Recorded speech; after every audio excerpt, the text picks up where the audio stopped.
The Adventures of Maya the Bee by Waldemar Bonsels. Chapter 1. First Flight. The elderly lady bee who helped the baby bee Maya when she awoke to life and slipped from her cell was called Cassandra, and commanded great respect in the hive. Those were exciting days.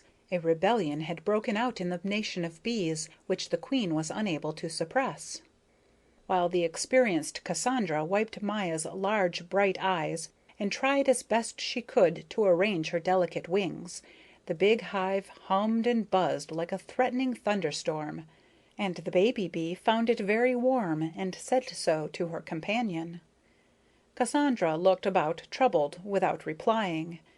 It astonished her that the child so soon found something to criticize, but really the child was right. The heat and the pushing and crowding were almost unbearable. Maya saw an endless succession of bees go by in such swarming haste that sometimes one climbed up and over another, or several rolled past together clotted in a ball. Once the queen bee approached. Cassandra and Maya were jostled aside. A drone, a friendly young fellow of immaculate appearance, came to their assistance. He nodded to Maya and stroked the shining hairs on his breast rather nervously with his foreleg. The bees used their forelegs as arms and hands. "The crash will come," he said to Cassandra. "The revolutionists will leave the city. A new queen has already been proclaimed." Cassandra scarcely noticed him. She did not even thank him for his help, and Maya felt keenly conscious that the old lady was not a bit nice to the young gentleman. The child was a little afraid to ask questions. The impressions were coming so thick and fast, they threatened to overwhelm her. The general excitement got into her blood, and she set up a fine, distinct buzzing. "What do you mean by that?" said Cassandra. "Isn't there noise enough as it is?" Maya subsided at once, and looked at Cassandra questioningly. "Come here, child. We'll see if we cannot quiet down a bit." Cassandra took Maya by her gleaming wings, which were still soft and new and marvelously transparent, and shoved her into an almost deserted corner beside a few honeycombs filled with honey.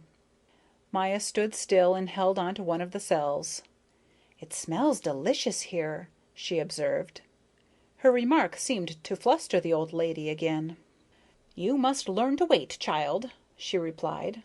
"I have brought up several hundred young bees this spring, and given them lessons for their first flight, but I haven't come across another one that was as pert and forward as you are.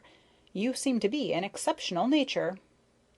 Maya blushed and stuck the two dainty fingers of her hand in her mouth. "Exceptional nature?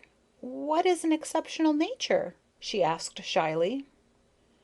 "Oh, that's not nice!" cried Cassandra, referring not to Maya's question, which she had scarcely heeded, but to the child's sticking her fingers in her mouth. "Now listen very carefully to what I'm going to tell you. I can devote only a short time to you. Other baby bees have already slipped out, and the only helper I have on this floor is Turka, and Turka is dreadfully overworked, and for the last few days has been complaining of a buzzing in her ears. Sit down here." Maya obeyed with great brown eyes fastened on her teacher.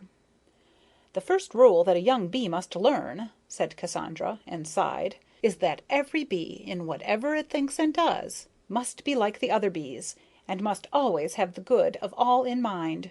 In our order of society, which we have held to be the right one from time immemorial, and which couldn't have been better preserved than it has been, this rule is the one fundamental basis for the well-being of the state. Tomorrow you will fly out of the hive. An older bee will accompany you. At first you will be allowed to fly only short stretches, and you will have to observe everything very carefully, so that you can find your way back home again. Your companion will show you the 100 flowers and blossoms that yield the best nectar. You'll have to learn them by heart. This is something no bee can escape doing. Here, you may as well learn the first line right away. Clover and honeysuckle. Repeat it. Say clover and honeysuckle." "I can't," said little Maya. "It's awfully hard. I'll see the flowers later anyway." Cassandra opened her old eyes wide and shook her head. "You'll come to a bad end," she sighed. "I can foresee that already." "Am I supposed later on to gather nectar all day long?" asked Maya. Cassandra fetched a deep sigh and gazed at the baby bee seriously and sadly. She seemed to be thinking of her own toilsome life. Toil from beginning to end, nothing but toil. Then she spoke in a changed voice, with a loving look in her eyes for the child. "My dear little Maya, there will be other things in your life. The sunshine, lofty green trees, flowery heaths, lakes of silver, rushing, glistening waterways, the heavens blue and radiant, and perhaps even human beings, the highest and most perfect of nature's creations. Because of all these glories, your work will become a joy. Just think, all that lies ahead of you, dear heart. You have good reason to be happy." "I'm so glad," said Maya. "That's what I want to be." Cassandra smiled kindly. In that instant, why, she did not know, she conceived a peculiar affection for the little bee, such as she could not recall ever having felt for any child bee before. And that, probably, is how it came about that she told Maya more than a bee usually hears on the first day of its life. She gave her various special bits of advice, warned her against the dangers of the wicked world, and named the bee's most dangerous enemies. At the end she spoke long of human beings and implanted the first love for them in the child's heart, and the germ of a great longing to know them. "Be polite and agreeable to every insect you meet," she said in conclusion. "Then you will learn more from them than I have told you today. But beware of the wasps and hornets. The hornets are our most formidable enemy, and the wickedest. And the wasps are a useless tribe of thieves, without home or religion. We are a stronger, more powerful nation, while they steal and murder wherever they can. You may use your sting upon insects to defend yourself and inspire respect. But if you insert it in a warm-blooded animal, especially a human being, you will die, because it will remain sticking in the skin and will break off. So do not sting warm-blooded creatures except in dire need, and then do it without flinching or fear of death. For it is to our courage, as well as our wisdom, that we bees owe the universal respect and esteem in which we are held. And now good-by, Maya dear. Good luck to you. Be faithful to your people and your queen." The little bee nodded yes, and returned her old monitor's kiss and embrace. She went to bed in a flutter of secret joy and excitement, and could scarcely fall asleep from curiosity. For the next day she was to know the great wide world, the sun, the sky, and the flowers. Meanwhile, the bee city had quieted down. A large part of the younger bees had now left the kingdom to found a new city, but for a long time the droning of the great swarm could be heard outside in the sunlight. It was not from arrogance or evil intent against the queen that these had quitted. It was because the population had grown to such a size that there was no longer room for all the inhabitants, and it was impossible to store a sufficient food supply of honey to feed them all over the winter. You see, according to a government treaty of long standing, a large part of the honey gathered in summer had to be delivered up to human beings, who, in return, assured the welfare of the bee state, provided for the peace and safety of the bees, and gave them shelter against the cold in winter. "The sun has risen!" The joyous call sounding in Maya's ear awoke her out of sleep the next morning. She jumped up and joined a lady working bee. "Delighted," said the lady cordially. "You may fly with me." At the gate, where there was a great pushing and crowding, they were held up by the sentinels, one of whom gave Maya the password without which no bee was admitted into the city. "Be sure to remember it," he said, "and good luck to you." Outside the city gates a flood of sunlight assailed the little bee, a brilliance of green and gold so rich and warm and resplendent that she had to close her eyes, not knowing what to say or do from sheer delight. "Magnificent! It really is," she said to her companion. "Do we fly into that?" "Right ahead," answered the lady bee. Maya raised her little head and moved her pretty new wings. Suddenly she felt the flying board on which she had been sitting sink down, while the ground seemed to be gliding away behind, and the large green domes of the tree-tops seemed to be coming toward her. Her eyes sparkled, her heart rejoiced. "I am flying!" she cried. "It cannot be anything else. What I am doing must be flying. Why, it's splendid, perfectly splendid!" "Yes, you're flying," said the lady bee, who had difficulty in keeping up with the child. "Those are linden trees, those toward which we are flying, the lindens in our castle park. You can always tell where our city is by those lindens. But you're flying so fast, Maya." "Fast?" said Maya. "How can one fly fast enough? Oh, how sweet the sunshine smells!" "No," replied her companion, who was rather out of breath. "It's not the sunshine. It's the flowers that smell.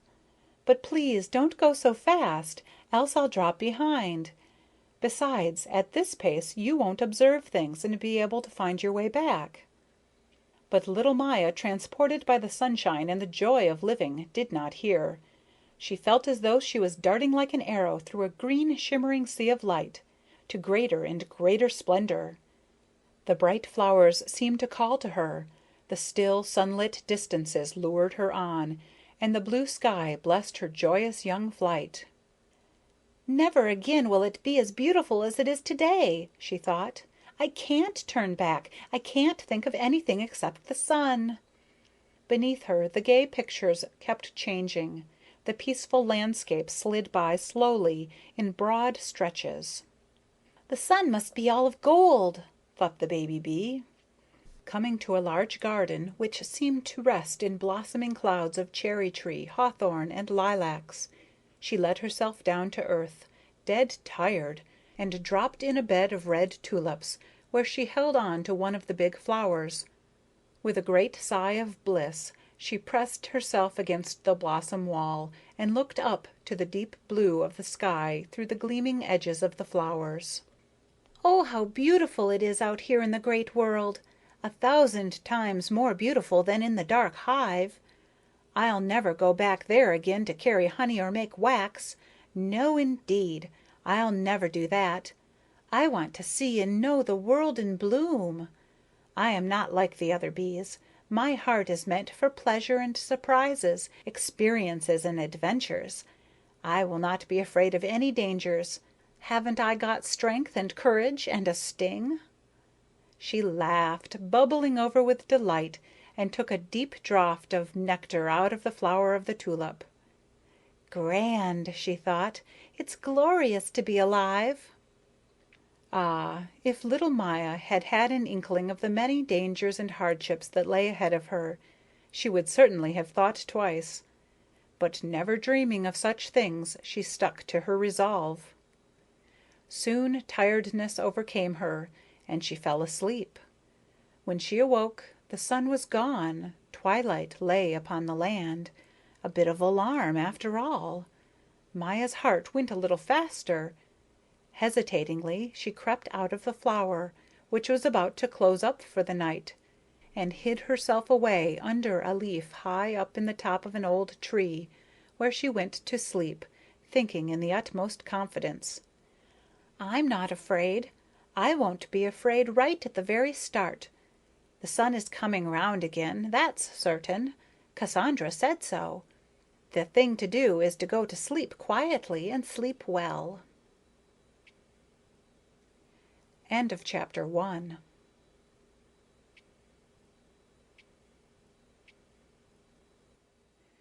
The Adventures of Maya the Bee by Waldemar Bonsels. Chapter 2. The House of the Rose. By the time Maya woke, it was full daylight. She felt a little chilly under her big green leaf, and stiff in her limbs, so that her first movements were slow and clumsy. Clinging to a vein of the leaf, she let her wings quiver and vibrate, to limber them up and shake off the dust. Then she smoothed her fair hair, wiped her large eyes clean, and crept warily down to the edge of the leaf, where she paused and looked around. The glory and the glow of the morning sun were dazzling. Though Maya's resting place still lay in cool shadow, the leaves overhead shone like green gold. "Oh, you glorious world!" thought the little bee. Slowly, one by one, the experiences of the previous day came back to her, all the beauties she had seen and all the risks she had run. She remained firm in her resolve not to return to the hive. To be sure, when she thought of Cassandra, her heart beat fast, though it was not very likely that Cassandra would ever find her. No, no, to her there was no joy in forever having to fly in and out of the hive, carrying honey and making wax. This was clear once and for all. She wanted to be happy and free and enjoy life in her own way. Come what might, she would take the consequences. Thus lightly thought Maya, the truth being that she had no real idea of the things that lay in store for her. Afar off in the sunshine something glimmered red. A lurking impatience seized the little bee. Moreover, she felt hungry. So courageously, with a loud joyous buzz, she swung out of her hiding place into the clear glistening air and the warm sunlight, and made straight for the red patch that seemed to nod and beckon. When she drew near, she smelled a perfume so sweet that it almost robbed her of her senses, and she was hardly able to reach the large red flower. She let herself down on the outermost of its curved petals and clung to it tightly. At the gentle tipping of the petal a shining silver sphere almost as big as herself came rolling toward her, transparent and gleaming in all the colors of the rainbow. Maya was dreadfully frightened, yet fascinated too by the splendor of the cool silver sphere, which rolled by her, balanced on the edge of the petal, leapt into the sunshine, and fell down in the grass. Oh, oh! The beautiful ball had shivered into a score of wee pearls. Maya uttered a little cry of terror, but the tiny round fragments made such a bright, lively glitter in the grass, and ran down the blades in such twinkling, sparkling little drops, like diamonds in the lamplight, that she was reassured. She turned towards the inside of the calyx. A beetle, a little smaller than herself, with brown wing sheaths and a black breastplate, was sitting at the entrance. He kept his place unperturbed, and looked at her seriously, though by no means unamiably. Maya bowed politely. "Did the ball belong to you?" she asked, and receiving no reply, added, "I am very sorry I threw it down." "Do you mean the dewdrop?" smiled the beetle, rather superior. "You needn't worry about that. I had taken a drink already, and my wife never drinks water. She has kidney trouble. What are you doing here?" "What is this wonderful flower?" asked Maya, not answering the beetle's question. "Would you be good enough to tell me its name?" Remembering Cassandra's advice, she was as polite as possible. The beetle moved his shiny head in his dorsal plate, a thing he could do easily without the least discomfort, as his head fitted in perfectly and glided back and forth without a click. "You seem to be only of yesterday," he said, and laughed, not so very politely. Altogether, there was something about him that struck Maya as unrefined. The bees had more culture and better manners, yet he seemed to be a good-natured fellow, because seeing Maya's blush of embarrassment he softened to her childish ignorance. "It's a rose," he explained indulgently, "so now you know. We moved in 4 days ago, and since we moved in it has flourished wonderfully under our care. Won't you come in?" Maya hesitated, then conquered her misgivings and took a few steps forward. He pressed aside a bright petal. Maya entered, and she and the beetle walked beside each other through the narrow chambers with their subdued light and fragrant walls. "What a charming home!" exclaimed Maya, genuinely taken with the place. "The perfume is positively intoxicating." Maya's admiration pleased the beetle. "It takes wisdom to know where to live," he said, and smiled good-naturedly. "Tell me where you live, and I'll tell you what you're worth, says an old adage. Would you like some nectar?" "Oh," Maya burst out, "I'd love some." The beetle nodded and disappeared behind one of the walls. Maya looked about. She was happy. She pressed her cheeks and little hands against the dainty red hangings, and took deep breaths of the delicious perfume, in an ecstasy of delight at being permitted to stop in such a beautiful dwelling. "It certainly is a great joy to be alive," she thought. "There's no comparison between the dingy, crowded stories in which the bees live and work and this house. The very quiet here is splendid." Suddenly there was a loud sound of scolding behind the walls. It was the beetle, growling excitedly in great anger. He seemed to be hustling and pushing someone along roughly, and Maya caught the following in a clear, piping voice full of fright and mortification. "Of course, because I'm alone, you dare to lay hands on me. But wait and see what you get when I bring my associates along. You are a ruffian. Very well, I am going. But remember, I called you a ruffian. You'll never forget that." The stranger's emphatic tone, so sharp and vicious, frightened Maya dreadfully. In a few moments she heard the sound of someone running out. The beetle returned and sullenly flung down some nectar. "An outrage," he said. "You can't escape those vermin anywhere. They don't allow you a moment's peace." Maya was so hungry she forgot to thank him, and took a mouthful of nectar and chewed, while the beetle wiped the perspiration from his forehead and slightly loosened his upper armor so as to catch his breath. "Who was that?" mumbled Maya, with her mouth still full. "Please empty your mouth. Finish chewing and swallowing your nectar. One can't understand a word you say." Maya obeyed, but the excited owner of the house gave her no time to repeat her question. "It was an ant," he burst out angrily. "Do those ants think we save and store up hour after hour only for them? The idea of going right into the pantry without a how do you do or a by your leave. It makes me furious. If I didn't realize that the ill-mannered creatures actually didn't know better, I wouldn't hesitate a second to call them thieves." At this he suddenly remembered his own manners. "I beg your pardon," he said, turning to Maya. "I forgot to introduce myself. My name is Peter, of the family of rose beetles." "My name is Maya," said the little bee shyly. "I am delighted to make your acquaintance." She looked at Peter closely. He was bowing repeatedly and spreading his feelers like two little brown fans. That pleased Maya immensely. "You have the most fascinating feelers," she said. "Simply sweet." "Well, yes," observed Peter, flattered. "People do think a lot of them. Would you like to see the other side?" "If I may." The rose beetle turned his fan-shaped feelers to one side and let a ray of sunlight glide over them. "Great, don't you think?" he asked. "I shouldn't have thought anything like them possible," rejoined Maya. "My own feelers are very plain." "Well, yes," observed Peter. "To each his own. By way of compensation, you certainly have beautiful eyes, and the color of your body, the gold of your body, is not to be sneezed at." Maya beamed. Peter was the first person to tell her she had any good looks. Life was great. She was happy as a lark and helped herself to some more nectar. "An excellent quality of honey," she remarked. "Take some more," said Peter, rather amazed by his little guest's appetite.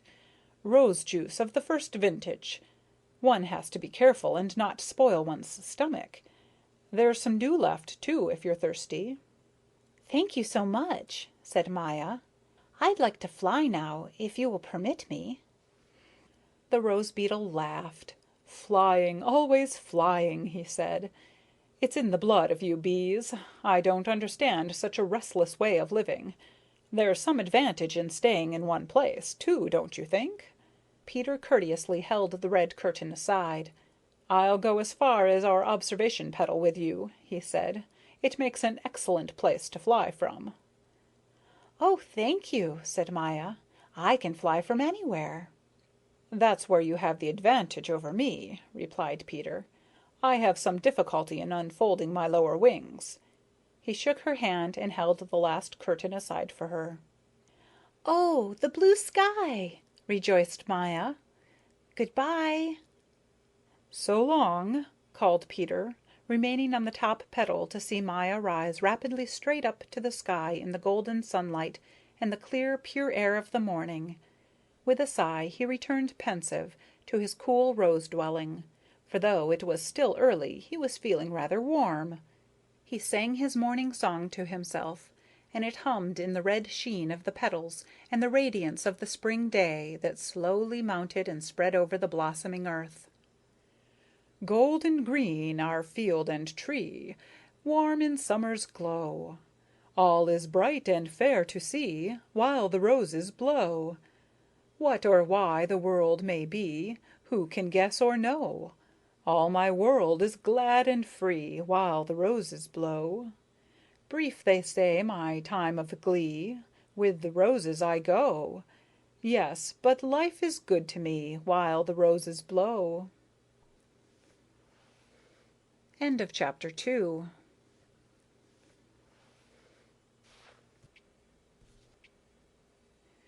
The Adventures of Maya the Bee by Waldemar Bonsels. Chapter 3. The Lake. Dear me, thought Maya, after she had flown off. Oh, dear me, I forgot to ask Mr. Peter about human beings. A gentleman of his wide experience could certainly have told me about them. But perhaps I'll meet one myself today. Full of high spirits and in a happy mood of adventure, she let her bright eyes rove over the wide landscape that lay spread out below in all its summer splendor. She came to a large garden gleaming with 1,000 colors. On her way she met many insects, who sang out greetings and wished her a pleasant journey and a good harvest. But every time she met a bee her heart went pit-a-pat. After all, she felt a little guilty to be idle, and was afraid of coming upon acquaintances. Soon, however, she saw that the bees paid not the slightest attention to her. Then all of a sudden the world seemed to turn upside down. The heavens shone below her in endless depths. At first she was dreadfully frightened. She thought she had flown too far up and lost her way in the sky.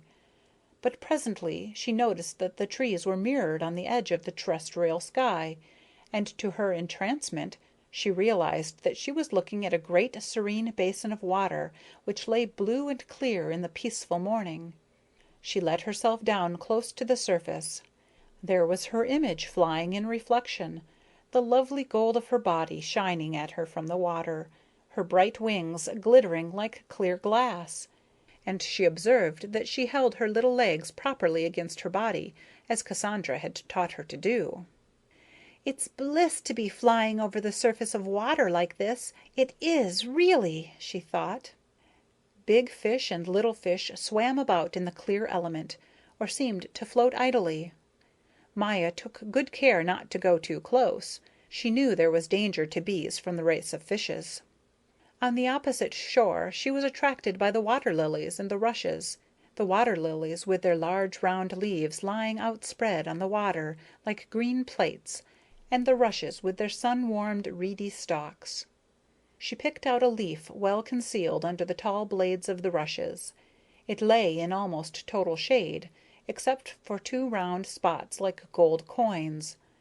The rushes swayed above in the full sunlight. "Glorious," said the little bee, "perfectly glorious." She began to tidy herself. Putting both arms up behind her head, she pulled it forward as if to tear it off, but was careful not to pull too hard, just enough to scrape away the dust.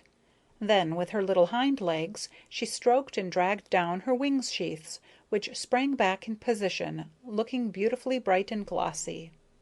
Just as she had completed her toilet, a small steely blue bottle came and alighted on the leaf beside her.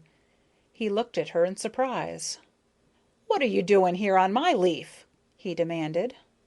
Maya was startled. "Is there any objection to a person's just resting here a moment or two?" Maya remembered Cassandra's telling her that the nation of bees commanded great respect in the insect world. Now she was going to see if it was true.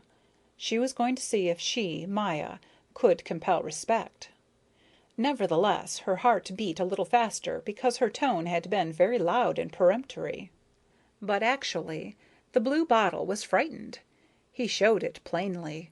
When he saw that Maya wasn't going to let anyone lay down the law to her, he backed down. With a surly buzz, he swung himself on to a blade that curved above Maya's leaf, and said in a much politer tone, talking down to her out of the sunshine, "You ought to be working. As a bee, you certainly ought. But if you want to rest, all right, I'll wait here." "There are plenty of leaves," observed Maya. "All rented," said the blue bottle. "Nowadays, one is happy to be able to call a piece of ground one's own. If my predecessor hadn't been snapped up by a frog 2 days ago, I should still be without a proper place to live in. It's not very pleasant to have to hunt up a different lodging every night. Not everyone has such a well-ordered state as you bees. But permit me to introduce myself. My name is Jack Christopher." Maya was silent with terror, thinking how awful it must be to fall into the clutches of a frog. "Are there many frogs in the lake?" she asked, and drew to the very middle of the leaf so as not to be seen from the water. The blue bottle laughed. "You are giving yourself unnecessary trouble," he jeered. "The frog can see you from below when the sun shines, because then the leaf is transparent. He sees you sitting on my leaf perfectly." Beset by the awful idea that maybe a big frog was squatting right under her leaf, staring at her with his bulging, hungry eyes, Maya was about to fly off when something dreadful happened, something for which she was totally unprepared. In the confusion of the first moment, she could not make out just exactly what was happening. She only heard a loud rustling like the wind in dry leaves, then a singing whistle, a loud, angry hunter's cry, and a fine, transparent shadow glided over her leaf. Now she saw fully, and her heart stood still in terror. A great glittering dragonfly had caught hold of poor Jack Christopher and held him tight in its large fangs, sharp as a knife. The blade of the rush bent low beneath their weight. Maya could see them hovering above her and also mirrored in the clear water below. Jack's screams tore her heart. Without thinking, she cried, "Let the blue bottle go at once, whoever you are. You have no right to interfere with people's habits. You have no right to be so arbitrary." The dragonfly released Jack from its fangs, but still held him fast with its arms, and turned its head toward Maya. She was fearfully frightened by its large, grave eyes and vicious pincers, but the glistening of its body and wings fascinated her. They flashed like glass and water and precious stones. The horrifying thing was its huge size. How could she have been so bold? She was all a tremble. "Why, what's the matter, child?" The dragonfly's tone, surprisingly, was quite friendly. "Let him go," cried Maya, and tears came into her eyes. "His name is Jack Christopher." The dragonfly smiled. "Why, little one?" it said, putting on an interested air, though most condescending. Maya stammered helplessly. "Oh, he's such a nice, elegant gentleman, and he's never done you any harm so far as I know." The dragonfly regarded Jack Christopher contemplatively. "Yes, he is a dear little fellow," it replied tenderly, and bit Jack's head off. Maya thought she was losing her senses. For a long time she couldn't utter a sound. In horror she listened to the munching and crunching above her as the body of Jack Christopher, the blue bottle, was being dismembered. "Don't put on so," said the dragonfly with its mouth full, chewing. "Your sensitiveness doesn't impress me. Are you bees any better? What do you do? Evidently you are very young still, and haven't looked about in your own house. When the massacre of the drones takes place in the summer, the rest of the world is no less shocked and horrified, and I think with greater justification." Maya asked, "Have you finished up there?" She did not dare to raise her eyes. "One leg still left," replied the dragonfly. "Do please swallow it, then I'll answer you," cried Maya, who knew that the drones in the hive had to be killed off in the summer, and was provoked by the dragonfly's stupidity. But don't you dare to come a step closer. If you do, I'll use my sting on you." Little Maya had really lost her temper. It was the first time she had mentioned her sting, and the first time she felt glad that she possessed the weapon. The dragonfly threw her a wicked glance. It had finished its meal, and sat with its head slightly ducked, fixing Maya with its eyes and looking like a beast of prey about to pounce. The little bee was quite calm now. Where she got her courage from she couldn't have told, but she was no longer afraid. She set up a very fine clear buzzing, as she had once heard a sentinel do when a wasp came near the entrance of the hive. The dragonfly said slowly and threateningly, "Dragonflies live on the best terms with the nation of bees." "Very sensible in them," flashed Maya. "Do you mean to insinuate that I'm afraid of you? I of you?" With a jerk, the dragonfly let go of the rush, which sprang back into its former position, and flew off with a whir and sparkle of its wings, straight down to the surface of the water, where it made a superb appearance reflected in the mirror of the lake. You'd have thought there were two dragonflies. Both moved their crystal wings so swiftly and finely that it seemed as though a brilliant sheen of silver were streaming around them. Maya quite forgot her grief over poor Jack Christopher and all sense of her own danger. "How lovely! How lovely!" she cried enthusiastically, clapping her hands. "Do you mean me?" The dragonfly spoke in astonishment, but quickly added, "Yes, I must admit I am fairly presentable. Yesterday I was flying along the brook, and you should have heard some human beings who were lying on the bank rave over me." "Human beings!" exclaimed Maya. "Oh my! Did you see human beings?" "Of course," answered the dragonfly, "but you'll be very interested to know my name, I'm sure. My name is Loveydear, of the order Odonata, of the family Libellulidæ." "Oh, do tell me about human beings," implored Maya, after she had introduced herself. The dragonfly seemed won over. She seated herself on the leaf beside Maya, and the little bee let her, knowing Miss Loveydear would be careful not to come too close. "Have human beings a sting?" she asked. "Good gracious, what would they do with a sting? No, they have worse weapons against us, and they are very dangerous. There isn't a soul who isn't afraid of them, especially of the little ones whose 2 legs show, the boys." "Do they try to catch you?" asked Maya, breathless with excitement. "Yes. Can't you understand why?" Miss Loveydear glanced at her wings. "I have seldom met a human being who hasn't tried to catch me." "But why?" asked Maya in a tremor. "You see," said Miss Loveydear, with a modest smirk and a drooping sideways glance, "there's something attractive about us dragonflies. That's the only reason I know.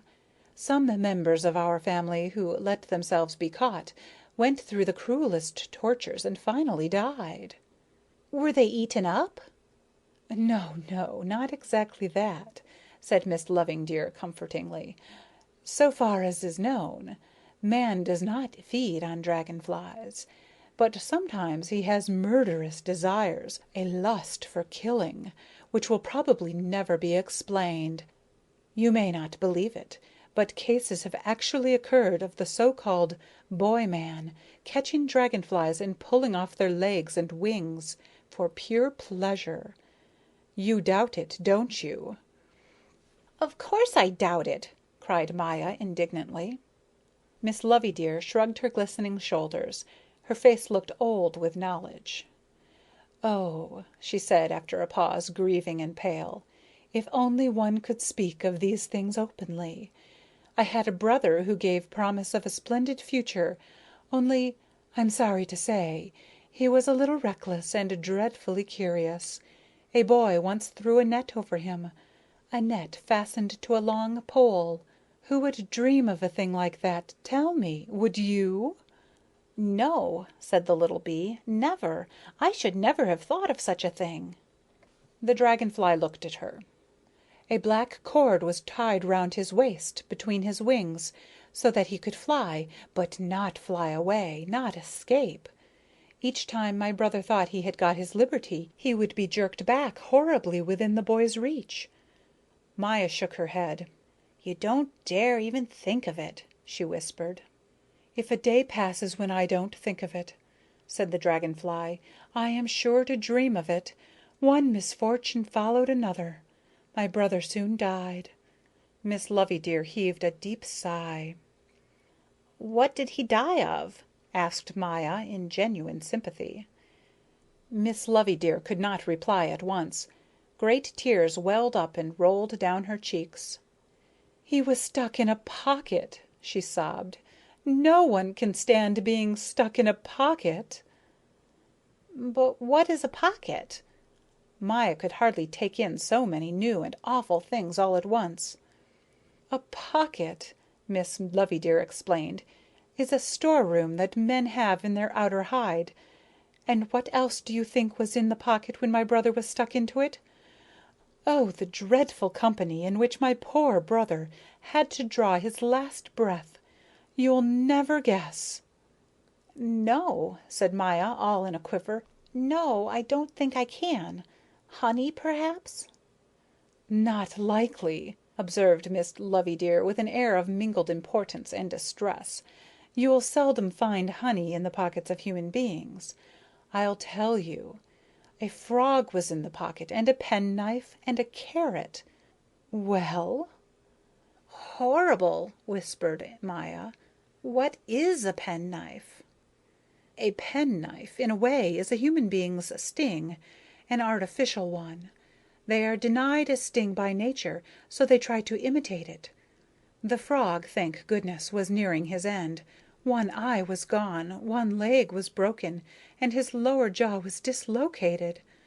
Yet for all that, the moment my brother was stuck in the pocket, he hissed at him out of his crooked mouth, 'As soon as I am well, I will swallow you.' With his remaining eye he glared at my brother, and in the half light of the prison you can imagine what an effect the look he gave him must have had. Fearful! Then something even more horrible happened. The pocket was suddenly shaken. My brother was pressed against the dying frog, and his wing stuck to its cold, wet body. He went off in a faint. Oh, the misery of it! There are no words to describe it." "How did you find all this out?" Maya was so horrified she could scarcely frame the question.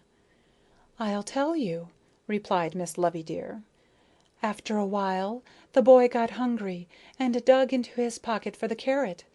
It was under my brother and the frog, and the boy threw them away first. I heard my brother's cry for help and found him lying beside the frog on the grass. I reached him only in time to hear the whole story before he breathed his last. He put his arms around my neck and kissed me farewell. Then he died, bravely and without complaining, like a little hero. When his crushed wings had given their last quiver, I laid an oak leaf over his body and went to look for a sprig of forget-me-nots to put upon his grave. 'Sleep well, my little brother,' I cried, and flew off in the quiet of the evening. I flew toward the two red suns, the one in the sky and the one in the lake. No one has ever felt as sad and solemn as I did then. Have you ever had a sorrow in your life?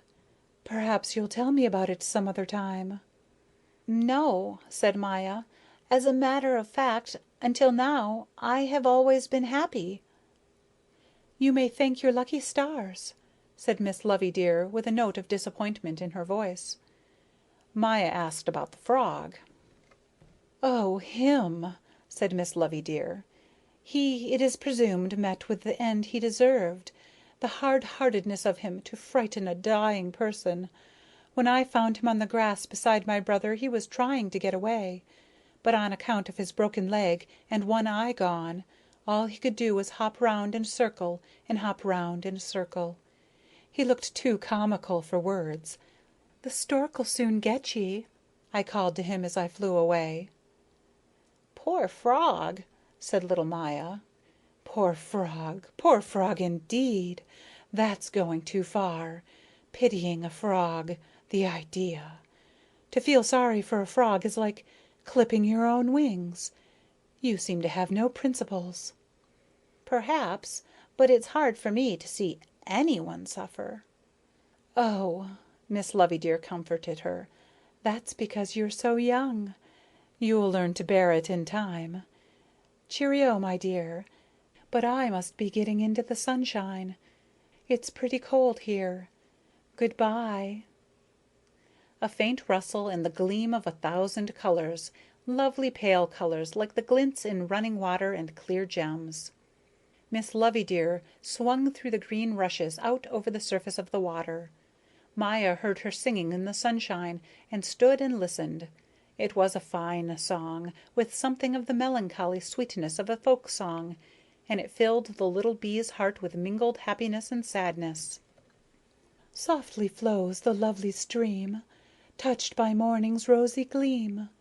Through the alders darted, where the rushes bend and sway, where the water lilies say, 'We are golden-hearted.' Warm the scent the west wind brings, bright the sun upon my wings, joy among the flowers. Though my life may not be long, golden summer, take my song, thanks for perfect hours." "Listen," a white butterfly called to its friend. "Listen to the song of the dragonfly." The light creatures rocked close to Maya, and rocked away again into the radiant blue day. Then Maya also lifted her wings, buzzed farewell to the silvery lake, and flew inland. End of chapter 3.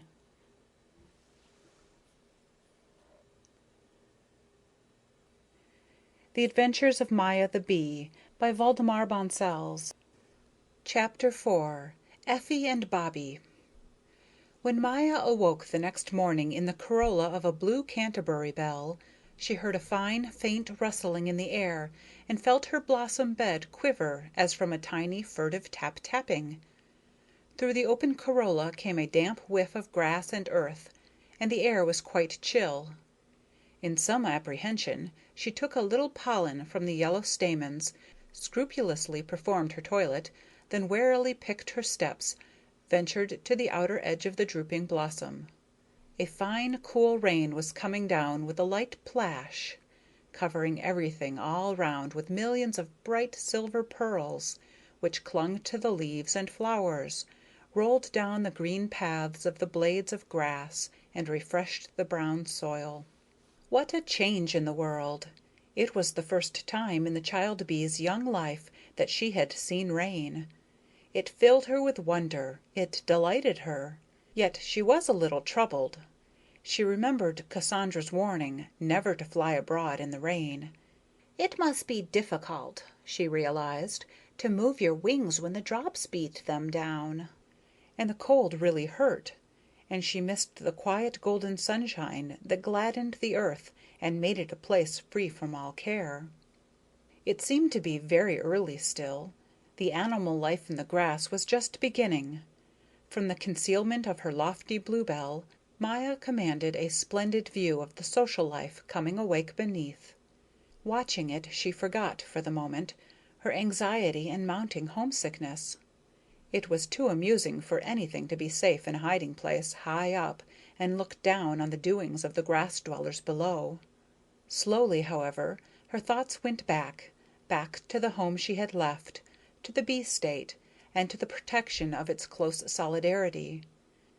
There, on this rainy day, the bees would be sitting together, glad of the day of rest, doing a little construction here and there on the cells, or feeding the larvae. Yet, on the whole, the hive was very quiet and Sunday-like when it rained. Only sometimes messengers would fly out to see how the weather was, and from what quarter the wind was blowing. The queen would go about her kingdom from story to story, testing things, bestowing a word of praise or blame, laying an egg here and there, and bringing happiness with her royal presence wherever she went. She might pat one of the younger bees on the head to show her approval of what it had already done, or she might ask it about its new experiences, How delighted a bee would be to catch a glance or receive a gracious word from the queen. "Oh," thought Maya, "how happy it made you to be able to count yourself one in a community like that, to feel that everybody respected you, and you had the powerful protection of the state." Here, out in the world, lonely and exposed, she ran great risks of her life. She was cold, too, and supposing the rain were to keep up, what would she do? How would she find something to eat? There was scarcely any honey juice in the Canterbury Bell, and the pollen would soon give out. For the first time Maya realized how necessary the sunshine is for a life of vagabondage. "Hardly anyone would set out on adventure," she thought, "if it weren't for the sunshine." The very recollection of it was cheering, and she glowed with secret pride that she had had the daring to start life on her own hook. The number of things she had already seen and experienced, more, ever so much more, than the other bees were likely to know in a whole lifetime. Experience was the most precious thing in life, worth any sacrifice, she thought. A troop of migrating ants were passing by and singing as they marched through the cool forest of grass. They seemed to be in a hurry. Their crisp morning song, in rhythm with their march, touched the little bee's heart with melancholy. "Few our days on earth shall be, fast the moments flit. First-class robbers such as we do not care a bit." They were extraordinarily well armed and looked saucy, bold, and dangerous. The song died away under the leaves of the coltsfoot, but some mischief seemed to have been done there. A rough, hoarse voice sounded, and the small leaves of a young dandelion were energetically thrust aside. Maya saw a corpulent blue beetle push its way out. It looked like a half-sphere of dark metal shimmering with lights of blue and green and occasional black. It may have been 2 or even 3 times her size. Its hard sheath looked as though nothing could destroy it, and its deep voice positively frightened her. The song of the soldiers apparently had roused him out of sleep. He was cross. His hair was still rumpled, and he rubbed the sleep out of his cunning little blue eyes. "Make way! I'm coming! Make way!" He seemed to think that people would step aside at the mere announcement of his approach. "Thank the Lord I'm not in his way," thought Maya, feeling very safe in her high, swaying nook of concealment. Nevertheless, her heart went pit-a-pat, and she withdrew a little deeper into the flower bell. The beetle moved with a clumsy lurch through the wet grass, presenting a not exactly elegant appearance. Directly under Maya's blossom was a withered leaf. Here he stopped, shoved the leaf aside, and made a step backward. Maya saw a hole in the ground. "Well," she thought, all agog with curiosity, "the things there are in the world! I never thought of such a thing. Life's not long enough for all there is to see." She kept very quiet. The only sound was the soft pelting of the rain. Then she heard the beetle calling down the hole. "If you want to go hunting with me, you'll have to make up your mind to get right up. It's already bright daylight." He was feeling so very superior for having waked up first that it was hard for him to be pleasant. A few minutes passed before the answer came. Then Maya heard a thin, chirping voice rise out of the hole. "For goodness sake, do close the door up there. It's raining in." The beetle obeyed. He stood in an expectant attitude, his head cocked a little to one side, and squinted through the crack. "Please hurry," he grumbled. Maya was tense with eagerness to see what sort of a creature would come out of the hole. She crept so far out on the edge of the blossom that a drop of rain fell on her shoulder and gave her a start. She wiped herself dry. Below her the withered leaf heaved. A brown insect crept out slowly. Maya thought it was the queerest specimen she had ever seen. It had a plump body, set on extremely thin, slow-moving legs, and a fearfully thick head, with little upright feelers. It looked flustered. "Good morning, Effie dear." The beetle went slim with politeness. He was all politeness, and his body seemed really slim. "How did you sleep? How did you sleep, my precious, my all?" Effie took his hand rather stonily. "It can't be, Bobbie," she said. "I can't go with you. We're creating too much talk." Bobbie looked quite alarmed. I don't understand," he stammered. "I don't understand. Is our new-found happiness to be wrecked by such nonsense? Effie, think the thing over. What do you care what people say? You have your hole, you can creep into it whenever you like, and if you go down far enough you won't hear a syllable." Effie smiled a sad, superior smile. "Bobbie, you don't understand. I have my own views in the matter. Besides, there's something else. You have been exceedingly indelicate. You took advantage of my ignorance. You let me think you were a rose beetle, and yesterday the snail told me you were a tumble-bug. A considerable difference. He saw you engaged in, well, doing something I don't care to mention.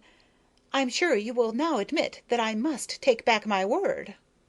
Bobbie was stunned. When he recovered from the shock, he burst out angrily, "No, I don't understand. I can't understand. I want to be loved for myself and not for my business." "If only it weren't dung," said Effie offishly. "Anything but dung, and I shouldn't be so particular. And please remember, I'm a young widow who lost her husband only 3 days ago under the most tragic circumstances. He was gobbled up by the shrew mouse. And it isn't proper for me to be gadding about. A young widow should lead a life of complete retirement. So, good-bye." Pop into her hole went Effie, as though a puff of wind had blown her away. Maya would never have thought it possible that anyone could dive into the ground as fast as that. Effie was gone, and Bobbie stared in blank bewilderment down the empty, dark opening, looking so utterly stupid that Maya had to laugh. Finally he roused and shook his small round head in angry distress, his feelers drooping dismally like 2 rain-soaked fans. "People nowadays no longer appreciate fineness of character and respectability," he sighed. "Effie is heartless.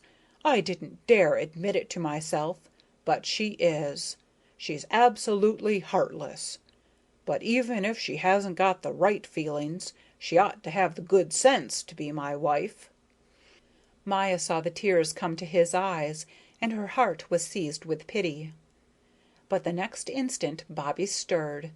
He wiped the tears away and crept cautiously behind a small mound of earth, which his friend had probably shoveled out of her dwelling. A little flesh-colored earthworm was coming along through the grass.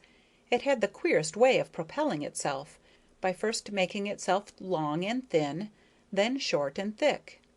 Its cylinder of a body consisted of nothing but delicate rings that pushed and groped forward noiselessly.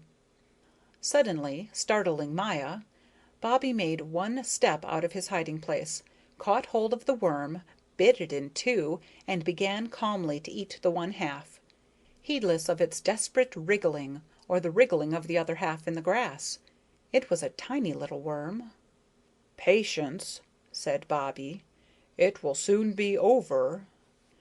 But while he chewed, his thoughts seemed to revert to Effie, his Effie, whom he had lost forever and aye, and great tears rolled down his cheeks. Maya pitied him from the bottom of her heart. "Dear me," she thought, "there certainly is a lot of sadness in the world." At that moment she saw the half of the worm which Bobbie had set aside making a hasty departure. "Did you ever see the like?" she cried, surprised into such a loud tone that Bobbie looked around, wondering where the sound had come from. "Make way," he called. "But I'm not in your way," said Maya. "Where are you, then? You must be somewhere." "Up here, up above you, in the bluebell." "I believe you, but I'm no grasshopper. I can't turn my head up far enough to see you." Why did you scream?" "The half of the worm is running away." "Yes," said Bobbie, looking after the retreating fraction. "The creatures are very lively. I've lost my appetite." With that he threw away the remnant which he was still holding in his hand, and this worm portion also retreated in the other direction. Maya was completely puzzled, but Bobbie seemed to be familiar with this peculiarity of worms. "Don't suppose that I always eat worms," he remarked. "You see, you don't find roses everywhere." "Tell the little one at least which way its other half ran," cried Maya in great excitement. Bobbie shook his head gravely. "Those whom fate has rent asunder, let no man join together again," he observed. "Who are you?" "Maya, of the nation of bees." "I'm glad to hear it. I have nothing against the bees. Why are you sitting about? Bees don't usually sit about. Have you been sitting there long?" "I slept here." "Indeed." There was a note of suspicion in Bobbie's voice. "I hope you slept well. Very well. Did you just wake up?"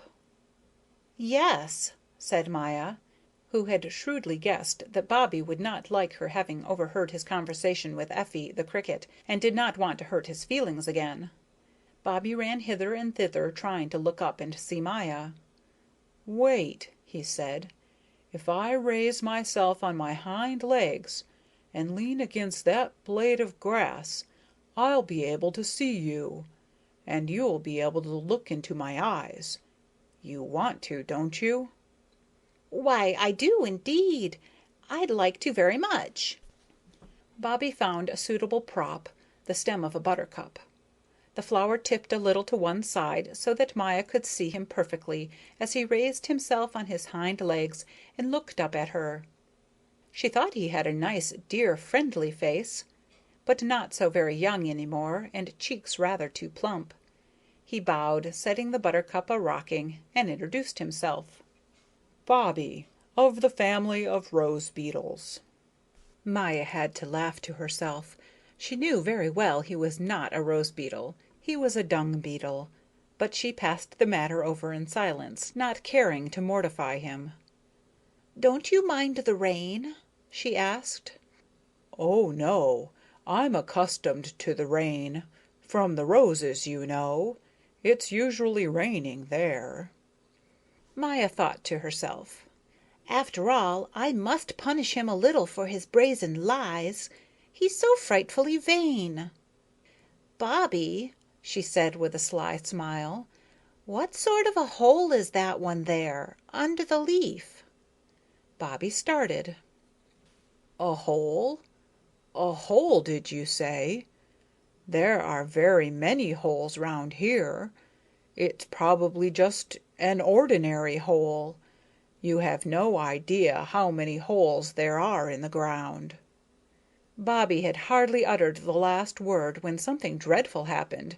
In his eagerness to appear indifferent, he had lost his balance and toppled over.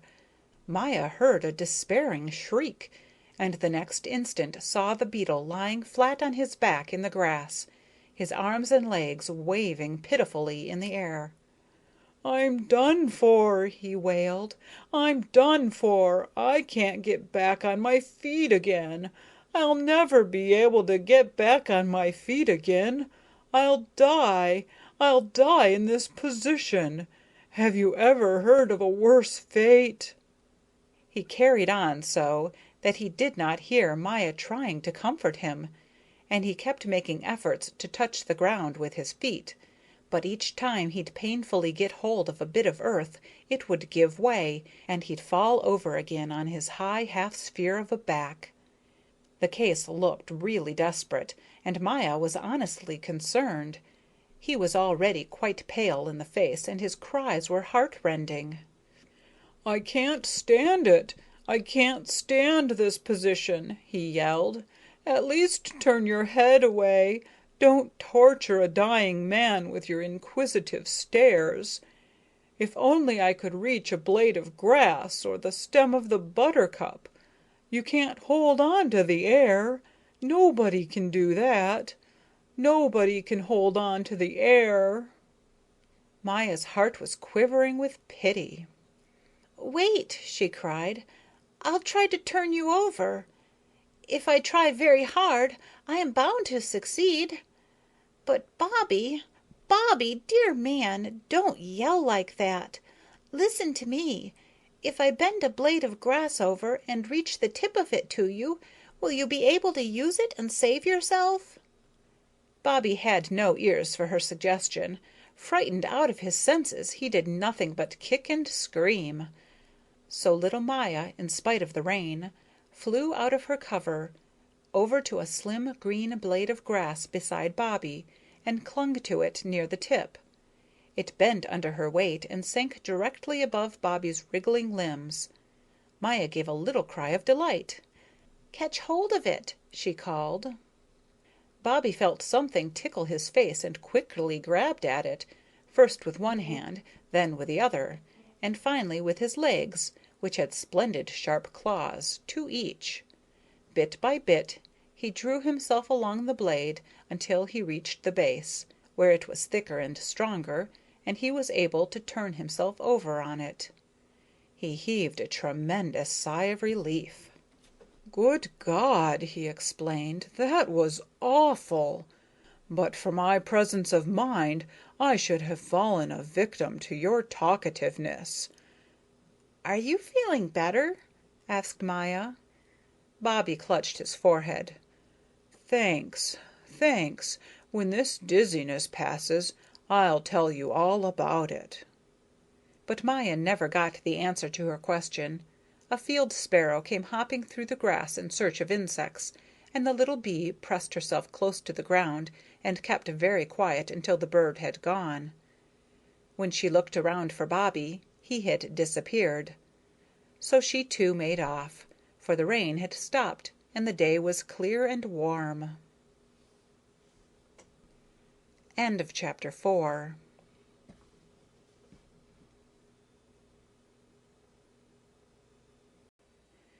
The Adventures of Maya the Bee by Waldemar Bonsels. Chapter 5. The Acrobat. Oh, what a day! The dew had fallen early in the morning, and when the sun rose and cast its slanting beams across the forest of grass, there was such a sparkling and glistening and gleaming that you didn't know what to say or do for sheer ecstasy. It was so beautiful, so beautiful. The moment Maya awoke, glad sounds greeted her from all round. Some came out of the trees, from the throats of the birds, the dreaded creatures who could yet produce such exquisite song. Other happy calls came out of the air, from flying insects, or out of the grass and the bushes, from bugs and flies, big ones and little ones. Maya had made it very comfortable for herself in a hole in a tree. It was safe and dry, and stayed warm the greater part of the night because the sun shone on the entrance all day long. Once, early in the morning, she had heard a woodpecker rat-a-tat-tatting on the bark of the trunk, and had lost no time getting away. The drumming of a woodpecker is as terrifying to a little insect in the bark of a tree as the breaking open of our shutters by a burglar would be to us. But at night she was safe in her lofty nook. At night no creatures came prying. She had sealed up part of the entrance with wax, leaving just space enough to slip in and out, and in a cranny in the back of the hole, where it was dark and cool, she had stored a little honey against rainy days. This morning she swung herself out into the sunshine with a cry of delight, all anticipation as to what the fresh, lovely day might bring. She sailed straight through the golden air, looking like a brisk dot driven by the wind. "I'm going to meet a human being today," she cried. "I feel sure I am. On days like this, human beings must certainly be out in the open air enjoying nature." Never had she met so many insects. There was a coming and going and all sorts of doings. The air was alive with a humming and a laughing and glad little cries. You had to join in. You just had to join in. After a while, Maya let herself down into a forest of grass, where all sorts of plants and flowers were growing. The highest were the white tufts of yarrow and butterfly weed, the flaming milkweed that drew you like a magnet. She took a sip of nectar from some clover and was about to fly off again when she saw a perfect droll of a beast perched on a blade of grass curving above her flower. She was thoroughly scared. He was such a lean, green monster. But then her interest was tremendously aroused, and she remained sitting still, as though rooted to the spot, and stared straight at him. At first glance you'd have thought he had horns. Looking closer, you saw it was his oddly protuberant forehead that gave this impression. Two long, long feelers, fine as the finest thread, grew out of his brows, and his body was the slimmest imaginable, and green all over, even to his eyes. He had dainty forelegs and thin, inconspicuous wings that couldn't be very practical, Maya thought. Oddest of all were his great hind legs, which stuck up over his body like two jointed stilts. His sly, saucy expression was contradicted by the look of astonishment in his eyes, and you couldn't say there was any meanness in his eyes either. No, rather a lot of good humor. Well, mademoiselle, He said to Maya, evidently annoyed by her surprised expression.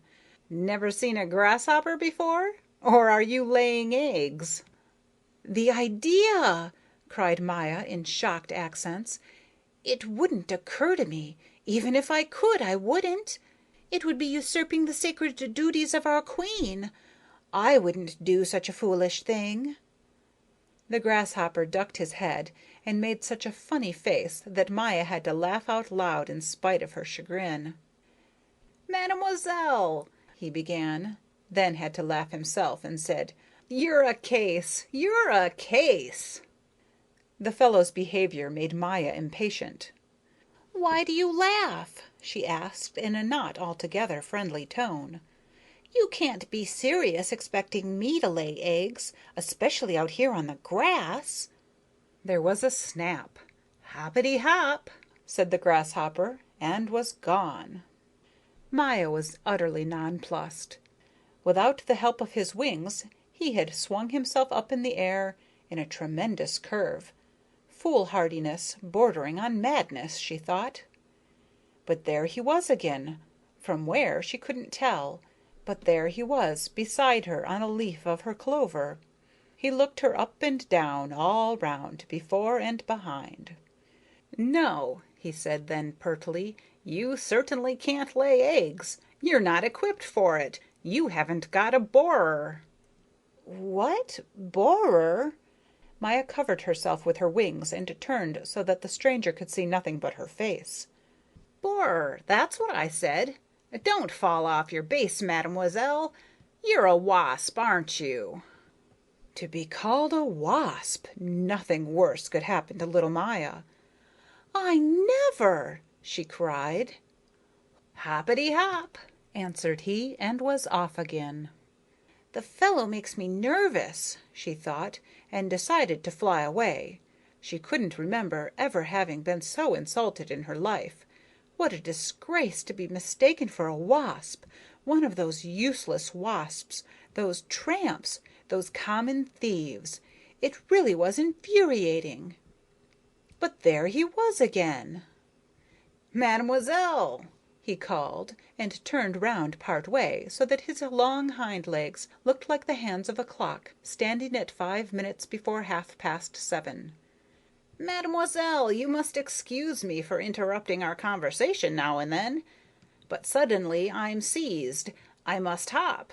I can't help it. I must hop, no matter where. Can't you hop too? He smiled a smile that drew his mouth from ear to ear. Maya couldn't keep from laughing. Can you? Said the grasshopper, and nodded encouragingly. Who are you? Asked Maya. You're terribly exciting.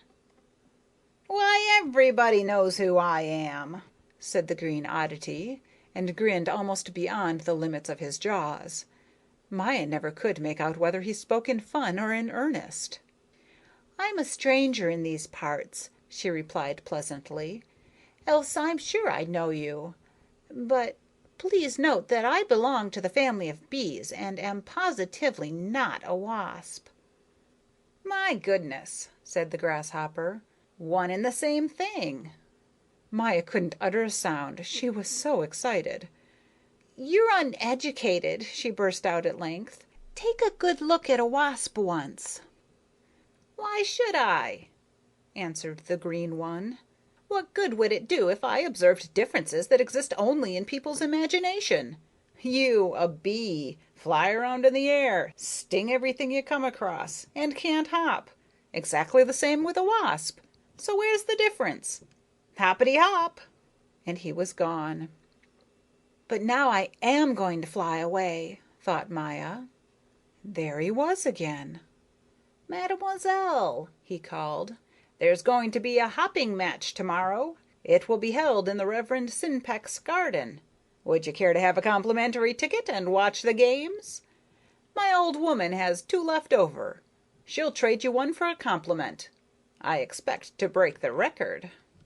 I'm not interested in hopping acrobatics, said Maya in some disgust. A person who flies has higher interests. The grasshopper grinned a grin you could almost hear. Don't think too highly of yourself, my dear young lady.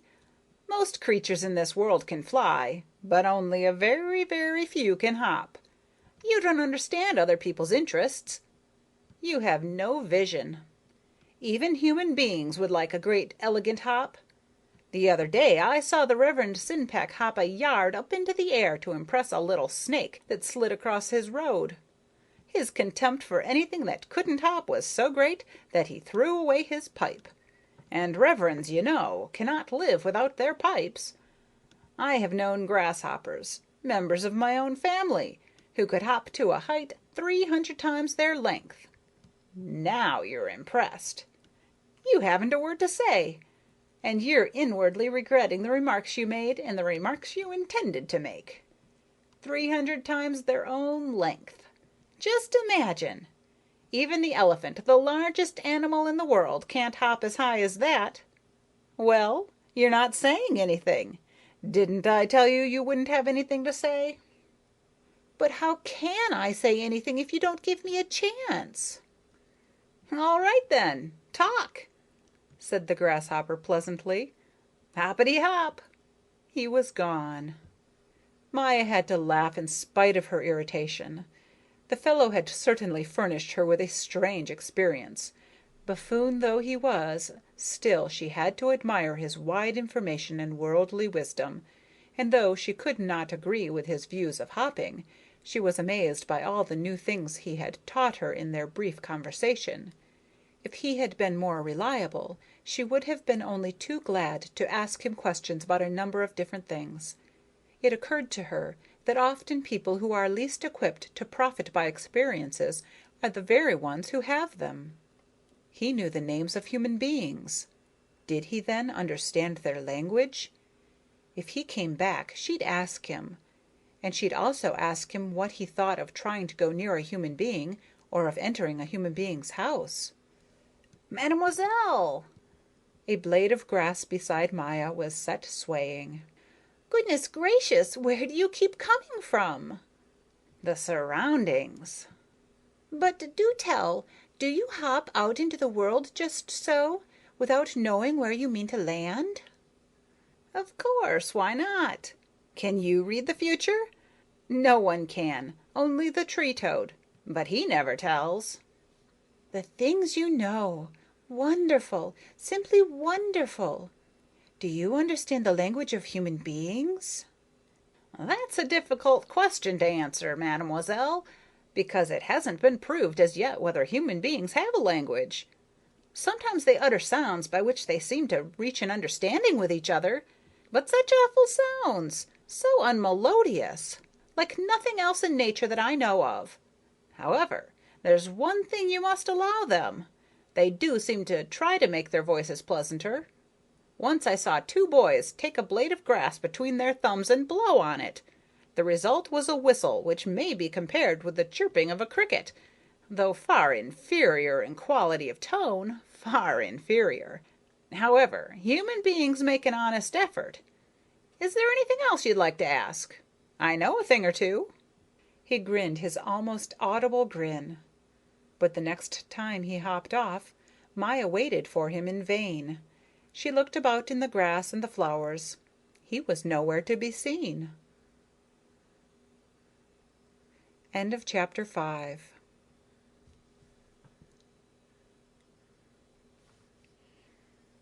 Adventures of Maya the Bee by Waldemar Bonsels. Chapter 6. Puck.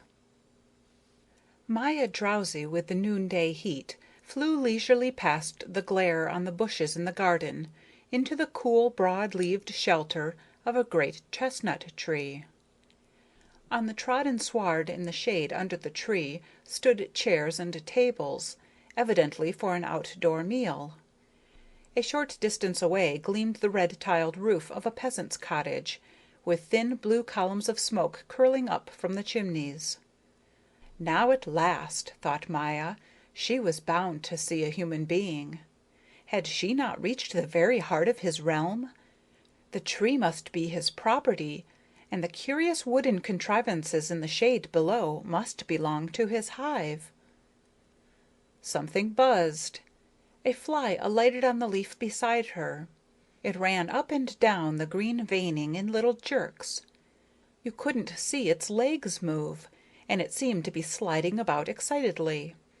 Then it flew from one finger of the broad leaf to another, but so quickly and unexpectedly that you might have thought it hadn't flown but hopped. Evidently it was looking for the most comfortable place on the leaf. Every now and then, in the suddenest way, it would swing itself up in the air a short space and buzz vehemently, as though something dreadfully untoward had occurred, or as though it were animated by some tremendous purpose.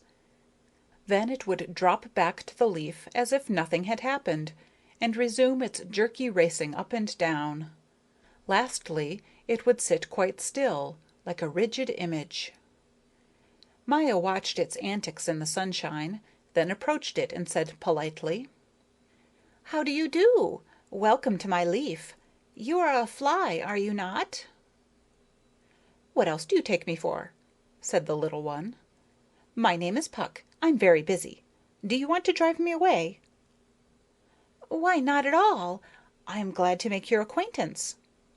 "I believe you," was all Puck said, and with that he tried to pull his head off. "Mercy!" cried Maya. "I must do this. You don't understand. It's something you know nothing about," Puck rejoined calmly, and slid his legs over his wings till they curved round the tip of his body. "I'm more than a fly," he added with some pride. "I'm a housefly. I flew out here for the fresh air." "How interesting!" exclaimed Maya gleefully. "Then you must know all about human beings." "As well as the pockets of my trousers," Puck threw out disdainfully. "I sit on them every day. Didn't you know that? I thought you bees were so clever. You pretend to be, at any rate." "My name is Maya," said the little bee rather shyly. Where the other insects got their self-assurance, to say nothing of their insolence, she couldn't understand. "Thanks for the information. Whatever your name, you're a simpleton." Puck sat there tilted like a cannon in position to be fired off, his head and breast thrust upward, the hind tip of his body resting on the leaf. Suddenly he ducked his head and squatted down so that he looked as if he had no legs. "You've got to watch out and be careful," he said. "That's the most important thing of all." But an angry wave of resentment was surging in little Maya. The insult Puck had offered her was too much.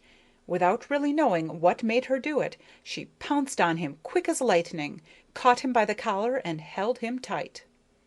"I will teach you to be polite to a bee," she cried. Puck set up an awful howl. Don't sting me, he screamed. It's the only thing you can do, but it's killing. Please remove the back of your body. That's where your sting is.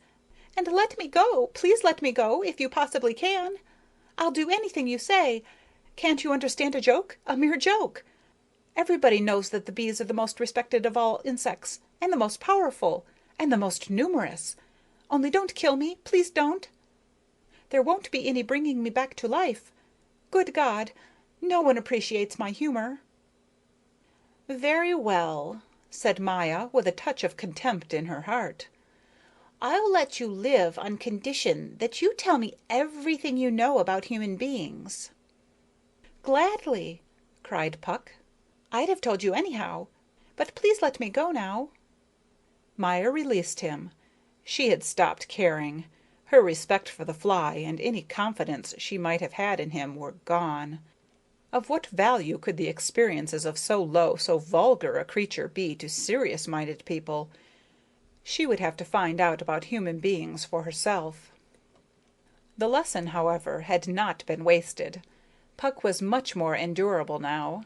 Scolding and growling, he set himself to rights. He smoothed down his feelers and wings and the minute hairs on his black body, which were fearfully rumpled, for the girl bee had laid on good and hard, and concluded the operation by running his proboscis in and out several times, something new to Maya. Out of joint, completely out of joint, he muttered in a pained tone. Comes of your excited way of doing things. Look, see for yourself. The sucking disc at the end of my proboscis looks like a twisted pewter plate.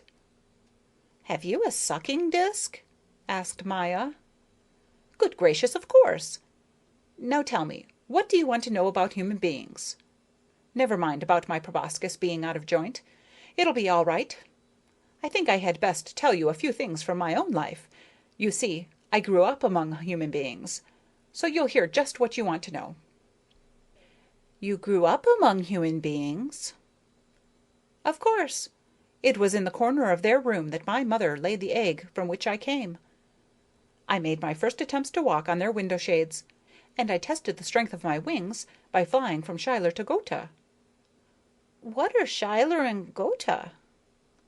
Statues, explained Puck, very superior. Statues of two men who seem to have distinguished themselves. They stand under the mirror, one on the right hand and one on the left hand, and nobody pays any attention to them. What's a mirror? And why do the statues stand under the mirror? A mirror is good for seeing your belly when you crawl on it. It's very amusing. When human beings go up to a mirror, they either put their hands up to their hair or pull at their beards. When they are alone, they smile into the mirror, but if somebody else is in the room, they look very serious. What the purpose of it is, I could never make out. Seems to be some useless game of theirs. I myself, when I was still a child, suffered a good deal from the mirror. I'd fly into it and, of course, be thrown back violently. Maya plied Puck with more questions about the mirror, which he found very difficult to answer. Here, he said at last, you've certainly flown over the smooth surface of water, haven't you? Well, a mirror is something like it, only hard and upright. The little fly, seeing that Maya listened most respectfully and attentively to the tale of his experiences, became a good deal pleasanter in his manners, and as for Maya's opinion of Puck, although she didn't believe everything he told her, still she was sorry she had thought so slightingly of him earlier in their meeting. Often people are far more sensible than we take them to be at first, she told herself. Puck went on with his story. It took a long time for me to get to understand their language. Now at last I know what they want. It isn't much, because they usually say the same thing every day.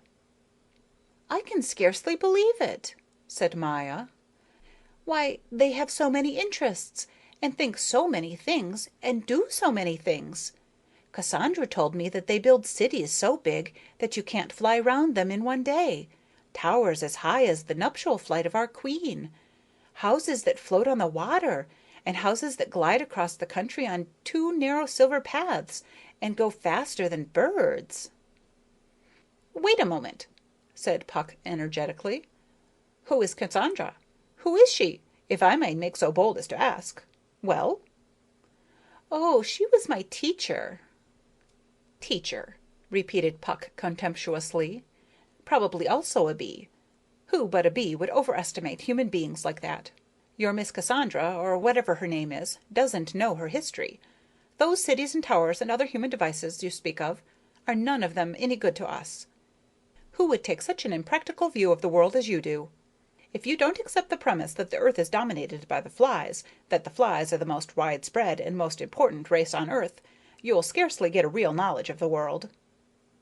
Puck took a few excited zigzag turns on the leaf and pulled at his head, to Maya's intense concern. However, the little bee had observed by this time that there wasn't much sense to be got out of his head anyway. "Do you know how you can tell I am right?" asked Puck, rubbing his hands together as if to tie them in a knot. "Count the number of people and the number of flies in a room. The result will surprise you." You may be right, but that's not the point. "Do you think I was born this year?" Puck demanded all of a sudden. I don't know. "I passed through a winter," Puck announced, all pride. "My experiences date back to the Ice Age. In a sense, they take me through the Ice Age. That's why I'm here. I'm here to recuperate." Whatever else you may be, you certainly are spunky, remarked Maya. "I should say so!" exclaimed Puck, and made an airy leap out into the sunshine. "The flies are the boldest race in creation. We never run away unless it is better to run away, and then we always come back. Have you ever sat on a human being?" "No," said Maya, looking at the fly distrustfully out of the corner of her eye. She still didn't know quite what to make of him. "No, I'm not interested in sitting on human beings." "Ah, dear child, that's because you don't know what it is. If ever you had seen the fun I have with the man at home, you'd turn green with envy, I'll tell you. In my room there lives an elderly man who cherishes the color of his nose by means of a peculiar drink, which he keeps hidden in the corner cupboard. It has a sweet, intoxicating smell. When he goes to get it, he smiles, and his eyes grow small. He takes a little glass, and he looks up to the ceiling while he drinks, to see if I am there. I nod down to him, and he passes his hand over his forehead, nose, and mouth, to show me where I am to sit later. Then he blinks, and opens his mouth as wide as he can, and pulls down the shade to keep the afternoon sun from bothering us. Finally, he lays himself down on a something called a sofa, and in a short while begins to make dull snuffling sounds. I suppose he thinks the sounds are beautiful. We'll talk about them some other time. They are man's slumber song. For me, they are the sign that I am to come down. The first thing I do is to take my portion from the glass, which he left for me. There's something tremendously stimulating about a drop like that. I understand human beings. Then I fly over and take my place on the forehead of the sleeping man. The forehead lies between the nose and the hair and serves for thinking. You can tell it does from the long furrows that go from right to left. They must move whenever a man thinks if something worthwhile is to result from his thinking. The forehead also shows if human beings are annoyed. But then the folds run up and down, and a round cavity forms over the nose. As soon as I settle on his forehead and begin to run to and fro in the furrows, the man makes a snatch at the air with his hands. He thinks I'm somewhere in the air. That's because I'm sitting on his think furrows, and he can't work out so quickly where I really am. At last he does. He mutters and jabs at me. Now then, Miss Maya, or whatever your name is. Now then, you've got to have your wits about you. I see the hand coming, and I wait until the last moment. Then I fly nimbly to one side, sit down, and watch him feel to see if I am still there. We kept the game up often for a full half-hour. You have no idea what a lot of endurance the man has. Finally he jumps up and pours out a string of words which show how ungrateful he is. Well, what of it? A noble soul seeks no reward. I'm already up on the ceiling listening to his ungrateful outburst. I can't say I particularly like it, observed Maya. Isn't it rather useless? Do you expect me to erect a honeycomb on his nose? Exclaimed Puck. You have no sense of humor, dear girl. What do you do that's useful? Little Maya went red all over, but quickly collected herself to hide her embarrassment from Puck. The time is coming, she flashed, when I shall do something big and splendid and good and useful, too. But first I want to see what is going on in the world. Deep down in my heart, I feel that the time is coming. As Maya spoke, she felt a hot tide of hope and enthusiasm flood her being. Puck seemed not to realize how serious she was and how deeply stirred. He zigzagged about in his flurried way for a while, then asked, "You don't happen to have any honey with you, do you, my dear?" I'm so sorry, replied Maya. I'd gladly let you have some, especially after you've entertained me so pleasantly, but I really haven't got any with me. May I ask you one more question? "Shoot," said Puck. "I'll answer. I'll always answer." I'd like to know how I could get into the human being's house. "Fly in," said Puck sagaciously. But how, without running into danger? "Wait until a window is opened, but be sure to find the way out again. Once you're inside, if you can't find the window, the best thing to do is to fly toward the light. You'll always find plenty of windows in every house. You need only notice where the sun shines through. Are you going already?" Yes, replied Maya, holding out her hand. I have some things to attend to. Goodbye. I hope you quite recover from the effects of the ice age. And with her fine, confident buzz that yet sounded slightly anxious, little Maya raised her gleaming wings and flew out into the sunshine across the flowery meadows to cull a little nourishment. Puck looked after her and carefully meditated what might still be said.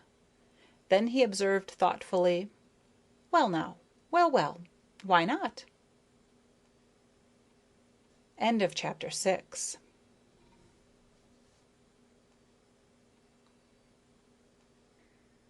Adventures of Maya the Bee by Waldemar Bonsels. Chapter 7. In the Toils.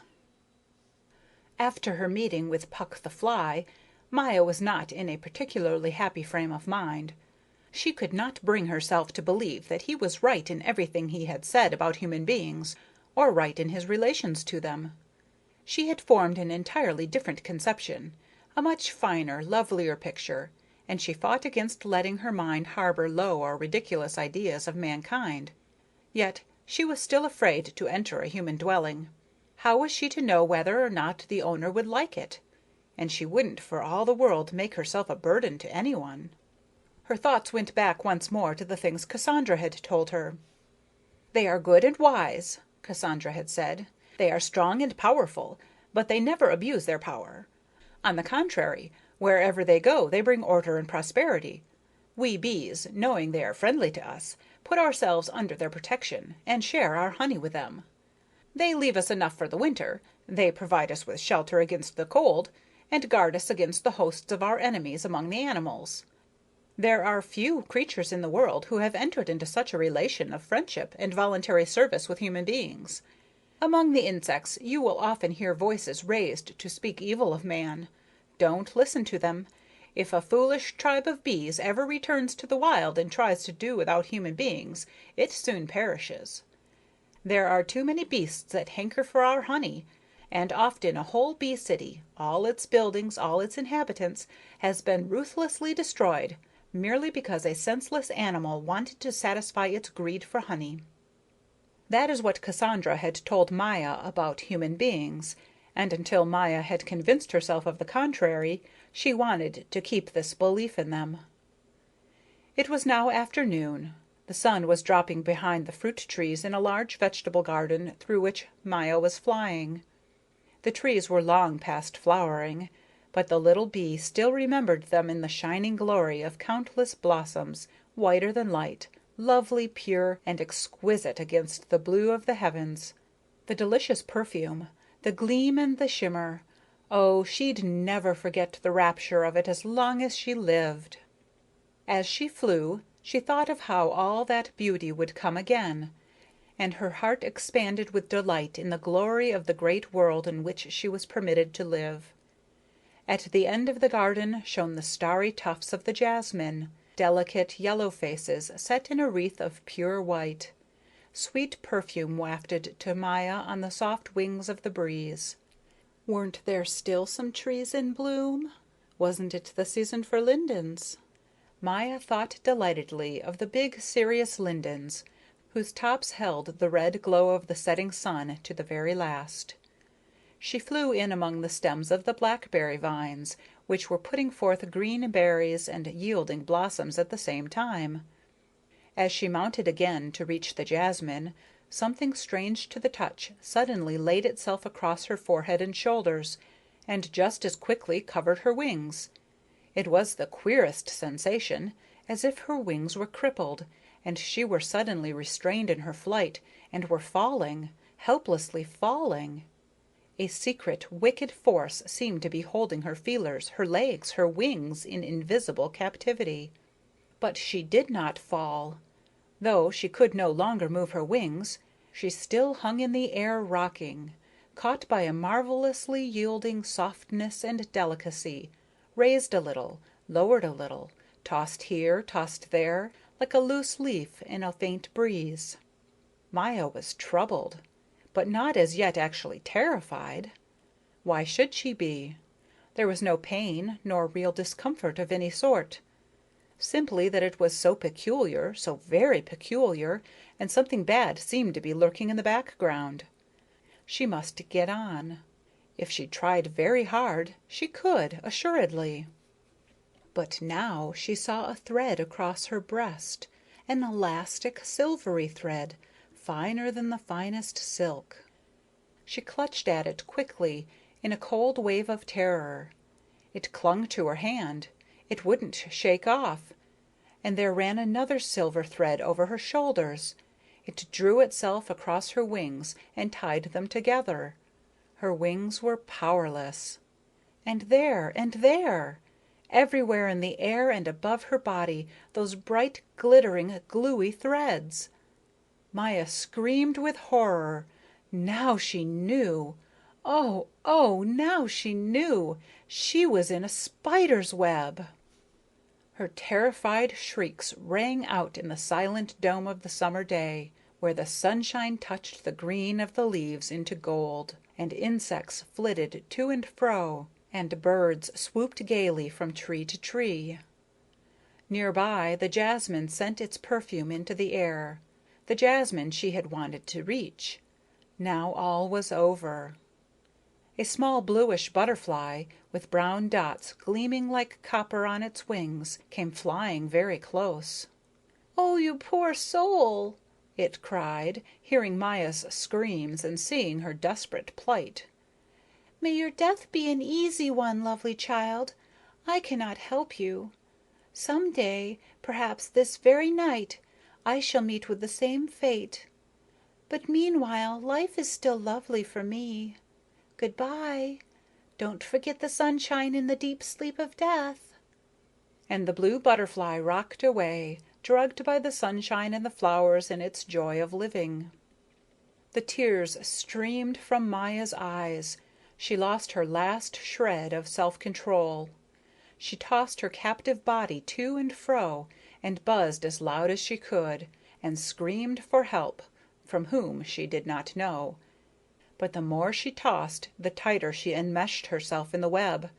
Now, in her great agony, Cassandra's warnings went through her head. "Beware of the spider and its web. If we bees fall into the spider's power, we suffer the most gruesome death. The spider is heartless and tricky, and once it has a person in its toils, it never lets go." In a great flare of mortal terror, Maya made one huge, desperate effort. Somewhere one of the long, heavier suspension threads snapped.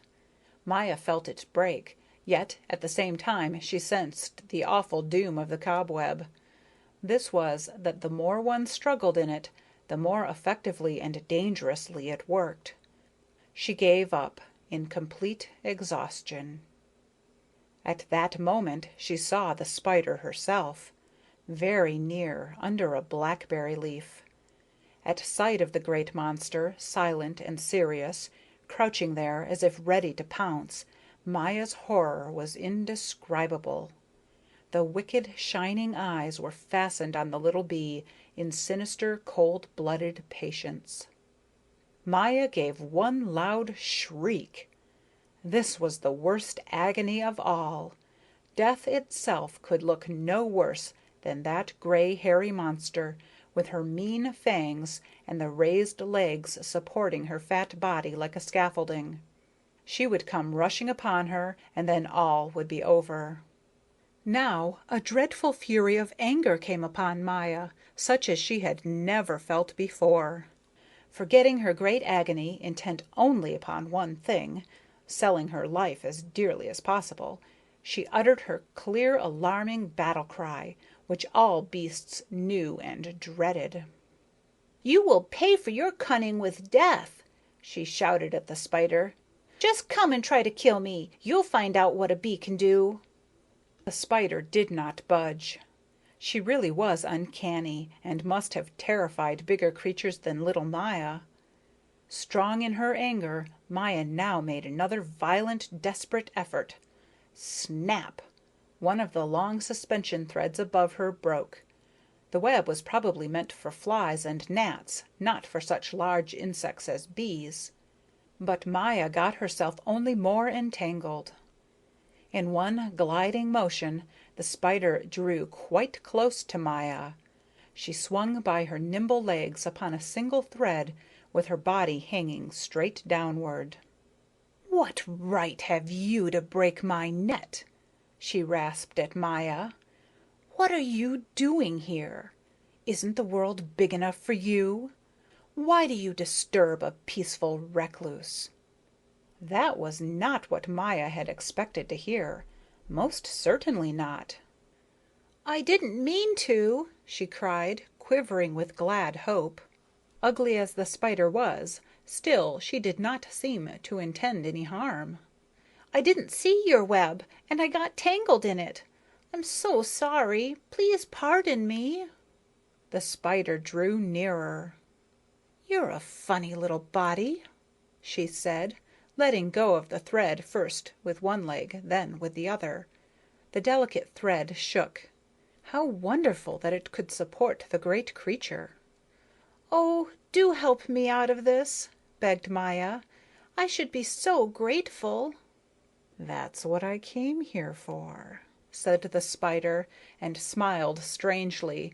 For all her smiling, she looked mean and deceitful. "Your tossing and tugging spoils the whole web. Keep quiet 1 second, and I will set you free." "Oh, thanks! Ever so many thanks!" cried Maya. The spider was now right beside her. She examined the web carefully to see how securely Maya was entangled.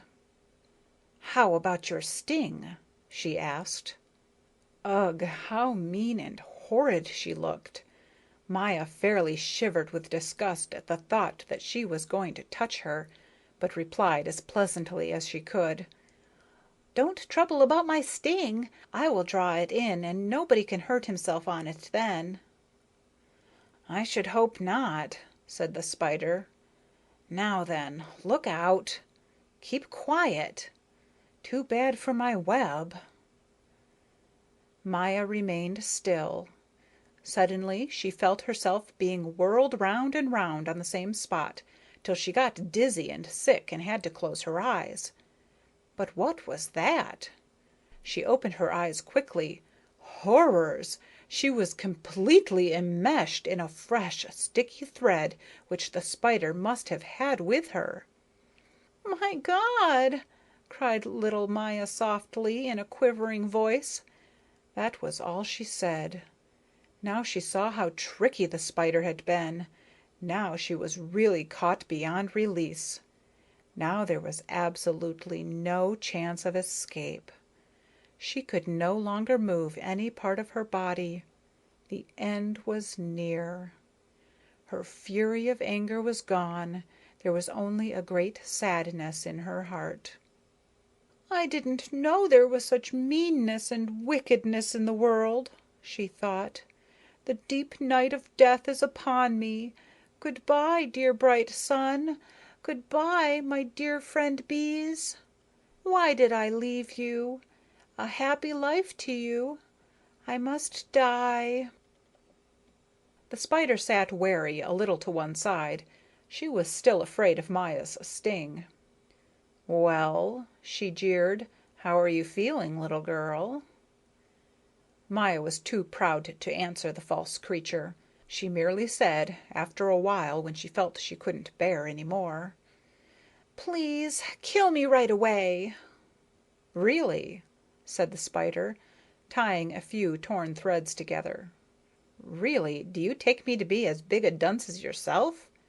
You're going to die anyhow, if you're kept hanging long enough, and that's the time for me to suck the blood out of you, when you can't sting.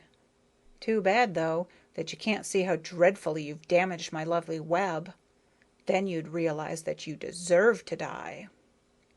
She dropped down to the ground, laid the end of the newly spun thread about a stone, and pulled it in tight. Then she ran up again, caught hold of the thread by which little enmeshed Maya hung, and dragged her captive along. "You're going into the shade, my dear," she said, "so that you shall not dry up out here in the sunshine. Besides, hanging here, you're like a scarecrow. You'll frighten away other nice little mortals who don't watch where they're going. And sometimes the sparrows come and rob my web. To let you know with whom you're dealing, my name is Thekla, of the family of cross spiders. You needn't tell me your name. It makes no difference. You're a fat bit, and you'll taste just as tender and juicy by any name." So little Maya hung in the shade of the blackberry vine, close to the ground, completely at the mercy of the cruel spider, who intended her to die by slow starvation. Hanging with her little head downward, a fearful position to be in, she soon felt she would not last many more minutes. She whimpered softly, and her cries for help grew feebler and feebler. Who was there to hear? Her folk at home knew nothing of this catastrophe, so they couldn't come hurrying to her rescue. Suddenly, down in the grass, she heard someone growling. "Make way! I'm coming!" Maya's agonized heart began to beat stormily. She recognized the voice of Bobbie the dung beetle. "Bobbie!" she called as loud as she could. "Bobbie, dear Bobbie!" "Make way! I'm coming!" "But I'm not in your way, Bobbie," cried Maya. "Oh dear, I'm hanging over your head. The spider has caught me." "Who are you?" asked Bobbie. "So many people know me. You know they do, don't you?" "I'm a Maya, Maya the bee. Oh, please, please help me." "Maya, Maya. Ah, now I remember. You made my acquaintance several weeks ago. The deuce! You are in a bad way, if I must say so myself. You certainly do need my help. As I happen to have a few moments' time, I won't refuse." "Oh, Bobbie, can you tear these threads?" "Tear those threads? Do you mean to insult me?" Bobbie slapped the muscles of his arm. "Look, little girl, hard as steel. No match for that in strength. I can do more than smash a few cobwebs. You'll see something that'll make you open your eyes." Bobbie crawled up on the leaf, caught hold of the thread by which Maya was hanging, clung to it, then let go of the leaf. The thread broke, and they both fell to the ground. "That's only the beginning," said Bobbie. "But, Maya, you're trembling. My dear child, you poor little girl, how pale you are. Now, who would be so afraid of death? You must look death calmly in the face as I do. So, I'll unwrap you now."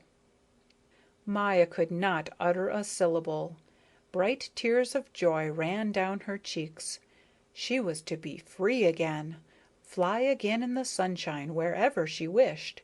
She was to live. But then she saw the spider coming down the blackberry vine. "Bobbie!" she screamed. "The spider's coming!" Bobbie went on unperturbed, merely laughing to himself. He really was an extraordinarily strong insect. "She'll think twice before she comes nearer," he said. But there, the vile voice rasped above them. "Robbers! Help! I'm being robbed! You fat lump! What are you doing with my prey?" "Don't excite yourself, madam," said Bobbie. "I have a right, haven't I, to talk to my friend? If you say another word to displease me, I'll tear your whole web to shreds. Well, why so silent all of a sudden?" "I am defeated," said the spider. "That has nothing to do with the case," observed Bobbie. "Now you'd better be getting away from here." The spider cast a look at Bobbie full of hate and venom, but glancing up at her web she reconsidered, and turned away slowly, furious, scolding and growling under her breath. Fangs and stings were of no avail. They wouldn't even leave a mark on armor such as Bobbie wore. With violent denunciations against the injustice in the world, the spider hid herself away inside a withered leaf, from which she could spy out and watch over her web. Meanwhile, Bobbie finished the unwrapping of Maya. He tore the network and released her legs and wings. The rest she could do herself. She preened herself happily, but she had to go slow because she was still weak from fright. "You must forget what you have been through," said Bobbie. "Then you'll stop trembling. Now, see if you can fly. Try." Maya lifted herself with a little buzz. Her wings worked splendidly, and to her intense joy she felt that no part of her body had been injured. She flew slowly up to the jasmine flowers, drank avidly of their abundant scented honey juice, and returned to Bobbie, who had left the blackberry vines and was sitting in the grass. "I thank you with my whole heart and soul," said Maya, deeply moved and happy in her regained freedom. "Thanks are in place," observed Bobbie, "but that's the way I always am, always doing something for other people. Now fly away. I'd advise you to lay your head on your pillow early tonight. Have you far to go?" "No," said Maya, "only a short way. I live at the edge of the beech woods. Good-by, Bobbie. I'll never forget you, never, never, as long as I live. Good-by." End of chapter 7.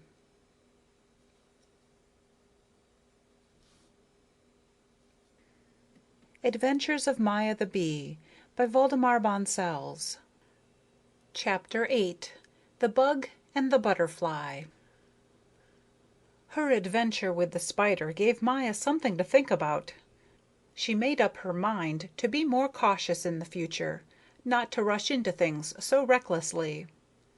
Cassandra's prudent warnings about the greatest dangers that threaten the bees were enough to give one pause. And there were all sorts of other possibilities, and the world was such a big place. Oh, there was a great deal to make a little bee stop and think. It was in the evening particularly, when twilight fell and the little bee was all by herself, that one consideration after another stirred her mind. But the next morning, if the sun shone, she usually forgot half the things that had bothered her the night before, and allowed her eagerness for experiences to drive her out again into the gay whirl of life. One day she met a very curious creature. It was angular and flat as a pancake, but had a rather neat design on its sheath, and whether its sheath were wings or what, she couldn't really tell. The odd little monster sat absolutely still on the shaded leaf of a raspberry bush, its eyes half closed, apparently sunk in meditation. The scent of the raspberries spread around it deliciously. Maya wanted to find out what sort of an animal it was. She flew to the next door leaf and said, "How do you do?" The stranger made no reply. How do you do again?" And Maya gave its leaf a little tap. The flat object peeled one eye open, turned it on Maya, and said, "A bee. A world is full of bees," and closed its eye again. Unique, thought Maya, and determined to get at the stranger's secret. For now it excited her curiosity more than ever, as people often do who pay no attention to us. She tried honey. "I have plenty of honey," she said. "May I offer you some?" The stranger opened its one eye and regarded Maya contemplatively a moment or two. What is it going to say this time? Maya wondered. This time there was no answer at all. The one eye merely closed again, and the stranger sat quite still, tight on the leaf so that you couldn't see its legs, and you'd have thought it had been pressed down flat with a thumb. Maya realized, of course, that the stranger wanted to ignore her, but you know how it is. You don't like being snubbed, especially if you haven't found out what you wanted to find out. It makes you feel so cheap. "Whoever you are," cried Maya, "permit me to inform you that insects are in the habit of greeting each other, especially when one of them happens to be a bee." The bug sat on without budging. It did not so much as open its one eye again. "It's ill," thought Maya. "How horrid to be ill on a lovely day like this. That's why it's staying in the shade, too." She flew over to the bug's leaf and sat down beside it. "Aren't you feeling well?" she asked, so very friendly. At this, the funny creature began to move away. Move is the only word to use, because it didn't walk or run or fly or hop. It went as if moved by an invisible hand. "It hasn't any legs. That's why it's so cross," thought Maya. When it reached the stem of the leaf, it stopped a second, moved on again, and to her astonishment, Maya saw that it had left behind a little brown drop.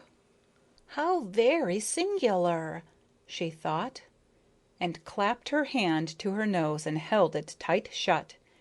The veriest stench came from the little brown drop. Maya almost fainted. She flew away as fast as she could and seated herself on a raspberry, where she held on to her nose and shivered with disgust and excitement. "Serves you right," someone above her called, and laughed. "Why take up with a stink bug?" "Don't laugh," cried Maya. She looked up. A white butterfly had alighted overhead on the slender, swaying branch of the raspberry bush, and was slowly opening and closing its broad wings, slowly, softly, silently, happy in the sunshine. Black corners to its wings, round black marks in the center of each wing, 4 round black marks in all. Ah, how beautiful, how beautiful! Maya forgot her vexation, and she was glad, too, to talk to the butterfly. She had never made the acquaintance of one before, even though she had met a great many. "Oh," she said, "you probably are right to laugh. Was that a stink bug?" "It was," he replied, still smiling. "The sort of person to keep away from. You're probably very young still." "Well," observed Maya, "I shouldn't say I was, exactly. I've been through a great deal. But that was the first specimen of the kind I had ever come across. Can you imagine doing such a thing?" The butterfly had to laugh. "You see," he explained, "stink bugs like to keep to themselves. They are not very popular, so they use the odoriferous drop to make people take notice of them. We'd probably soon forget the fact of their existence if it were not for the drop. It serves as a reminder, and they want to be remembered no matter how." "How lovely, how exquisitely lovely your wings are," said Maya. "So delicate and white. May I introduce myself? Maya, of the nation of bees." The butterfly laid his wings together to look like only one wing standing straight up in the air. He gave a slight bow. "Fred," he said laconically. Maya couldn't gaze her fill. Fly a little? She asked. "Shall I fly away?" Oh, no, I just want to see your great white wings move in the blue air. But never mind, I can wait till later. Where do you live? "Nowhere specially. A settled home is too much of a nuisance. Life didn't get to be really delightful until I turned into a butterfly. Before that, while I was still a caterpillar, I couldn't leave the cabbage the livelong day, and all one did was eat and squabble." Just what do you mean? Asked Maya, mystified. "I used to be a caterpillar," explained Fred. Never! Cried Maya. Now, said Fred, pointing both feelers straight at Maya. "Everyone knows a butterfly is first a caterpillar. Even human beings know it." Maya was utterly perplexed. Could such a thing be? You must really explain more clearly, she said. I couldn't accept what you say just so, could I? You wouldn't expect me to. The butterfly perched beside the little bee on the slender swaying branch of the raspberry bush, and they rocked together in the morning wind. He told her how he had begun life as a caterpillar, and then one day, when he had shed his last caterpillar skin, he came out a pupa or chrysalis.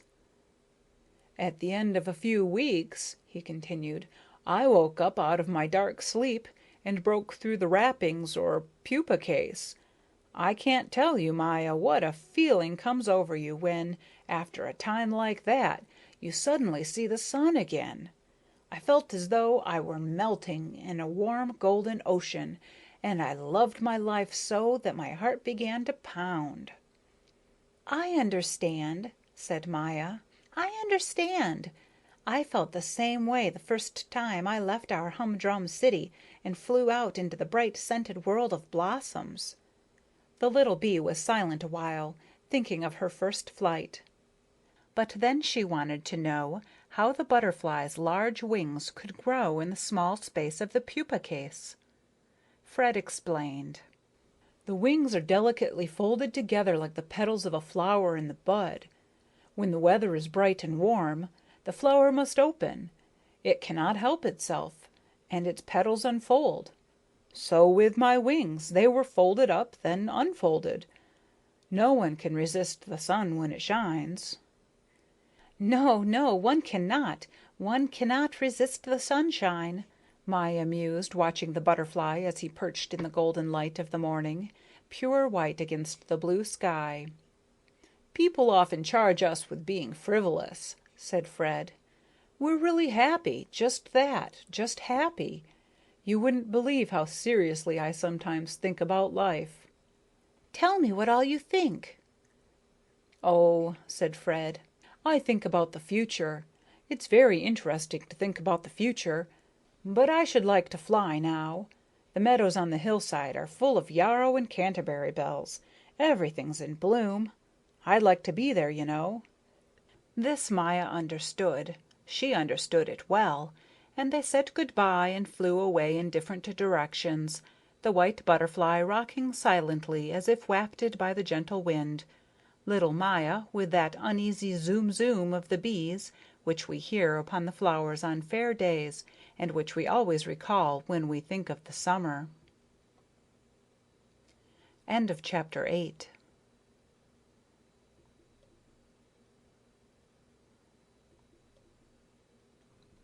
The Adventures of Maya the Bee by Waldemar Bonsels.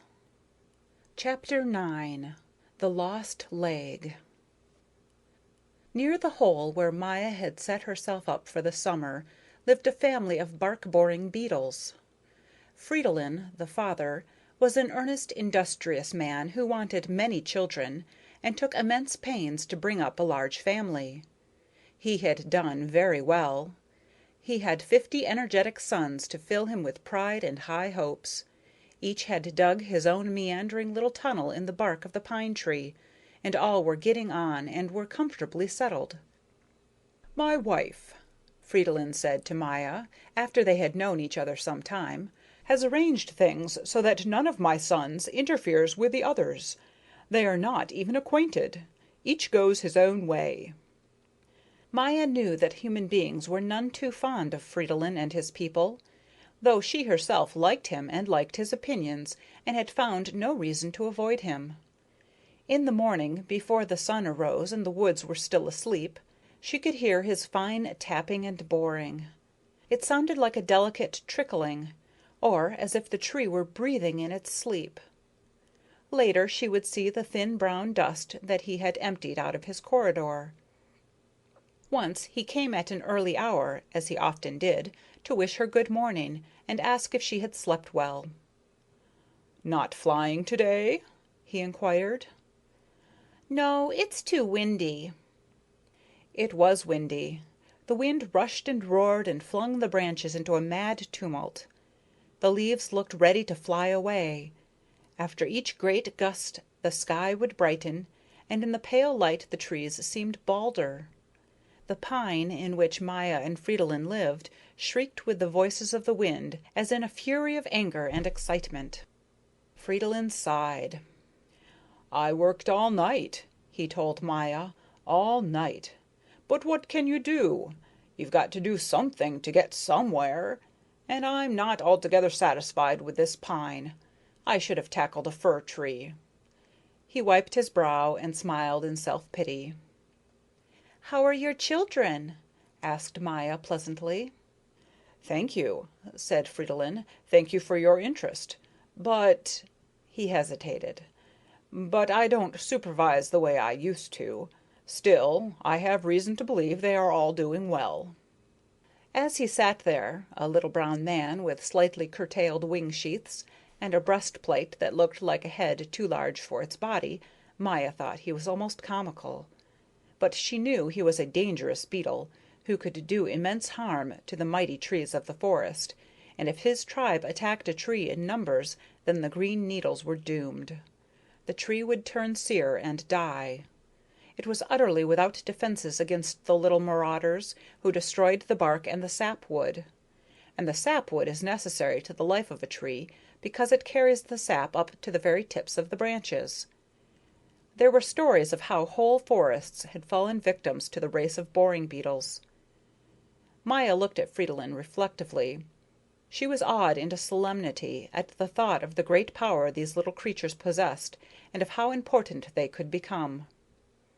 Fridolin sighed and said in a worried tone, "Ah, life would be beautiful if there were no woodpeckers." Maya nodded.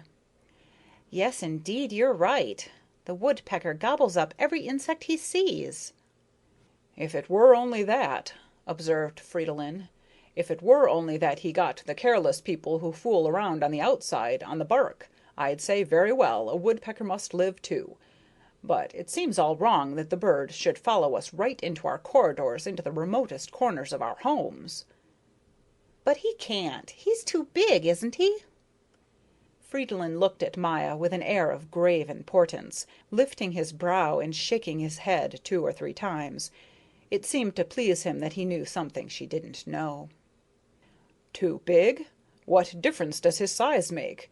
No, my dear, it's not his size we are afraid of. It's his tongue." Maya made big eyes. Fridolin told her about the woodpecker's tongue, that it was long and thin and round as a worm and barbed and sticky.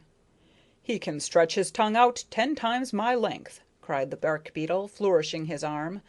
"You think, now, he has reached the limit. He can't make it the tiniest bit longer.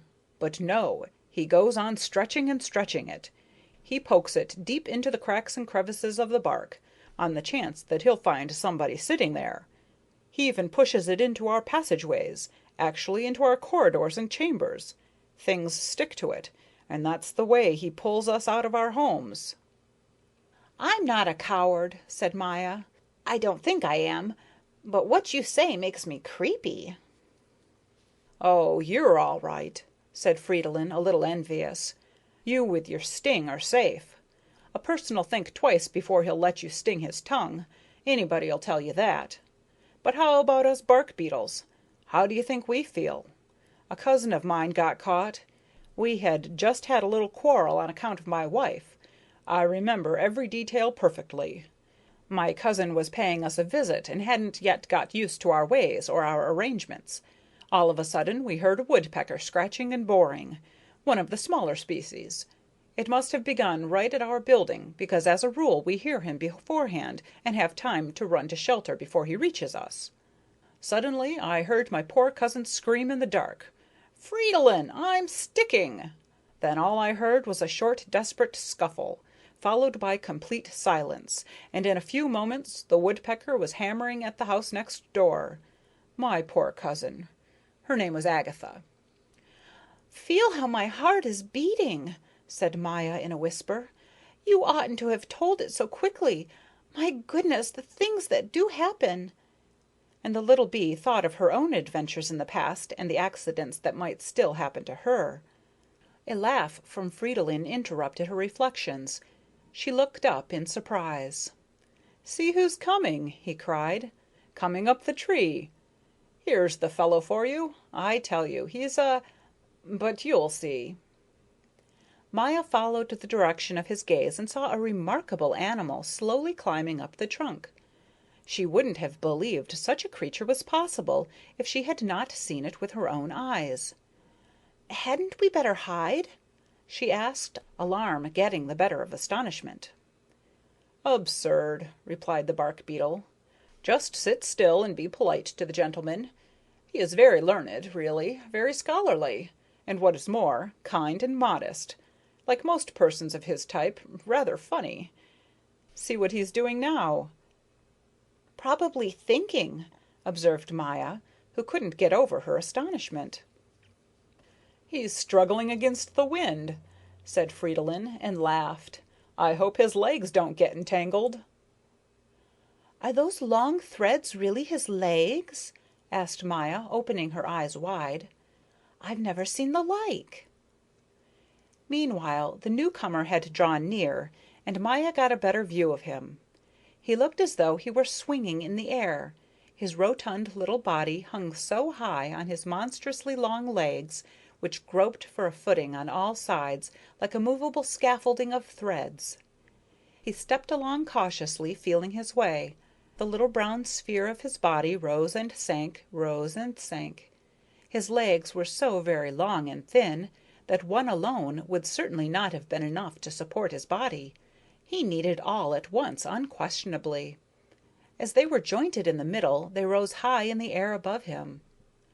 Maya clapped her hands together. "Well," she cried, "did you ever?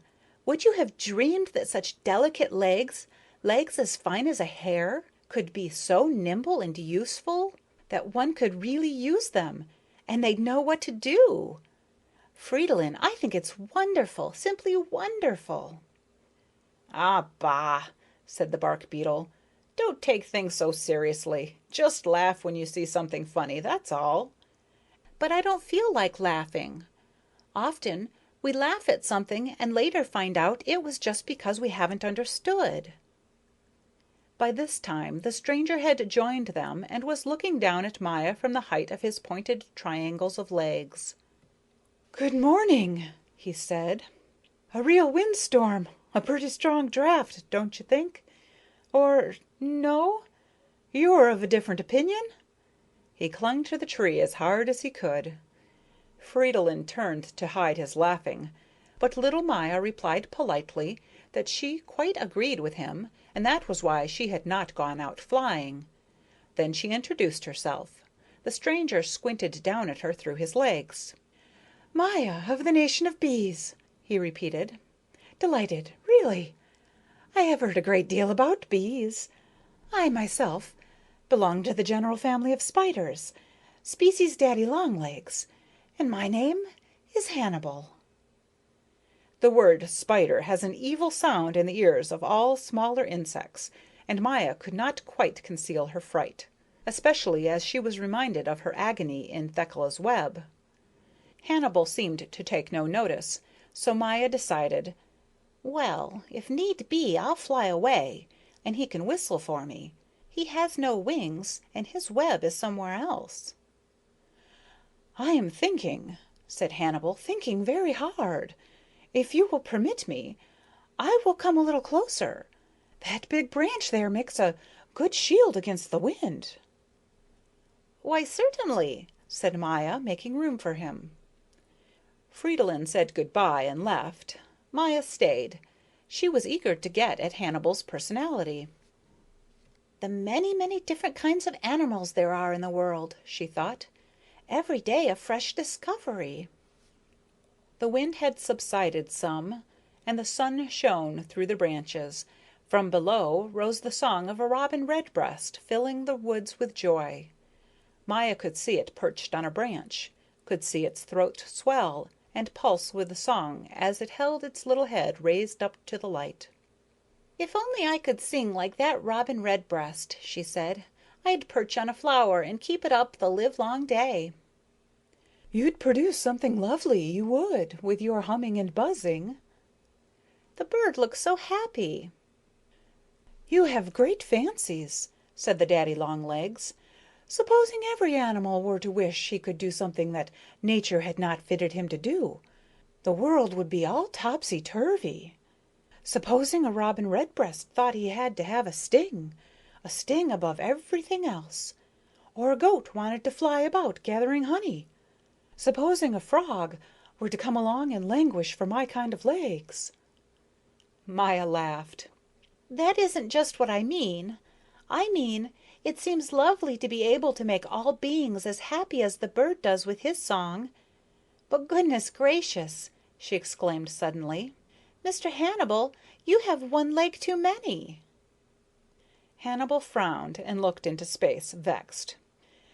"Well, you've noticed it," he said glumly. "But as a matter of fact, one leg too few, not too many." "Why? Do you usually have 8 legs?" "Permit me to explain. We spiders have 8 legs. We need them all. Besides, 8 is a more aristocratic number. One of my legs got lost. Too bad about it.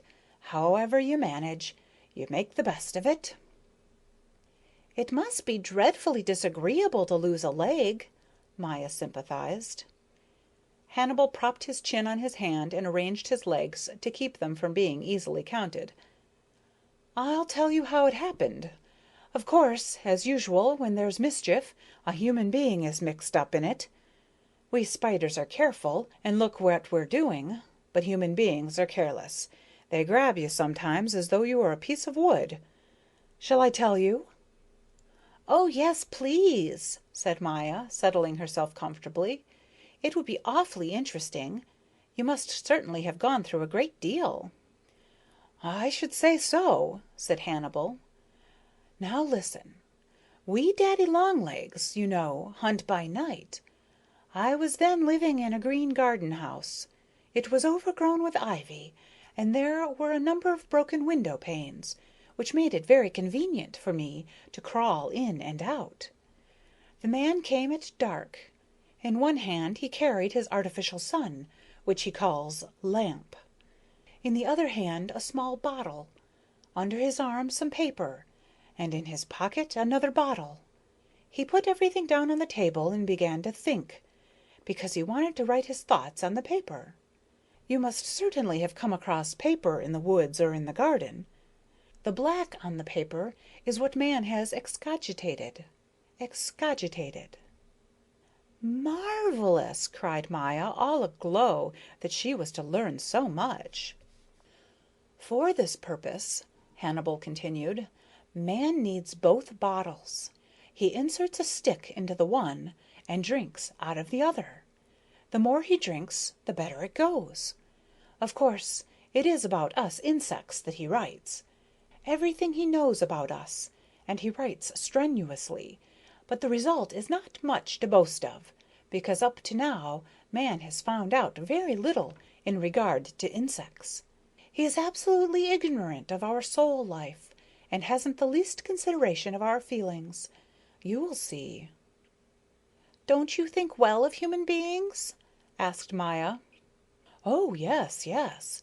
But the loss of a leg, the daddy-long-legs looked down slantwise, is apt to embitter one, rather. "I see," said Maya. One evening I was sitting on a window frame as usual, prepared for the chase, and the man was sitting at the table, his 2 bottles before him, trying to produce something. It annoyed me dreadfully that a whole swarm of little flies and gnats, upon which I depend for my sustenance, had settled upon the artificial sun, and were staring into it in that crude, stupid, uneducated way of theirs. "Well," observed Maya, "I think I'd look at a thing like that myself." Look, for all I care, but to look and to stare like an idiot are 2 extremely different things. Just watch once and see the silly jig they dance around a lamp. It's nothing for them to butt their heads about 20 times. Some of them keep it up until they burn their wings, and all the time they stare and stare at the light. "Poor creatures! Evidently they lose their wits." Then they had better stay outside on the window frame or under the leaves. They're safe from the lamp there, and that's where I can catch them. Well, on that fateful night I saw from my position on the window frame that some gnats were lying scattered on the table beside the lamp, drawing their last breath. The man did not seem to notice or care about them, so I decided to go and take them myself. That's perfectly natural, isn't it? "Perfectly." And yet it was my undoing. I crept up the leg of the table very softly, on my guard, until I could peep over the edge. The man seemed dreadfully big. I watched him working, then slowly, very slowly, carefully lifting one leg at a time, I crossed over to the lamp. As long as I was covered by the bottle, all went well, but I had scarcely turned the corner when the man looked up and grabbed me. He lifted me up by one of my legs, dangled me in front of his huge eyes, and said, "See what's here! Just see what's here!" And he grinned, the brute! He grinned with his whole face, as though it were a laughing matter. Hannibal sighed, and little Maya kept quite still. Her head was in a whirl. "Have human beings such immense eyes?" she asked at last. "Please think of me in the position I was in," cried Hannibal, vexed. "Try to imagine how I felt. Who'd like to be hanging by the leg in front of eyes 20 times as big as his own body, and a mouth full of gleaming teeth, each fully twice as big as himself? Well, what do you think?" "Awful, perfectly awful." Thank the Lord my leg broke off. There's no telling what might have happened if my leg had not broken off. I fell to the table, and then I ran as fast as my remaining legs would take me, and hid behind the bottle. There I stood and hurled threats of violence at the man. They saved me, my threats did. The man was afraid to run after me. I saw him lay my leg on the white paper, and I watched how it wanted to escape, which it can't do without me. "Was it still moving?" asked Maya, prickling at the thought. Yes, our legs always do move when they're pulled out. My leg ran, but I not being there, it didn't know where to run to, so it merely flopped about aimlessly on the same spot, and the man watched it, clutching at his nose and smiling, the heartless wretch, at my leg's sense of duty. "Impossible," said the little bee, quite scared. "An offen leg can't crawl." An offen leg? What is an offen leg? "A leg that has come off," explained Maya, staring at him. "Don't you know?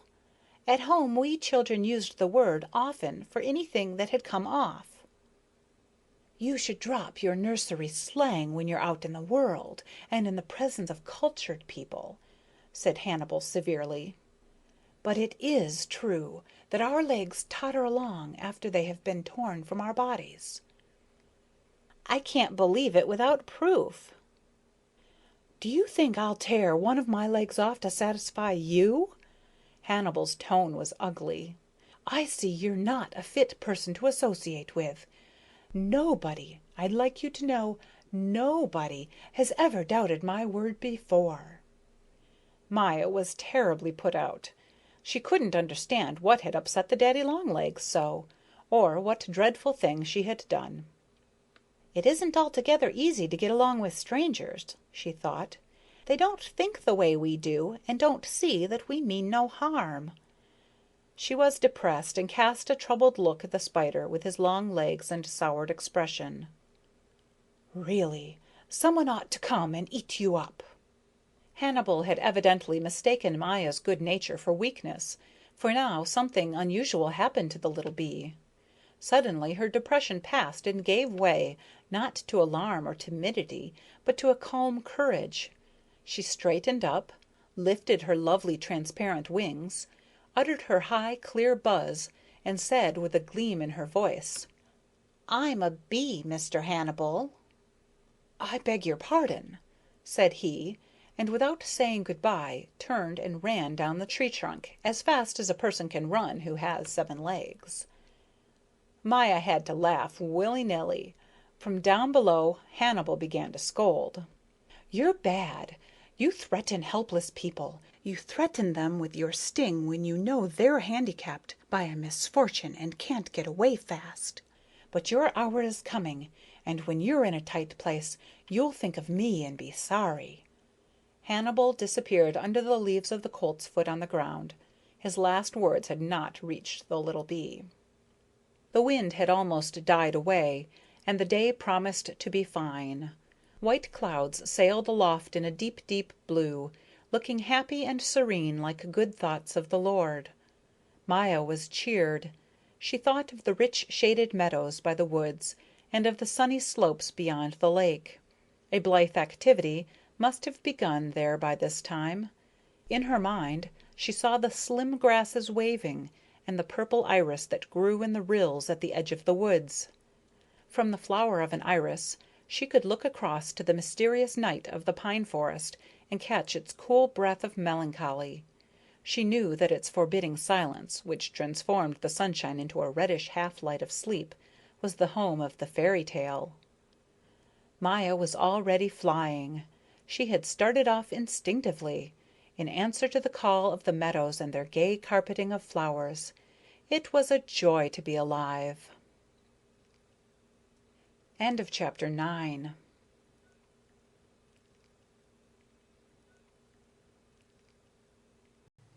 The Adventures of Maya the Bee by Waldemar Bonsels.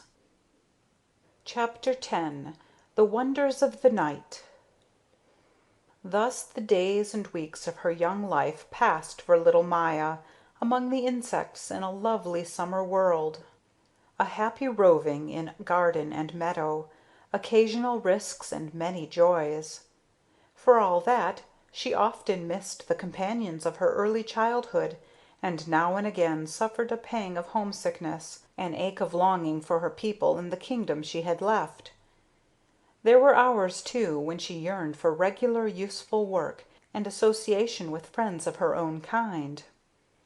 However, at bottom she had a restless nature, little Maya had, and was scarcely ready to settle down for good and live in the community of the bees.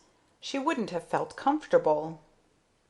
Often, among animals as well as human beings, there are some who cannot conform to the ways of the others. Before we condemn them, we must be careful and give them a chance to prove themselves, for it is not always laziness or stubbornness that makes them different. Far from it. At the back of their peculiar urge is a deep longing for something higher or better than what everyday life has to offer. And many a time young runaways have grown up into good, sensible, experienced men and women. Little Maya was a pure, sensitive soul, and her attitude to the big, beautiful world came of a genuine eagerness for knowledge and a great delight in the glories of creation. Yet it is hard to be alone even when you are happy, and the more Maya went through, the greater became her yearning for companionship and love. She was no longer so very young. She had grown into a strong, superb creature with sound, bright wings, a sharp, dangerous sting, and a highly developed sense of both the pleasures and the hazards of her life. Through her own experience she had gathered information and stored up wisdom, which she now often wished she could apply to something of real value. There were days when she was ready to return to the hive and throw herself at the queen's feet and sue for pardon and honorable reinstatement. But a great burning desire held her back, the desire to know human beings. She had heard so many contradictory things about them that she was confused rather than enlightened. Yet she had a feeling that in the whole of creation there were no beings more powerful or more intelligent or more sublime than they. A few times in her wanderings she had seen people, but only from afar, from high up in the air, big and little people, black people, white people, red people, and such as dressed in many colors. She had never ventured close. Once she had caught the glimmer of red near a brook, and thinking it was a bed of flowers had flown down. She found a human being fast asleep among the brookside blossoms. It had golden hair and a pink face and wore a red dress. It was dreadfully large, of course, but still it looked so good and sweet that Maya thrilled and tears came to her eyes. She lost all sense of her whereabouts.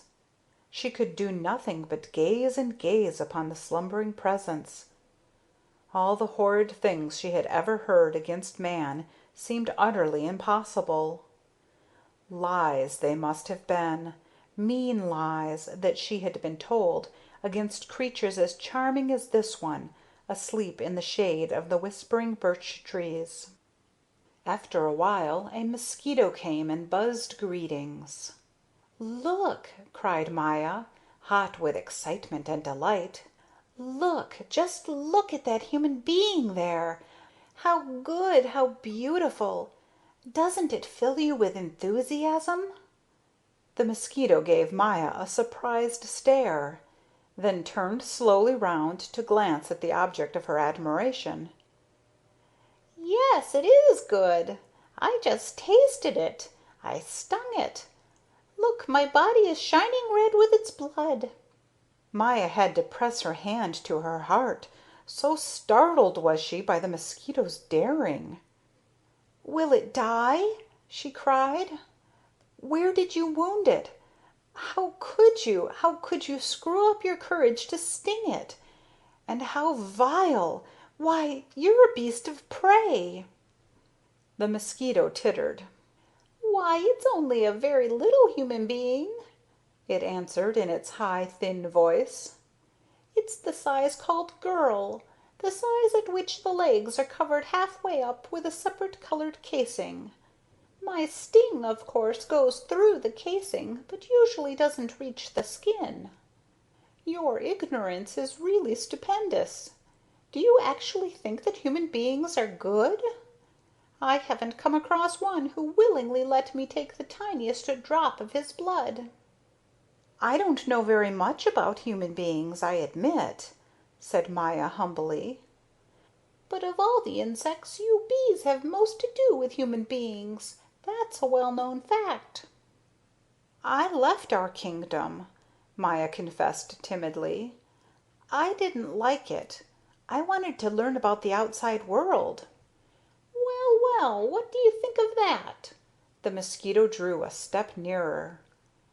"How do you like your freelancing? I must say I admire you for your independence. I, for one, would never consent to serve human beings." "But they serve us too," said Maya, who couldn't bear a slight to be put upon her people. "Maybe. To what nation do you belong?" "I come of the nation in the castle park. The ruling queen is Helen the Eighth." "Indeed," said the mosquito, and bowed low. "An enviable lineage. My deepest respects. There was a revolution in your kingdom not so long ago, wasn't there?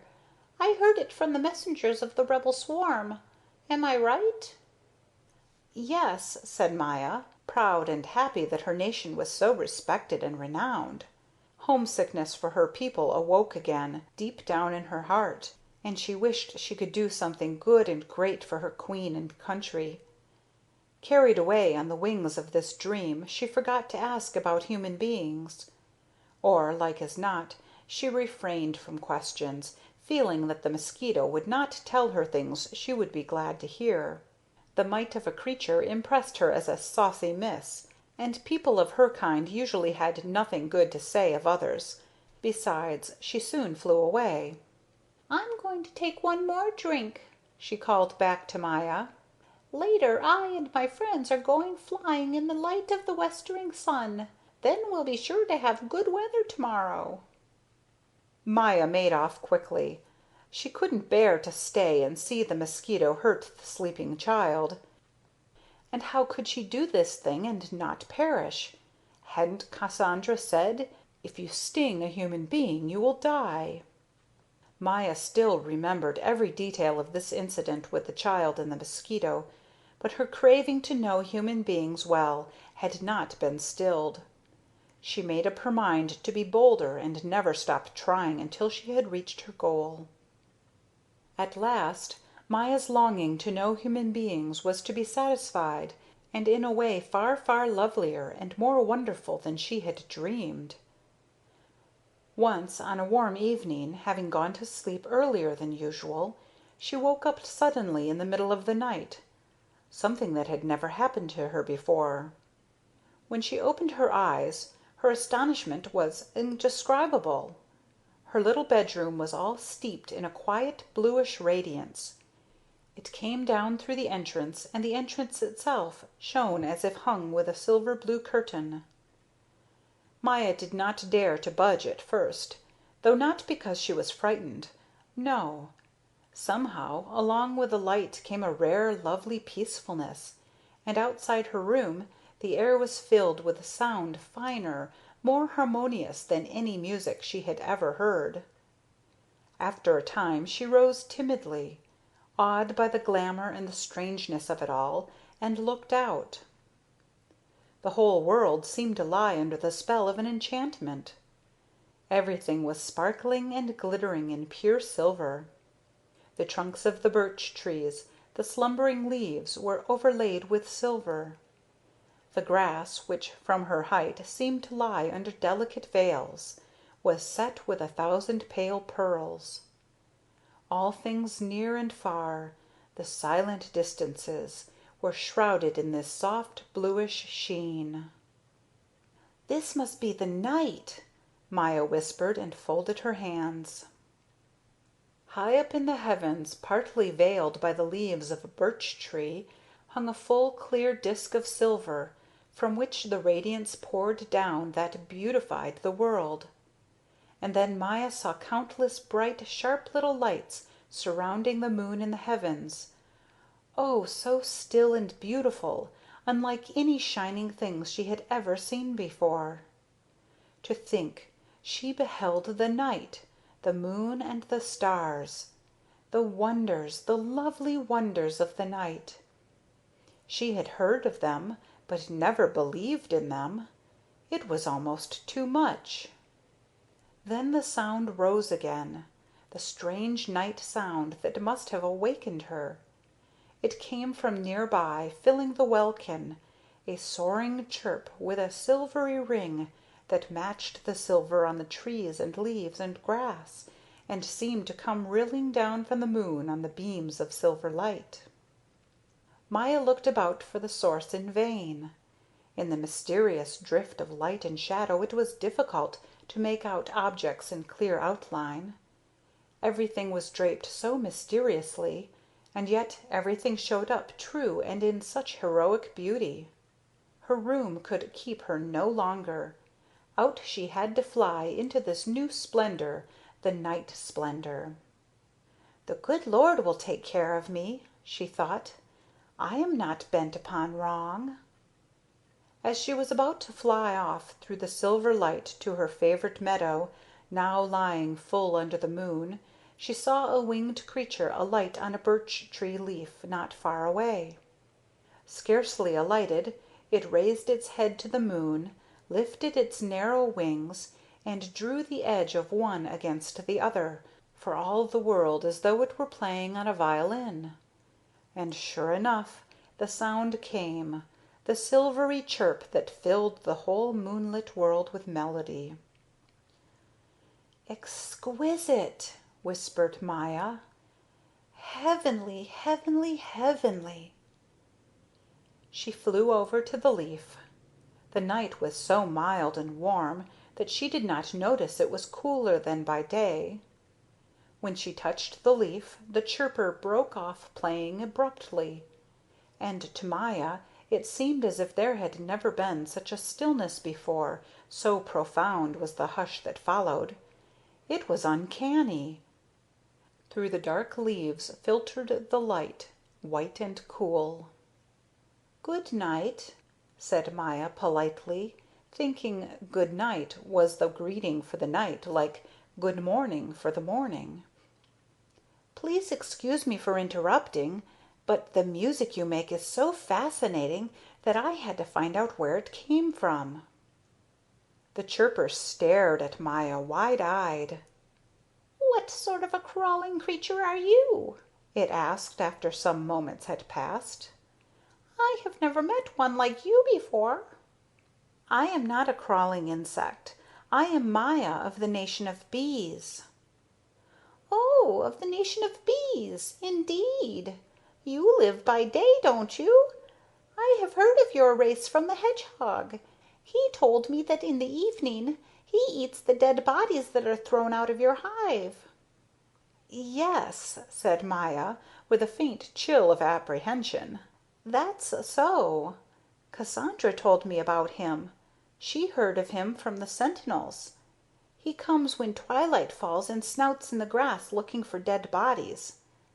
But do you associate with the hedgehog? Why, he's an awful brute." "I don't think so. We tree crickets get along with him splendidly. We call him Uncle. Of course, he always tries to catch us, but he never succeeds, so we have great fun teasing him. Everybody has to live, doesn't he? Just so he doesn't live off me, what do I care?" Maya shook her head. She didn't agree, but not caring to insult the cricket by contradicting, she changed the subject. "So you're a tree cricket?" "Yes, a snowy tree cricket. But I must play, so please don't keep me any longer. It's full moon, a wonderful night. I must play." "Oh, do make an exception this once. You play all the time. Tell me about the night." "A midsummer night is the loveliest in the world," answered the cricket. "It fills the heart with rapture. But what my music doesn't tell you I shan't be able to explain. Why need everything be explained? Why know everything? We poor creatures can find out only the tiniest bit about existence, yet we can feel the glory of the whole wide world." And the cricket set up its happy silvery strumming. Heard from close by where Maya sat, the music was overpowering in its loudness. The little bee sat quite still in the blue summer night, listening and musing deeply about life and creation. Silence fell. There was a faint whir, and Maya saw the cricket fly out into the moonlight. "The night makes one feel sad," she reflected.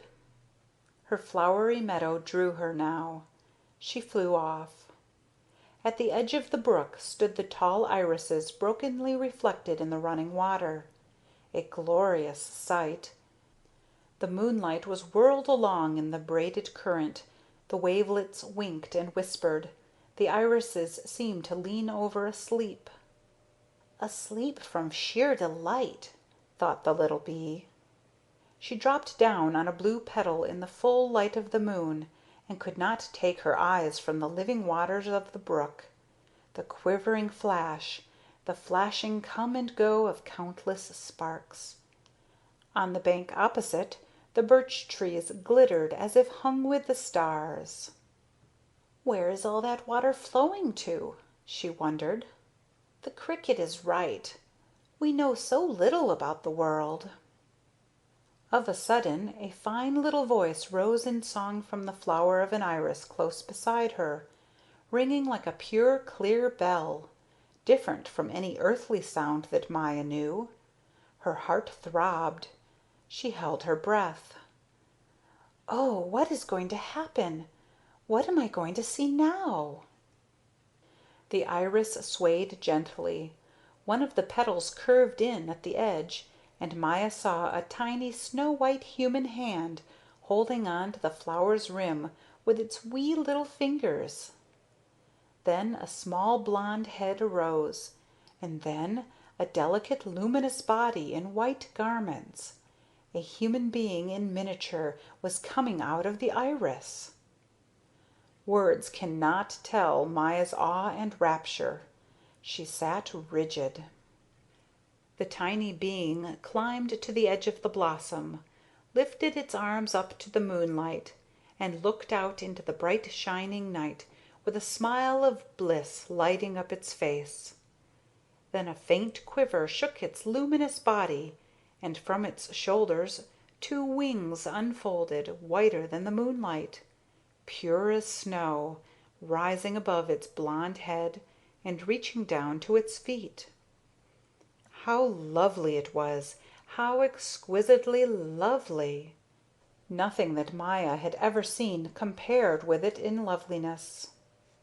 Standing there in the moonlight, holding its hands up to heaven, the luminous little being lifted its voice again and sang. The song rang out in the night, and Maya understood the words. "My home is light, the crystal bowl of heaven's blue, I love it so. Both death and life will change, I know, but not my soul, my living soul. My soul is that which breathes anew from all of loveliness and grace, and as it flows from God's own face, it flows from his creations too." Maya burst into sobs. What it was that made her so sad and yet so happy, she could not have told. The little human being turned around. "Who is crying?" he asked in his chiming voice. "It's only me," stammered Maya. "Excuse me for interrupting you." "But why are you crying?" "I don't know. Perhaps just because you are so beautiful. Who are you? Oh, do tell me if I'm not asking too much. You are an angel, aren't you? You must be." "Oh, no," said the little creature, quite serious. "I am only a sprite, a flower sprite. But, dear little bee, what are you doing out here in the meadow so late at night?" The sprite flew over to a curving iris blade beside Maya and regarded her long and kindly from his swaying perch in the moonlight. Maya told him all about herself, what she had done, what she knew, and what she longed for, and while she spoke his eyes never left her, those large dark eyes glowing in the white fairy face under the golden hair that ever and anon shone like silver in the moonlight. When she finished he stroked her head and looked at her so warmly and lovingly that the little bee, beside herself with joy, had to lower her gaze. "We sprites," he explained, "live 7 nights, but we must stay in the flower in which we are born, else we die at dawn." Maya opened her eyes wide in terror. "Then hurry, hurry! Fly back into your flower!" The sprite shook his head sadly. "Too late. But listen, I have more to tell you. Most of us sprites are glad to leave our flowers never to return, because a great happiness is connected with our leaving. We are endowed with a remarkable power. Before we die, we can fulfill the dearest wish of the first creature we meet. It is when we make up our minds seriously to leave the flower for the purpose of making someone happy that our wings grow." "How wonderful!" cried Maya. "I'd leave the flower too, then. It must be lovely to fulfill another person's wish." That she was the first being whom the sprite on his flight from the flower had met did not occur to her. "And then must you die?" The sprite nodded, but not sadly this time. "We live to see the dawn still," he said. "But when the dew falls, we are drawn into the fine cobwebby veils that float above the grass and the flowers of the meadows. Haven't you often noticed that the veils shine white as though a light were inside them? It's the sprites, their wings and their garments. When the light rises, we change into dewdrops. The plants drink us, and we become a part of their growing and blooming, until in time we rise again as sprites from out their flowers." "Then you were once another sprite?" asked Maya, tense, breathless with interest. The earnest eyes said yes. "But I have forgotten my earlier existence. We forget everything in our flower sleep." "Oh, what a lovely fate!" "It is the same as that of all earthly creatures, when you really come to think of it, even if it isn't always flowers out of which they wake from their sleep of death. But we won't talk of that tonight." "Oh, I'm so happy!" cried Maya. "Then you haven't got a wish? You're the first person I've met, you know, and I possess the power to grant your dearest wish." "I? But I'm only a bee." "No, it's too much. It would be too great a joy. I don't deserve it. I don't deserve that you should be so good to me." "No one deserves the good and the beautiful. The good and the beautiful come to us like the sunshine." Maya's heart beat stormily. Oh, she did have a wish, a burning wish, but she didn't dare confess it. The elf seemed to guess. He smiled, so you couldn't keep anything a secret from him. "Well?" He stroked his golden hair off his pure forehead. "I'd like to know human beings at their best and most beautiful," said the little bee. She spoke quickly and hotly. She was afraid she would be told that so great a wish could not be granted. But the sprite drew himself up. His expression was serious and serene. His eyes shone with confidence. He took Maya's trembling hand and said: "Come, we'll fly together. Your wish shall be granted." End of chapter 10.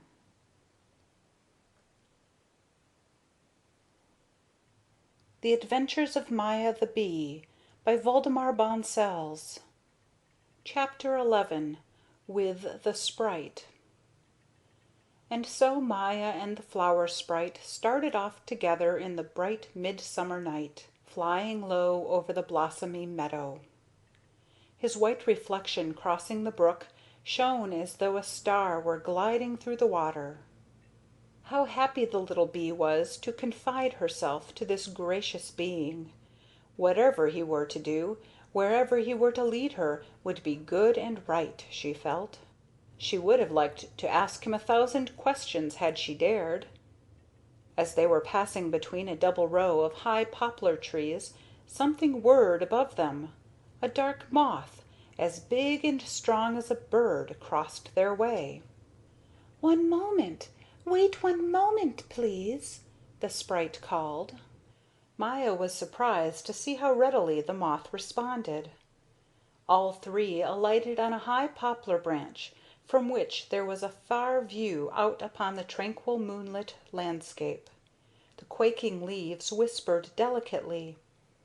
The moth, perching directly opposite Maya in the full light of the moon, slowly lifted his spread wings and dropped them again softly, as if gently fanning, fanning a cool breath upon someone.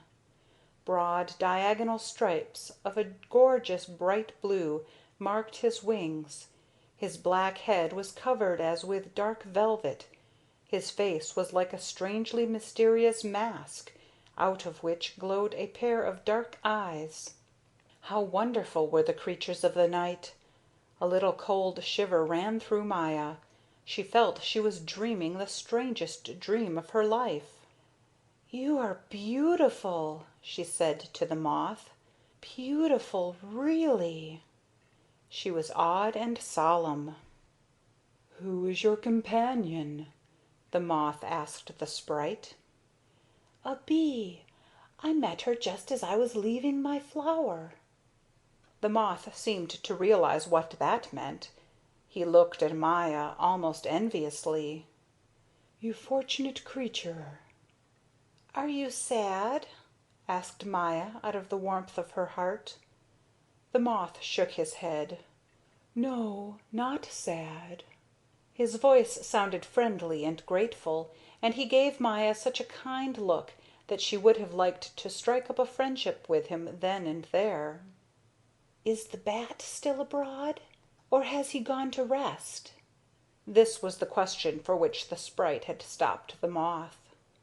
"Oh, he's gone to rest long ago. You want to know, do you, on account of your companion?" The sprite nodded. Maya was dying to find out what a bat was, but the sprite seemed to be in a hurry. With a charming gesture of restlessness, he tossed his shining hair back from his forehead. "Come, Maya," he said. "We must hurry. The night is so short." "Shall I carry you part of the way?" asked the moth. The sprite thanked him but declined. "Some other time," he called. Then it will be never, thought Maya as they flew away, because at dawn the flower sprite must die.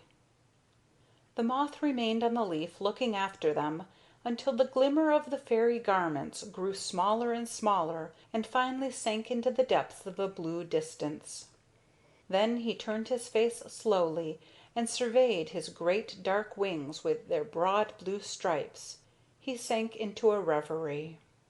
"So often I have heard that I am gray and ugly," he said to himself, "and that my dress is not to be compared with the superb robes of the butterfly. But the little bee saw only what is beautiful in me, and she asked me if I was sad. I wonder whether I am or not. No, I am not sad," he decided. "Not now." Meanwhile, Maya and the flower sprite flew through the dense shrubbery of a garden. The glory of it in the dimmed moonlight was beyond the power of the mortal lips to say. An intoxicatingly sweet cool breath of dew and slumbering flowers transformed all things into unutterable blessings. The lilac grapes of the acacias sparkled in freshness. The June rose tree looked like a small blooming heaven hung with red lamps. The white stars of the jasmine glowed palely, sadly, and poured out their perfume as if, in this one hour, to make a gift of their all. Maya was dazed. She pressed the sprite's hand and looked at him. A light of bliss shone from his eyes. "Who could have dreamed of this?" whispered the little bee.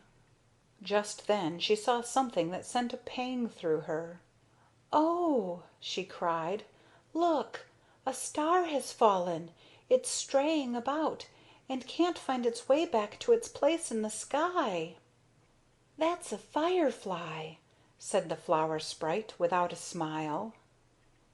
Now, in the midst of her amazement, Maya realized for the first time why the sprite seemed so dear and kind. He never laughed at her ignorance. On the contrary, he helped her when she went wrong. "They are odd little creatures," the sprite continued. They carry their own light about with them on warm summer nights and enliven the dark under the shrubbery where the moonlight doesn't shine through. So Firefly can keep tryst with Firefly even in the dark. Later, when we come to the human beings, you will make the acquaintance of one of them." "Why?" asked Maya. "You'll soon see." By this time they had reached an arbor completely overgrown with jasmine and woodbine. They descended almost to the ground. From close by, within the arbor, came the sound of faint whisperings. The flower sprite beckoned to a firefly. "Would you be good enough," he asked, "to give us a little light? We have to push through these dark leaves here. We want to get to the inside of the jasmine arbor." "But your glow is much brighter than mine." "I think so too," put in Maya, more to hide her excitement than anything else. "I must wrap myself up in a leaf," explained the sprite, "else the human beings would see me and be frightened. We sprites appear to human beings only in their dreams." "I see," said the firefly. "I am at your service. I will do what I can. Won't the great beast with you hurt me?" The sprite shook his head no, and the firefly believed him. The sprite now took a leaf and wrapped himself in it. The gleam of his white garments was completely hidden. Then he picked a little bluebell from the grass and put it on his shining head, like a helmet. The only bit of him left exposed was his face, which was so small that surely no one would notice it. He asked the firefly to perch on his shoulder, and with its wings to dim its lamp on the one side so as to keep the dazzle out of his eyes. "Come now," he said, taking Maya's hand. "We had better climb up right here." The little bee was thinking of something the sprite had said. As they clambered up the vine, she asked, "Do human beings dream when they sleep?" "Not only then. They dream sometimes even when they are awake. They sit with their bodies a little limp, their heads bent a little forward, and their eyes searching the distance, as if to see into the very heavens.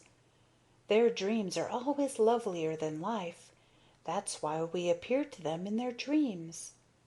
The sprite now laid his tiny finger on his lips, bent aside a small blooming sprig of jasmine, and gently pushed Maya ahead.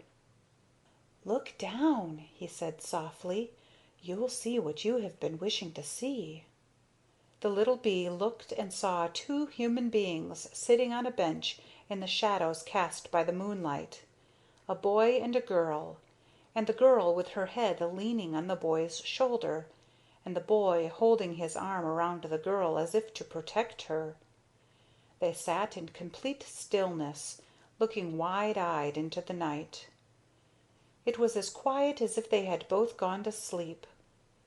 Only from a distance came the chirping of the crickets, and slowly, slowly the moonlight drifted through the leaves. Maya, transported out of herself, gazed into the girl's face. Although it looked pale and wistful, it seemed to be transfused by the hidden radiance of a great happiness. Above her large eyes lay golden hair, like the golden hair of the sprite, and upon it rested the heavenly sheen of the midsummer night. From her red lips, slightly parted, came a breath of rapture and melancholy, as if she wanted to offer everything that was hers to the man by her side for his happiness. And now she turned to him, pulled his head down, and whispered a magical something that brought a smile to his face such as Maya thought no earthly being could wear. In his eyes gleamed a happiness and a vigor as if the whole big world were his to own, and suffering and misfortune were banished forever from the face of the earth. Maya somehow had no desire to know what he said to the girl in reply. Her heart quivered as though the ecstasy that emanated from the two human beings was also hers. "Now I have seen the most glorious thing that my eyes will ever behold," she whispered to herself. I know now that human beings are most beautiful when they are in love." How long Maya stayed behind the leaves without stirring, lost in looking at the boy and girl, she did not know. When she turned round, the firefly's lamp had been extinguished. The sprite was gone. Through the doorway of the arbor far across the country on the distant horizon showed a narrow streak of red. End of chapter 11.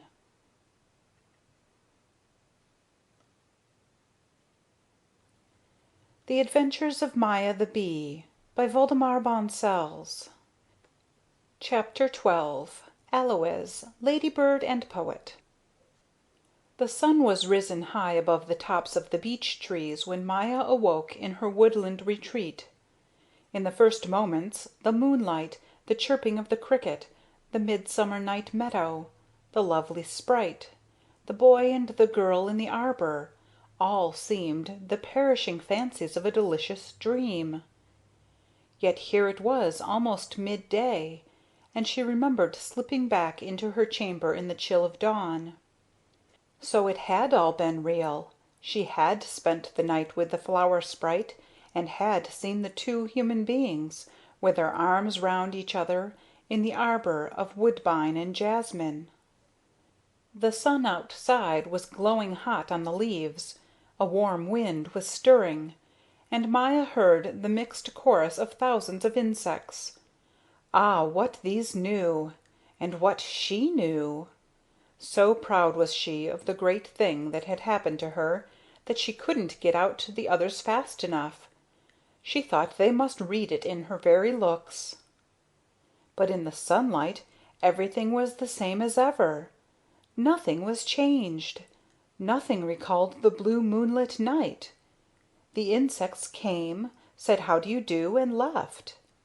Yonder the meadow was a scene of bustling activity.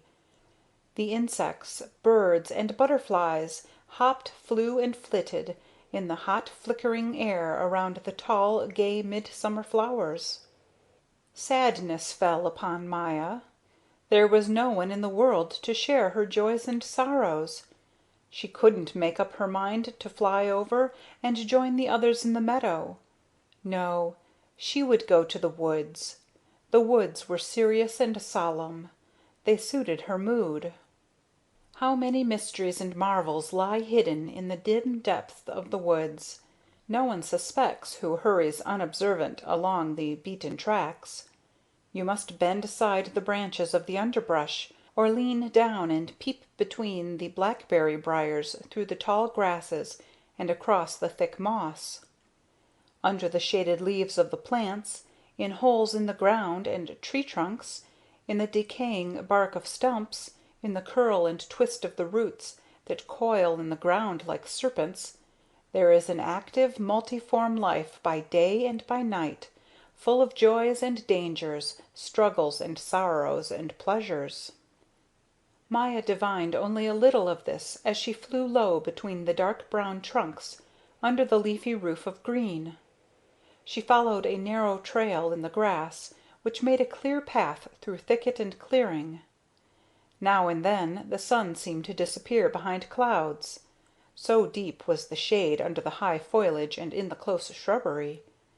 But soon she was flying again through a bright shimmer of gold and green, above the broad-leaved miniature forests of bracken and blackberry. After a long stretch, the woods opened their columned and overarched portals. Before Maya's eyes lay a wide field of grain in the golden sunshine. Butterfly weed flamed on the grassy borders.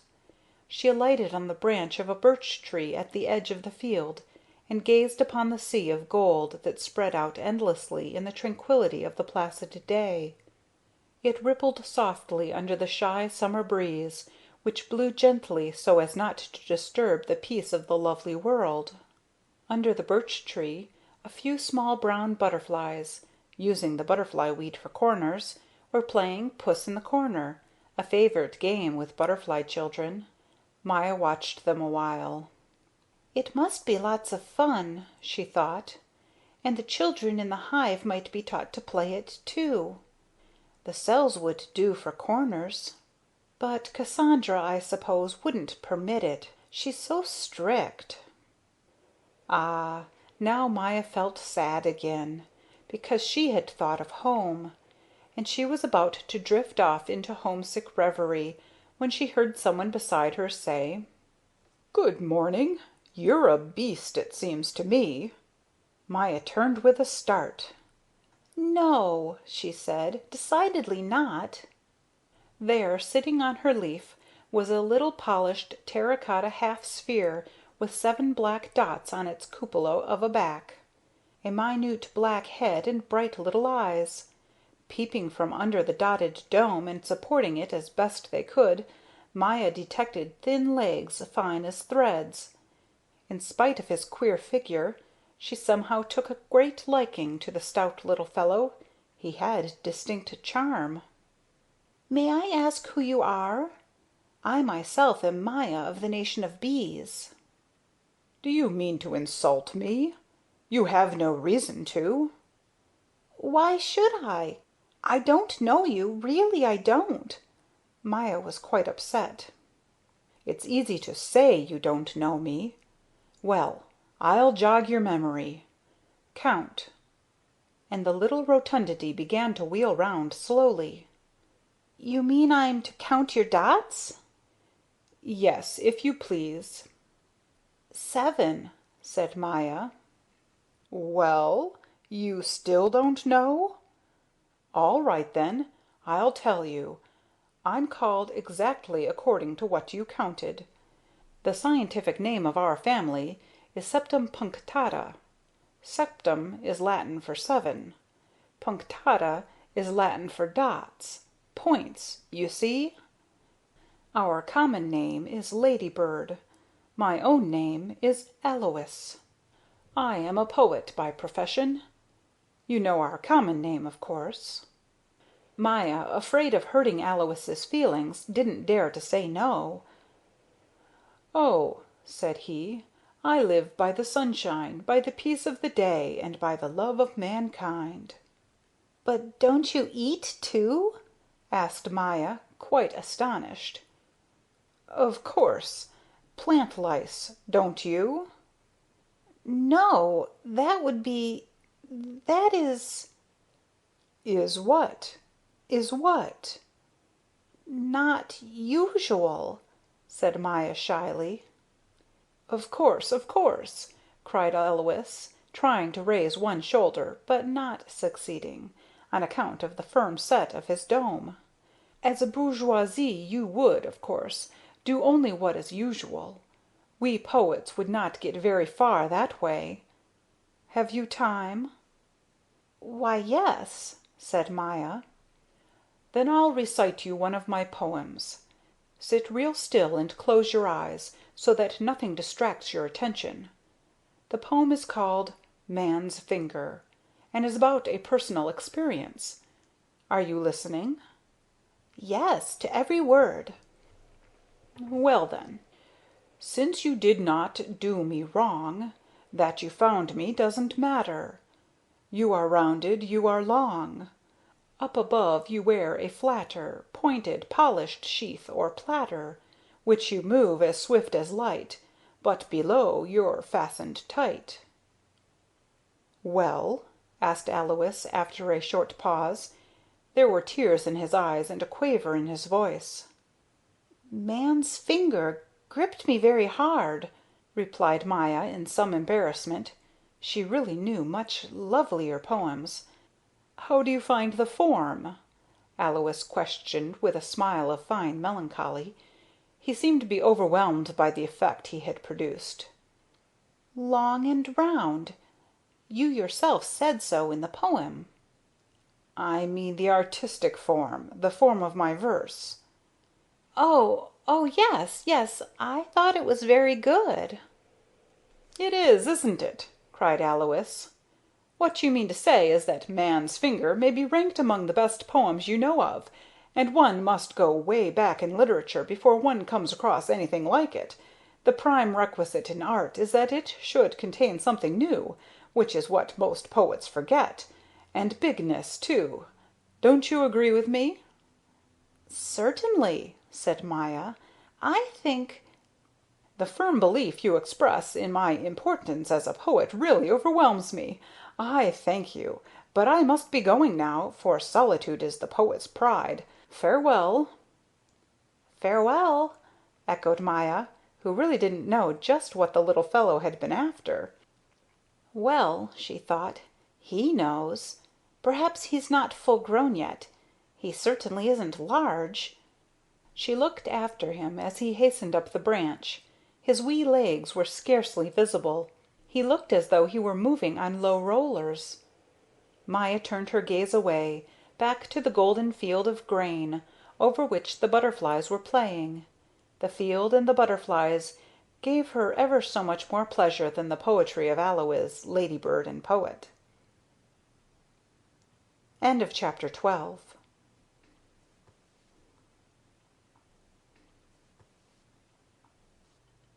The Adventures of Maya the Bee by Waldemar Bonsels. Chapter 13. The Fortress. How happily the day had begun, and how miserably it was to end! Before the horror swept upon her, Maya had formed a very remarkable acquaintance. It was in the afternoon, near a big old water-butt.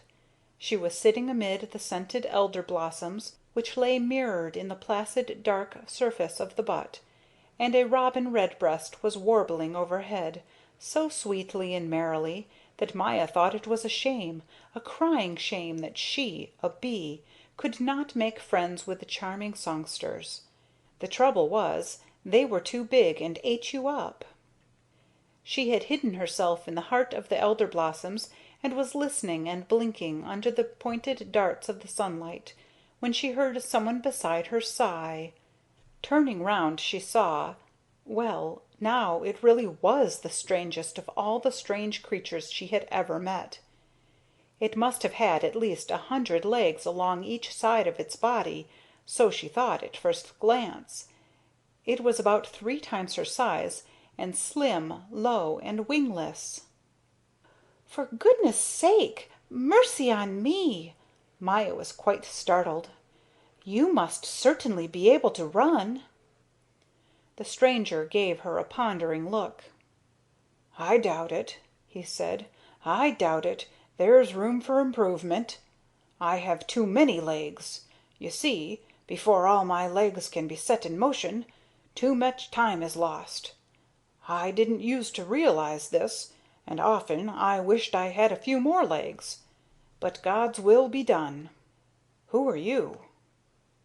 Maya introduced herself. The other one nodded and moved some of his legs. "I am Thomas of the family of millipedes. We are an old race, and we arouse admiration and astonishment in all parts of the globe. No other animal can boast anything like our number of legs. 8 is their limit, so far as I know." "You are tremendously interesting, and your color is so queer. Have you got a family?" "Why, no. Why should I? What good would a family do me? We millipedes crawl out of our eggs, that's all. If we can't stand on our own feet, who should?" Of course," Maya observed thoughtfully. "But have you no relations?" "No, dear child. I earn my living, and doubt. I doubt." "Oh, what do you doubt?" "I was born doubting. I must doubt."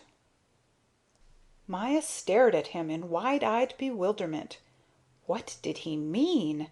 What could he possibly mean? She couldn't for the life of her make out, but she did not want to pry too curiously into his private affairs. "For one thing," said Thomas after a pause, "for one thing, I doubt whether you have chosen a good place to rest in. Don't you know what's over there in the big willow?" "No." "You see? I doubted right away if you knew. The city of the hornets is over there." Maya turned deathly white and nearly fell off the elder blossoms. In a voice shaking with fright, she asked just where the city was. "Do you see that old nesting box for starlings, there in the shrubbery near the trunk of the willow tree? It's so poorly placed that I doubted from the first whether starlings would ever move in. If a birdhouse isn't set with its door facing the sunrise, every decent bird will think twice before taking possession.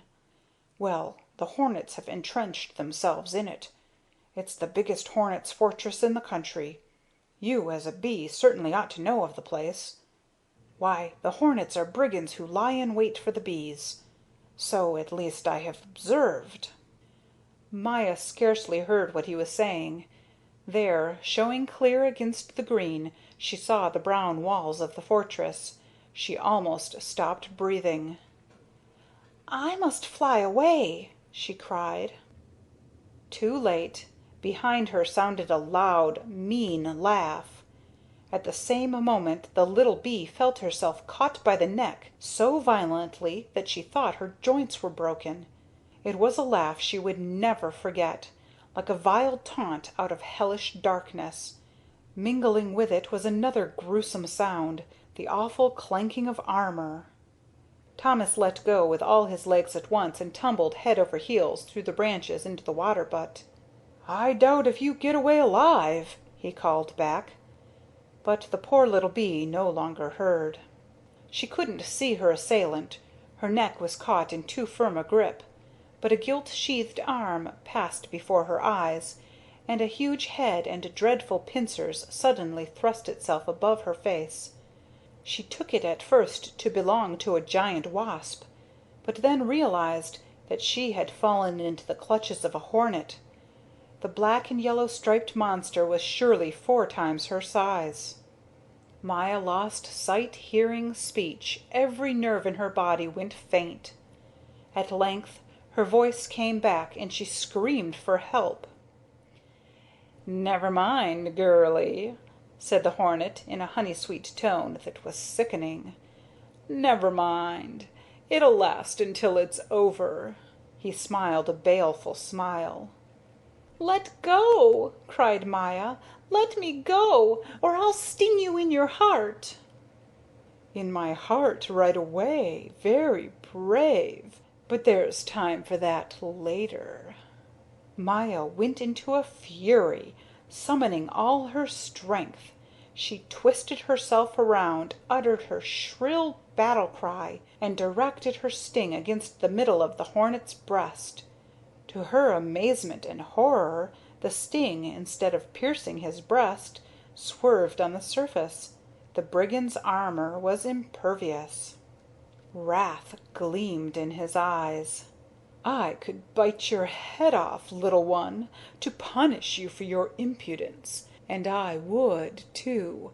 I would indeed, but for our queen. She prefers fresh bees to dead carcasses. So a good soldier saves a juicy morsel like you to bring to her alive." The hornet, with Maya still in his grip, rose into the air and made directly for the fortress. "This is too awful," thought the poor little bee. "No one can stand this." She fainted. When she came to her senses, she found herself in half darkness in a sultry dusk permeated by a horrid pungent smell. Slowly everything came back to her. A great paralyzing sadness settled in her heart. She wanted to cry. The tears refused to come. "I haven't been eaten up yet, but I may be any moment," she thought in a tremble. Through the walls of her prison she caught the distinct sound of voices, and soon she noticed the little light filtered through a narrow chink. The hornets made their walls, not of wax like the bees, but of a dry mass resembling porous gray paper. By the one thread of light she managed bit by bit to make out her surroundings. Horror of horrors! Maya was almost congealed with fright. The floor was strewn with the bodies of dead insects. At her very feet lay a little rose beetle turned over on its back. To one side was the skeleton of a large locust broken in two, and everywhere were the remains of slaughtered bees, their wings and legs and sheaths. "Oh, oh, to think this had to happen to me!" whimpered little Maya. She did not dare to stir the fraction of an inch, and pressed herself shivering into the farthest corner of this chamber of horrors. Again she heard voices on the other side of the wall. Impelled by mortal fear, she crept up to the chink and peeped through. What she saw was a vast hall, crowded with hornets, and magnificently illuminated by a number of captive glowworms. Enthroned in their midst sat the queen. She seemed to be holding an important council. Maya caught every word that was said. If those glittering monsters had not inspired her with such unspeakable horror, she would have gone into raptures over their strength and magnificence. It was the first time she had had a good view of any of the race of brigands. Tigers they looked like, superb tigers of the insect world, with their tawny black-barred bodies. A shiver of awe ran through the little bee. A sergeant-at-arms went about the walls of the hall, ordering the glowworms to give all the light they could. They must strain themselves to the utmost. He muttered his commands in a low voice, so as not to interrupt the deliberations, and thrust at them with a long spear, hissing as he did so. "Light up, or I'll eat you!" Terrible the things that were done in the fortress of the hornets. Then Maya heard the queen say: "Very well. We shall abide by the arrangements we have made. Tomorrow, 1 hour before dawn, the warriors will assemble and sally forth to the attack on the city of the bees in the castle park. The hive is to be plundered and as many prisoners taken as possible. He who captures Queen Helen the Eighth and brings her to me alive will be dubbed a knight. Go forth and be brave and victorious, and bring back rich booty. The meeting is herewith adjourned. Sleep well, my warriors. I bid you good night." The queen hornet rose from her throne and left the hall accompanied by her bodyguard. Maya nearly cried out loud. "My country!" she sobbed. "My bees, my dear, dear bees!" She pressed her hands to her mouth to keep herself from screaming. She was in the depths of despair. "Oh, would that I had died before I heard this! No one will warn my people. They will be attacked in their sleep and massacred. Oh, God, perform a miracle! Help me and my people! Our need is great." In the hall the glowworms were put out and devoured. Gradually the fortress was wrapped in a hush. Maya seemed to have been forgotten. A faint twilight crept into her cell, and she thought she caught the strumming of the cricket's night song outside. Was anything more horrible than this dungeon with its carcasses strewn on the ground? End of chapter 13.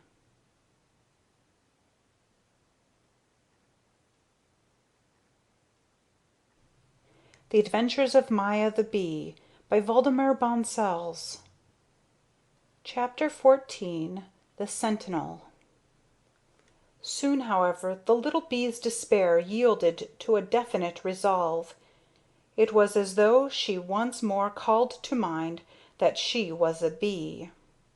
"Here I am, weeping and wailing," she thought, "as if I had no brains and as if I were a weakling. Oh, I'm not much of an honor to my people and my queen. They are in danger. I am doomed anyhow. So since death is certain one way or another, I may as well be proud and brave and do everything I can to try to save them." It was as though Maya had completely forgotten the long time that had passed since she left her home. More strongly than ever she felt herself one of her people, and the great responsibility that suddenly devolved upon her through the knowledge of the hornet's plot, filled her with fine courage and determination. "If my people are to be vanquished and killed, I want to be killed too, but first I must do everything in my power to save them." "Long live my queen!" she cried. "Quiet in there!" clanged harshly from the outside. Ugh, what an awful voice! The watchman making his rounds. Then it was already late in the night. As soon as the watchman's footsteps had died away, Maya began to widen the chink through which she had peeped into the hall. It was easy to bite away the brittle stuff of the partition, though it took some time before the opening was large enough to admit her body. At length, in the full knowledge that discovery would cost her her life, she squeezed through into the hall. From remote depths of the fortress echoed the sound of loud snoring. The hall lay in a subdued blue light that found its way in through the distant entrance. "The moonlight," Maya said to herself. She began to creep cautiously toward the exit, cowering close in the deep shadows of the walls, until she reached the high, narrow passageway that led from the hall to the opening through which the light shone. She heaved a deep sigh. Far, far away glimmered a star. "Liberty," she thought. The passageway was quite bright. Softly, stepping oh so very softly, Maya crept on. The portal came nearer and nearer.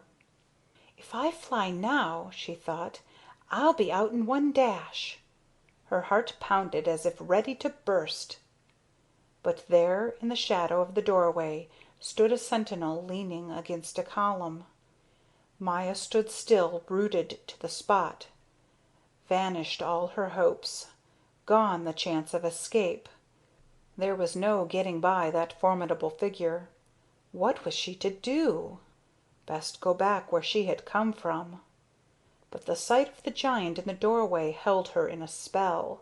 He seemed to be lost in reverie. He stood gazing out upon the moon-washed landscape, his head tilted slightly forward, his chin propped on his hand.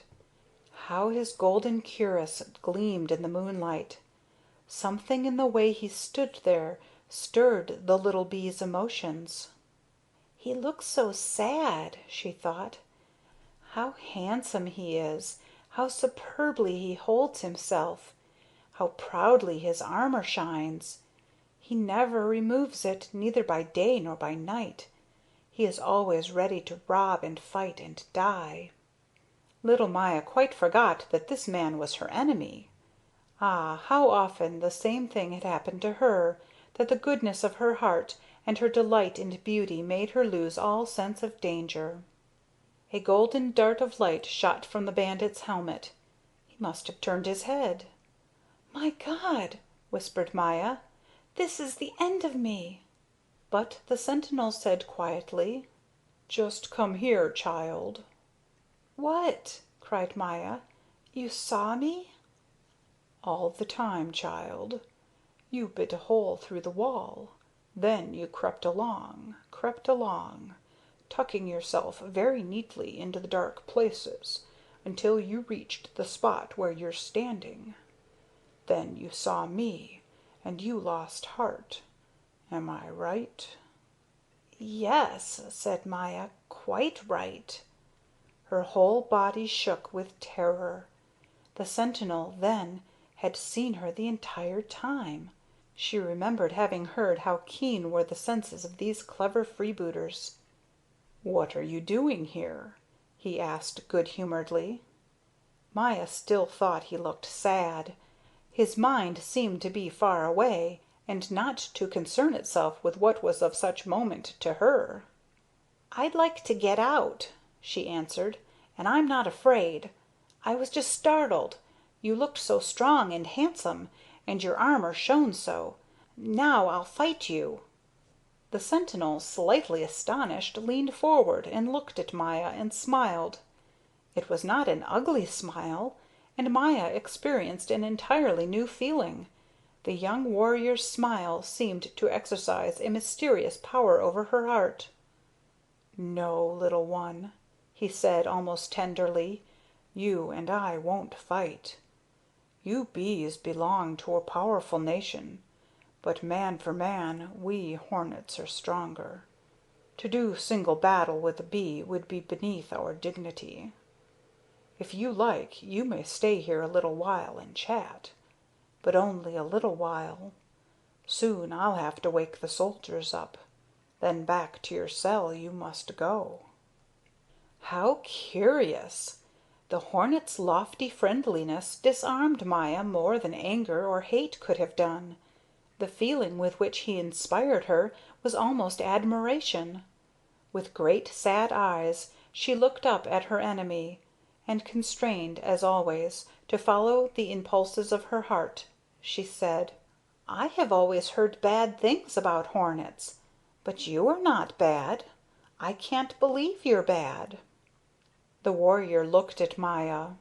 "There are good people and bad people everywhere," he said gravely. "But you mustn't forget we are your enemies, and shall always remain your enemies." "Must an enemy always be bad?" asked Maya. "Before, when you were looking out into the moonlight, I forgot that you were hard and dangerous. You seemed sad. And I have always thought that people who were sad couldn't possibly be wicked." The sentinel said nothing, and Maya continued more boldly: "You are powerful. If you want to, you can put me back in my cell and I'll have to die. But you can also set me free, if you want to." At this the warrior drew himself up.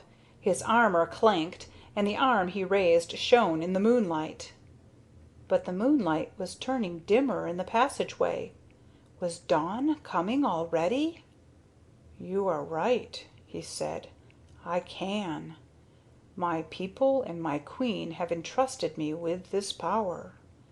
My orders are that no bee who has set foot in this fortress shall leave it alive. I shall keep faith with my people." After a pause he added softly, as if to himself: "I have learned by bitter experience how faithlessness can hurt. When Loveydear forsook me—" Little Maya was overcome.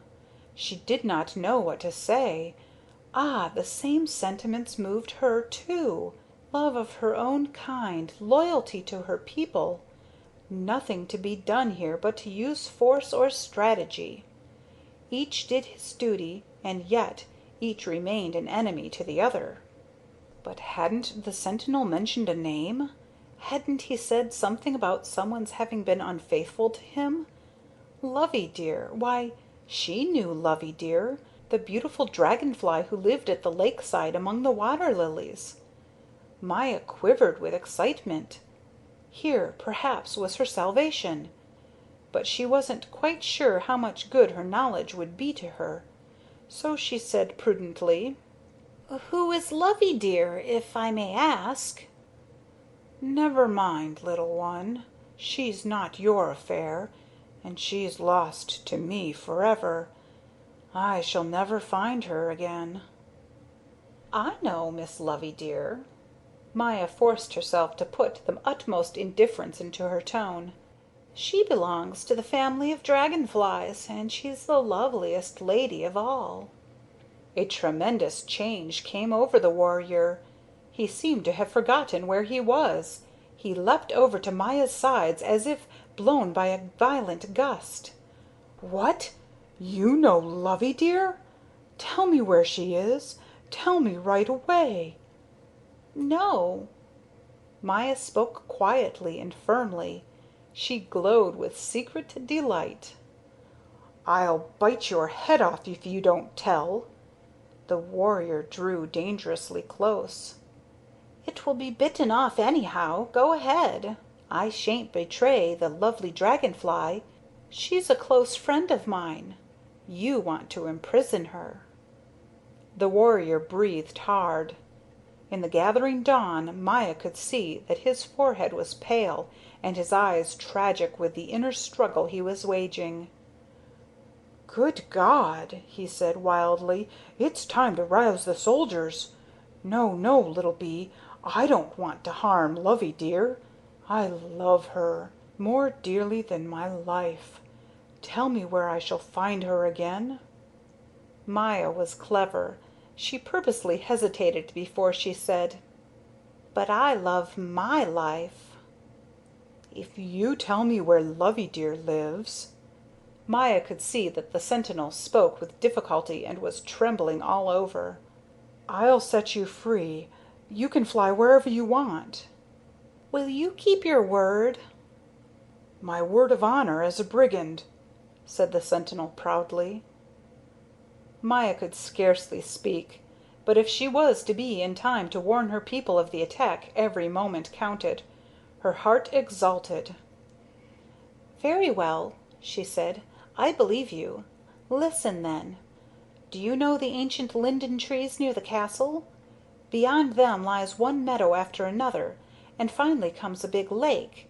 In a cove at the south end, where the brook empties into the lake, the water lilies lie spread out on the water in the sunlight. Near them, in the rushes, is where Loveydear lives. You will find her there every day at noon when the sun is high in the heavens." The warrior had pressed both hands to his pale brow. He seemed to be having a desperate struggle with himself.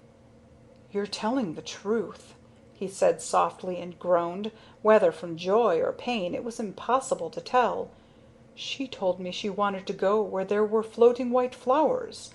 Those must be the flowers you speak of. Fly away, then, I thank you." And actually he stepped aside from the entrance. Day was breaking. "A brigand keeps his word," he said.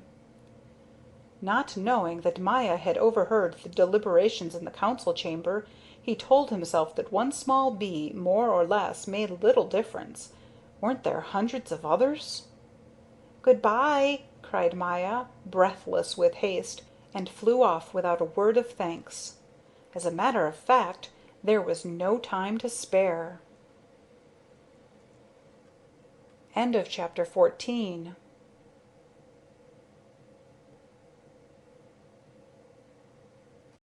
The Adventures of Maya the Bee by Waldemar Bonsels. Chapter 15. The Warning. Little Maya summoned every bit of strength and willpower she had left. Like a bullet shot from the muzzle of a gun, bees can fly faster than most insects. She darted through the purpling dawn in a lightning bee-line for the woods, where she knew she would be safe for the moment, and could hide herself away should the hornet regret having let her go and follow in pursuit. Gossamer veils hung everywhere over the level country. Big drops fell from the trees on the dry leaves carpeting the ground, and the cold in the woods threatened to paralyze little Maya's wings. No ray of the dawn had as yet found its way between the trees. The air was as hushed as if the sun had forgotten the earth, and all creatures had laid themselves to eternal rest. Maya, therefore, flew high up in the air. Only one thing mattered: to get back as quickly as strength and wits permitted to her hive, her people, her endangered home. She must warn her people. They must prepare against the attack which the terrible brigands had planned for that very morning.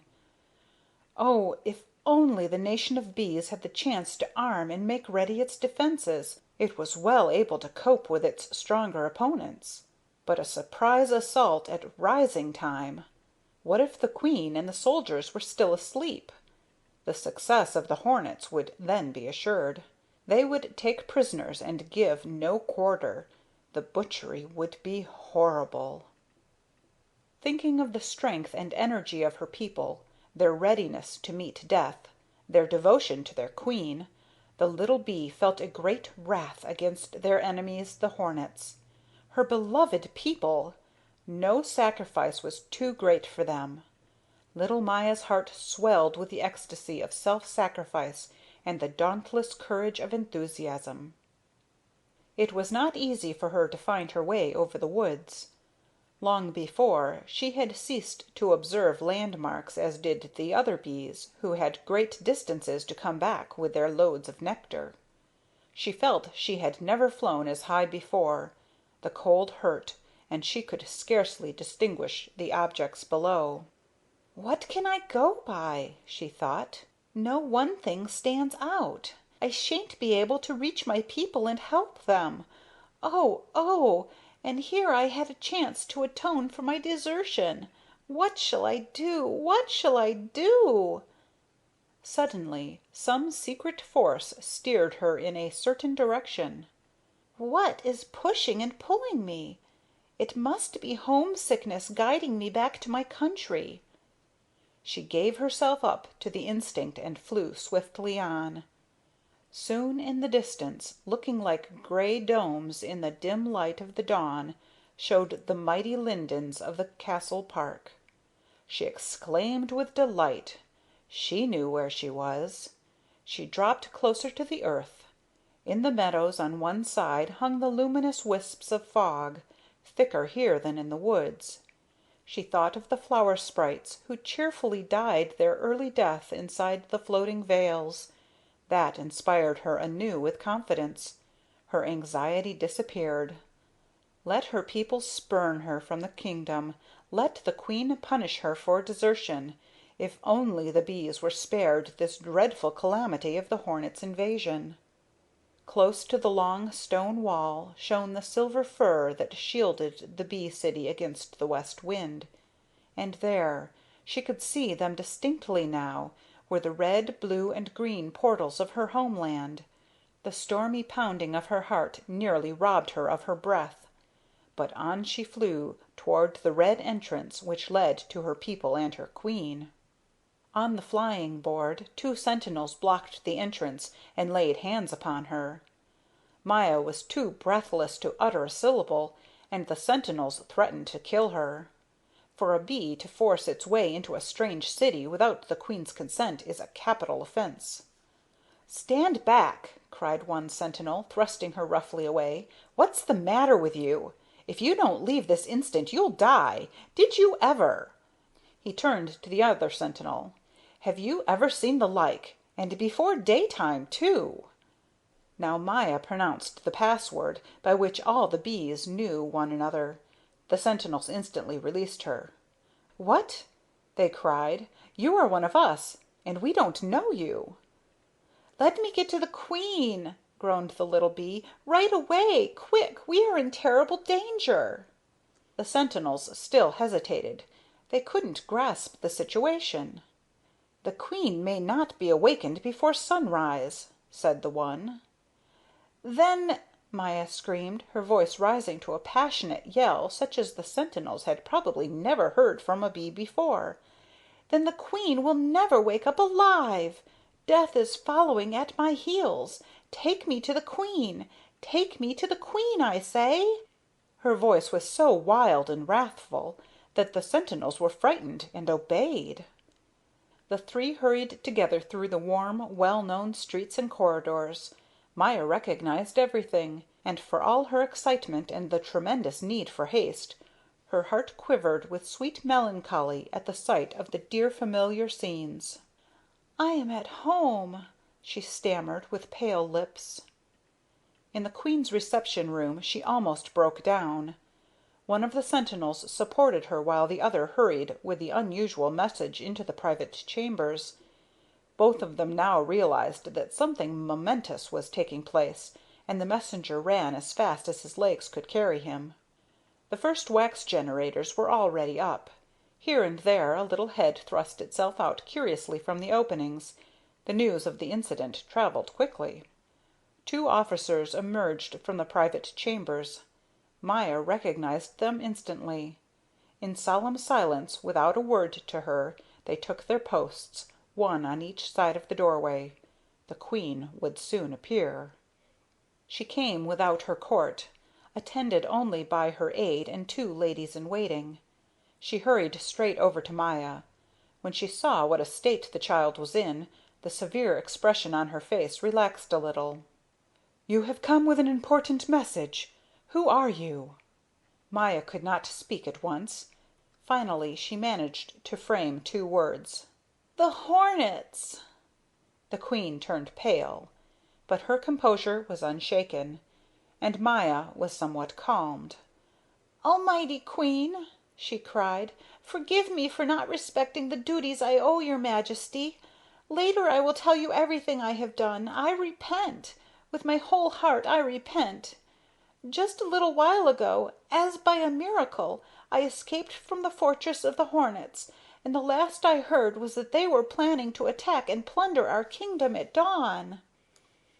The wild dismay that the little bee's words produced was indescribable. The ladies in waiting set up a loud wail. The officers at the door turned pale and made as if to dash off and sound the alarm. The aide said, "Good God!" and wheeled completely round, because he wanted to see on all sides at once. As for the queen, it was really extraordinary to see with what composure, what resourcefulness she received the dreadful news. She drew herself up, and there was something in her attitude that both intimidated and inspired endless confidence. Little Maya was awed. Never, she felt, had she witnessed anything so superior. It was like a great, magnificent event in itself. The queen beckoned the officers to her side and uttered a few rapid sentences aloud. At the end Maya heard: "I give you 1 minute for the execution of my orders. A fraction of a second longer, and it will cost you your heads." But the officers scarcely looked as if they needed this incentive. In less time than it takes to tell, they were gone. Their instant readiness was a joy to behold. "Oh, my Queen!" said Maya. The queen inclined her head to the little bee, who once again for a brief moment saw her monarch's countenance beam upon her gently, lovingly. "You have our thanks," she said. "You have saved us. No matter what your previous conduct may have been, you have made up for it 1,000-fold. But go, rest now, little girl. You look very miserable, and your hands are trembling." "I should like to die for you," Maya stammered, quivering. "Don't worry about us," replied the queen.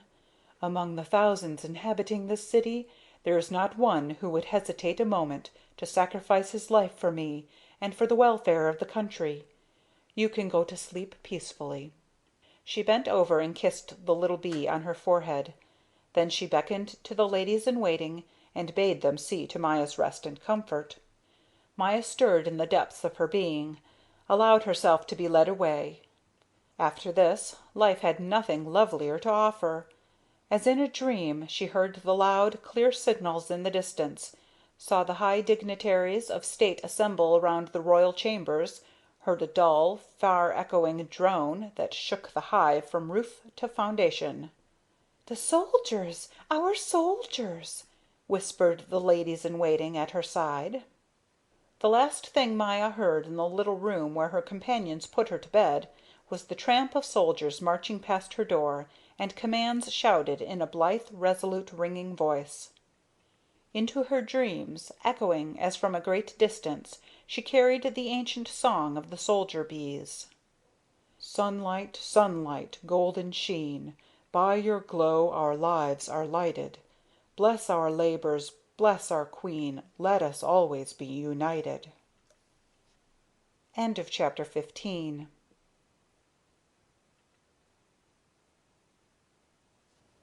The Adventures of Maya the Bee by Waldemar Bonsels.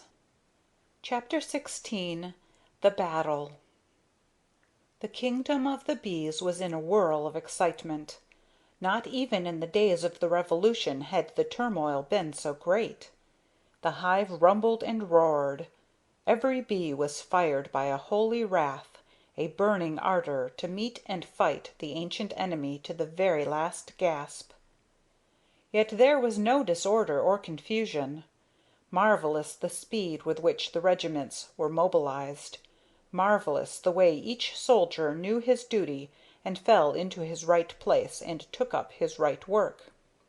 It was high time.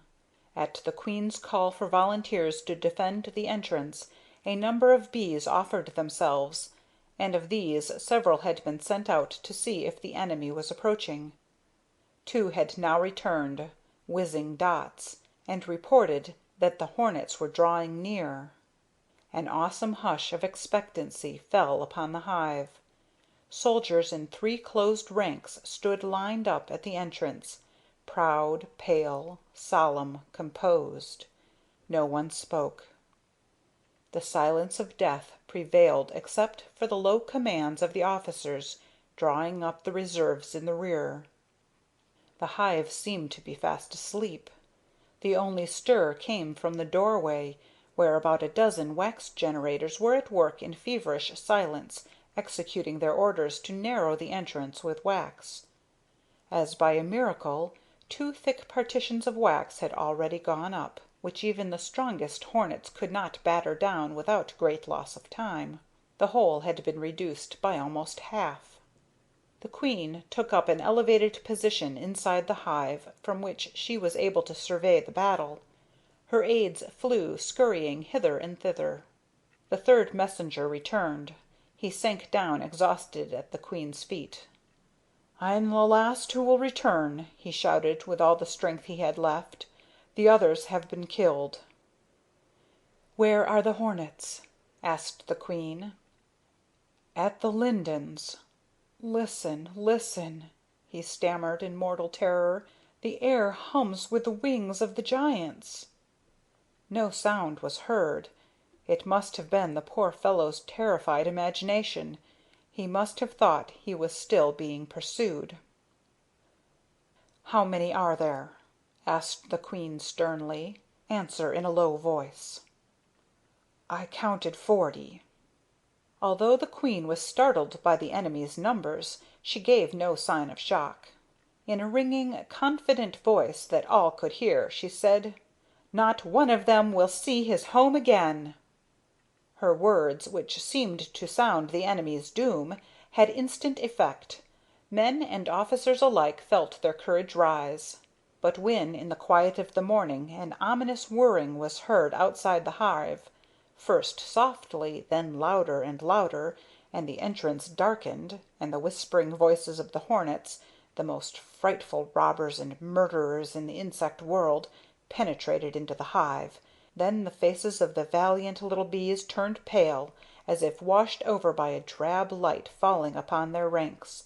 They gazed at one another with eyes in which death sat waiting, and those who were ranged at the entrance knew full well that one moment more and all would be over with them. The queen's controlled voice came clear and tranquil from her place on high. "Let the robbers enter one by one, until I give orders to attack. Then those at the front throw themselves upon the invaders 100 at a time, and the ranks behind cover the entrance. In that way we shall divide up the enemy's forces. Remember, you at the front, upon your strength and endurance and bravery depends the fate of the whole state. Have no fear. In the dusk the enemy will not see right away how well prepared we are, and he will enter unsuspecting." She broke off. There, thrust through the doorway, was the head of the first brigand. The feelers played about, groping, cautious, the pincers opened and closed. It was a blood-curdling sight. Slowly the huge black and gold striped body, with its strong wings, crept in after the head. The light falling in from the outside drew gleams from the warrior's cuirass. Something like a quiver went through the ranks of the bees, but the silence remained unbroken. The hornet withdrew quietly. Outside he could be heard announcing: "They're fast asleep, but the entrance is half walled up, and there are no sentinels. I do not know whether to take this as a good or a bad sign." "A good sign!" rang out. "Forward!" At that 2 giants leapt in through the entrance, side by side. After them soundlessly pressed a throng of striped-armed, gleaming warriors, awful to behold. 8 made their way into the hive. Still no orders to attack from the queen. Was she dumb with horror? Had her voice failed her? And the brigands, did they not see in the shadow, to right and left, the soldiers drawn up in close, glittering ranks, ready for mortal combat? Now at last came the order from on high: "In the name of eternal right, in the name of your queen, to the defense of the realm!" At that a droning roar went up. Never before had the city been shaken by such a battle cry. It threatened to burst the hive in two. Where, an instant before, the hornets had been visible singly, there were now buzzing heaps, thick, dark, rolling knots. A young officer had scarcely awaited the end of the queen's words. He wanted to be the first to attack. He was the first to die. He had stood for some time ready to leap, all a-quiver with eagerness for battle, and at the first sound of the order he rushed forward right into the clutches of the foremost brigand. His delicately fine-pointed sting found its way between the head and upper breast-ring of his opponent. He heard the hornet give a yell of rage, saw him double up into a glittering gold-black ball. Then the bandit's fearful sting leapt out and pierced between the young officer's breast-rings right into his heart. And, dying, the bee felt himself and his mortally wounded enemy sink under a cloud of storming bees. His brave death inspired them all with the wild rapture that comes from utter willingness to die for a noble cause. Fearful was their attack upon the invaders. The hornets were sore pressed. But the hornets are an old race of robbers, trained to warfare.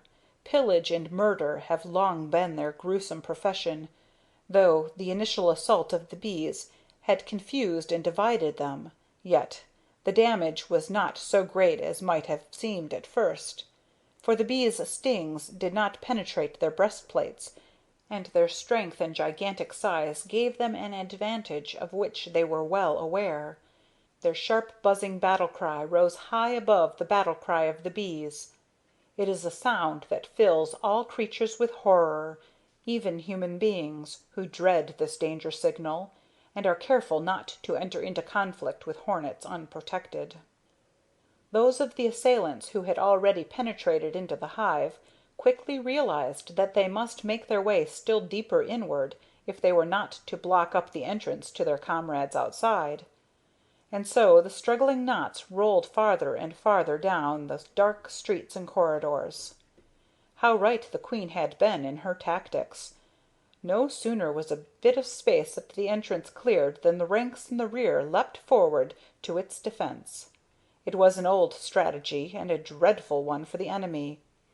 When a hornet at the entrance gave signs of exhaustion, the bees shammed the same, and let him crawl in. But the instant the one behind showed his head, a great swarm of fresh soldiers dashed up to defend the apparently unprotected entrance, while the invader, who had gone on ahead, would find himself, already wearied, suddenly confronted by glittering ranks of soldier bees who had not yet stirred a finger in battle. Generally he succumbed to their superior numbers at the very first attack. Now the groans of the wounded and the shrieks of the dying mingled in wild agony with the fierce battle cries. The hornets' stings worked fearful havoc among the bees. The rolling knots left tracks of dead bodies in their wake. The hornets, whose retreat had been cut off, realizing that they would never see the light of day again, fought the fight of despair. Yet slowly, one by one, they succumbed. There was one great thing against them. Though their strength was inexhaustible, not so the poison of their sting. After a time their sting lost its virulence, and the wounded bees, knowing they'd recover, fought in the consciousness of certain victory. To this was added the grief of the bees for their dead. It gave them the power of divine wrath. Gradually the din subsided. The loud calls of the hornets on the outside met with no response from the invaders within. "They are all dead," said the leader of the hornets grimly, and summoned the combatants back from the entrance. Their numbers had melted down to half. "We have been betrayed," said the leader. "The bees were prepared." The hornets were assembled on the silver fir. It had grown lighter, and the red of dawn tinged the tops of the linden trees. The birds began to sing. The dew fell. Pale and quivering with rage of battle, the warriors stood around their leader, who was waging an awful inward struggle. Should he yield to prudence or to his lust for pillage? The former prevailed. There was no use, anyway. His whole tribe was in danger of destruction. Grudgingly, in a shudder of thwarted ambition, he determined to send a messenger to the bees to sue for the return of the prisoners. He chose his cleverest officer and called upon him by name. A depressed silence instead of an answer. The officer was among those who had been cut off.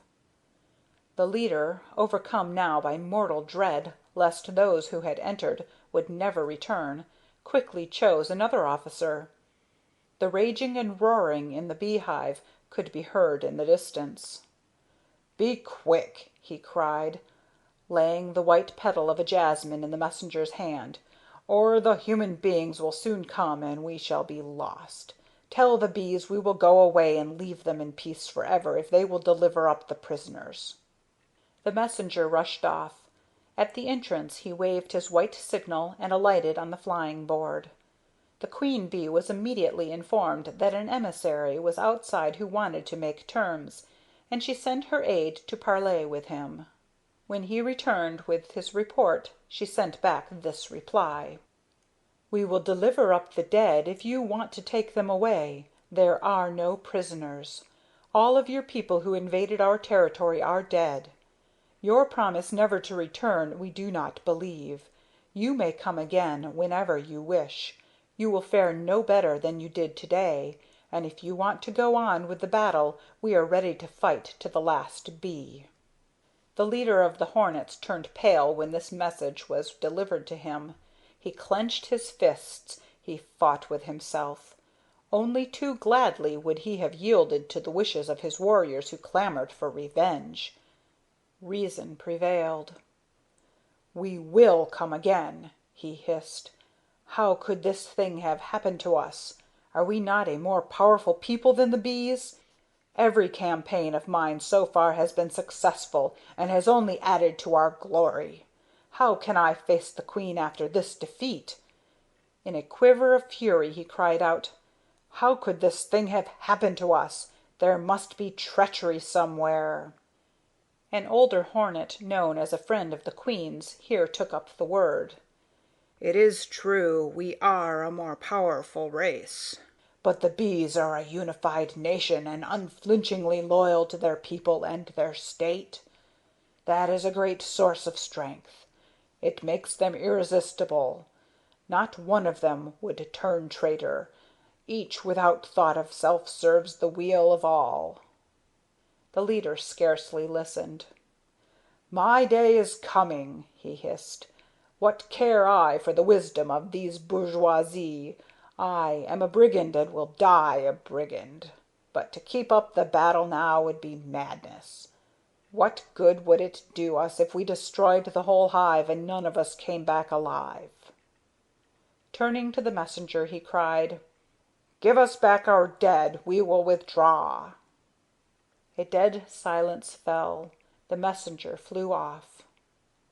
"We must be prepared for a fresh piece of trickery, though I don't think the hornets are in a fighting mood at present," said the queen bee when she heard the hornets' decision. She gave orders for the rear guard, wax generators, and honey carriers to remove the dead from the city, while 2 fresh regiments guarded the entrance. Her orders were carried out. Over mountains of the dead, one brigand's body after another was dragged to the entrance and thrown to the ground outside. In gloomy silence the troop of hornets waited on the silver fir and saw the corpses of their fallen warriors drop one by one to the earth. The sun arose upon a scene of endless desolation. 21 slain, who had died a glorious death, made a heap in the grass under the city of the bees. Not a drop of honey, not a single prisoner had been taken by the enemy. The hornets picked up their dead and flew away. The battle was over. The bees had conquered. But at what a cost! Everywhere lay fallen bodies, in the streets and corridors, in the dim places before the brooders and honey cupboards. Sad was the work in the hive on that lovely morning of summer sunshine and scented blossoms. The dead had to be disposed of, The wounded had to be bandaged and nursed, but before the hour of noon had struck, the regular tasks were begun, for the bees never celebrated their victory nor spent time mourning their dead.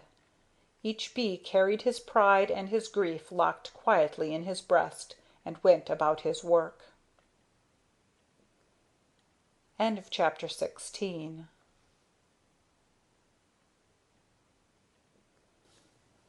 The Adventures of Maya the Bee by Waldemar Bonsels. Chapter 17. The Queen's Friend.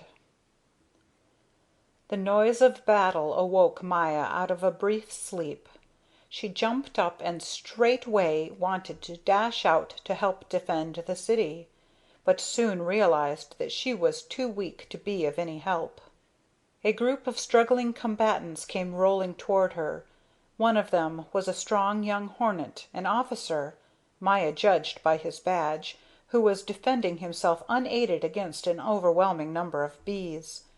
The struggling knot grew nearer. To Maya's horror it left one dead bee after another in its wake, but numbers finally told against the giant. Whole clusters of bees, ready to die rather than let go, hung to its arms and legs and feelers, and their stings were beginning to pierce between the rings of his breast. Maya saw him drop down exhausted. Without cry or complaint, fighting to the very end, neither suing for mercy nor reviling his opponents, he went down to his brigand's death.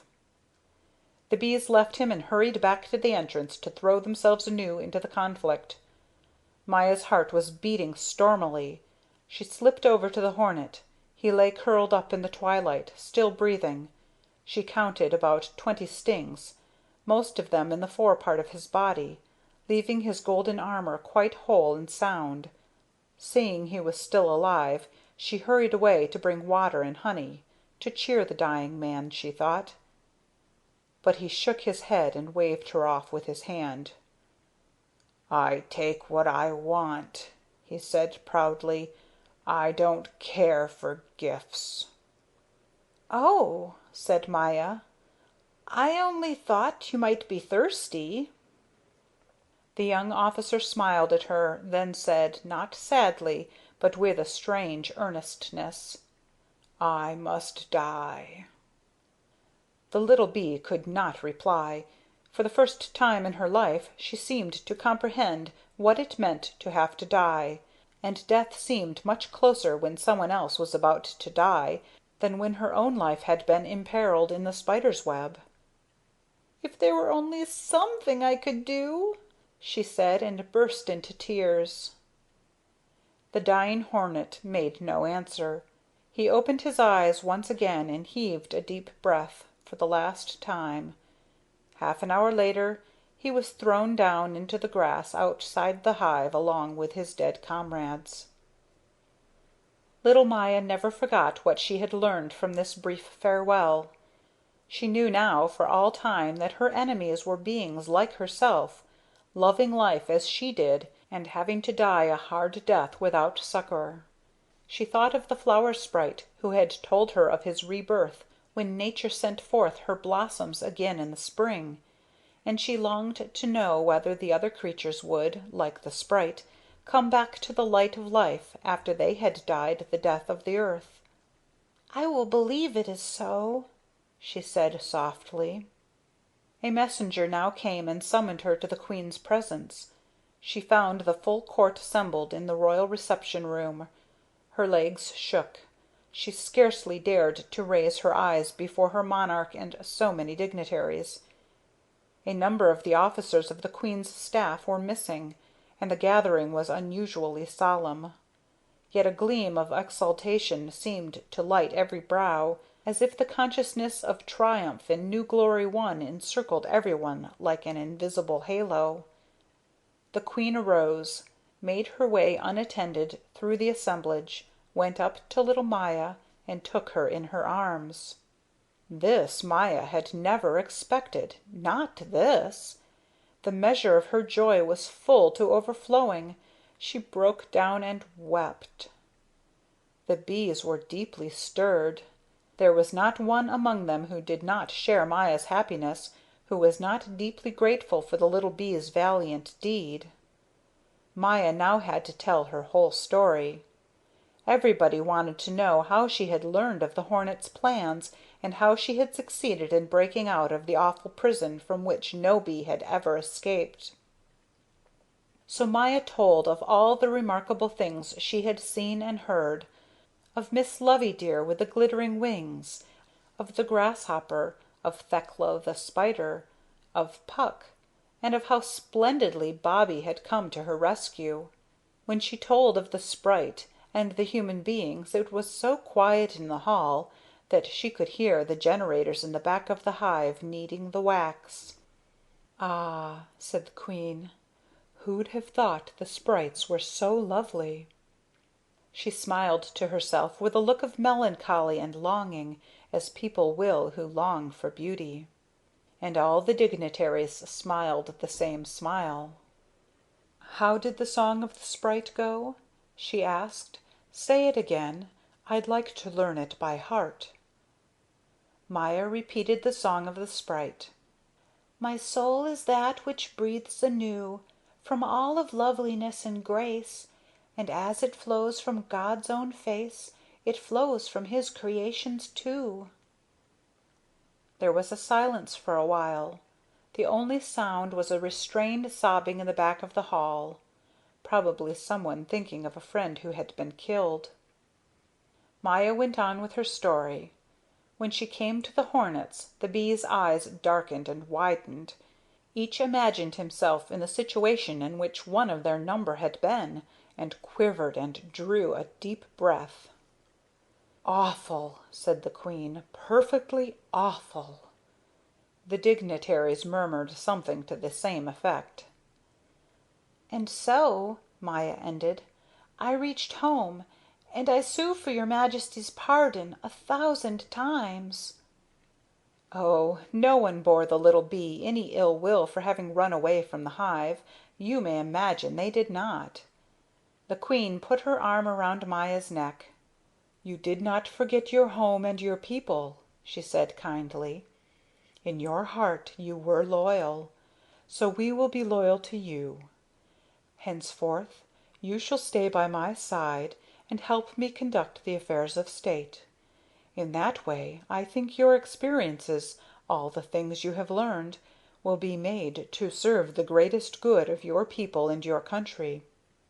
Cheers of approval greeted the queen's words. So ends the story of the adventures of Maya the bee. They say her work contributed greatly to the good and welfare of the nation, and she came to be highly respected and loved by her people. Sometimes, on quiet evenings, she went for a brief hour's conversation to Cassandra's peaceful little room, where the ancient dame lived now on pension honey. There Maya told the young bees, who listened to her eagerly, stories of the adventures which we have lived through with her. End of chapter 17. End of The Adventures of Maya the Bee.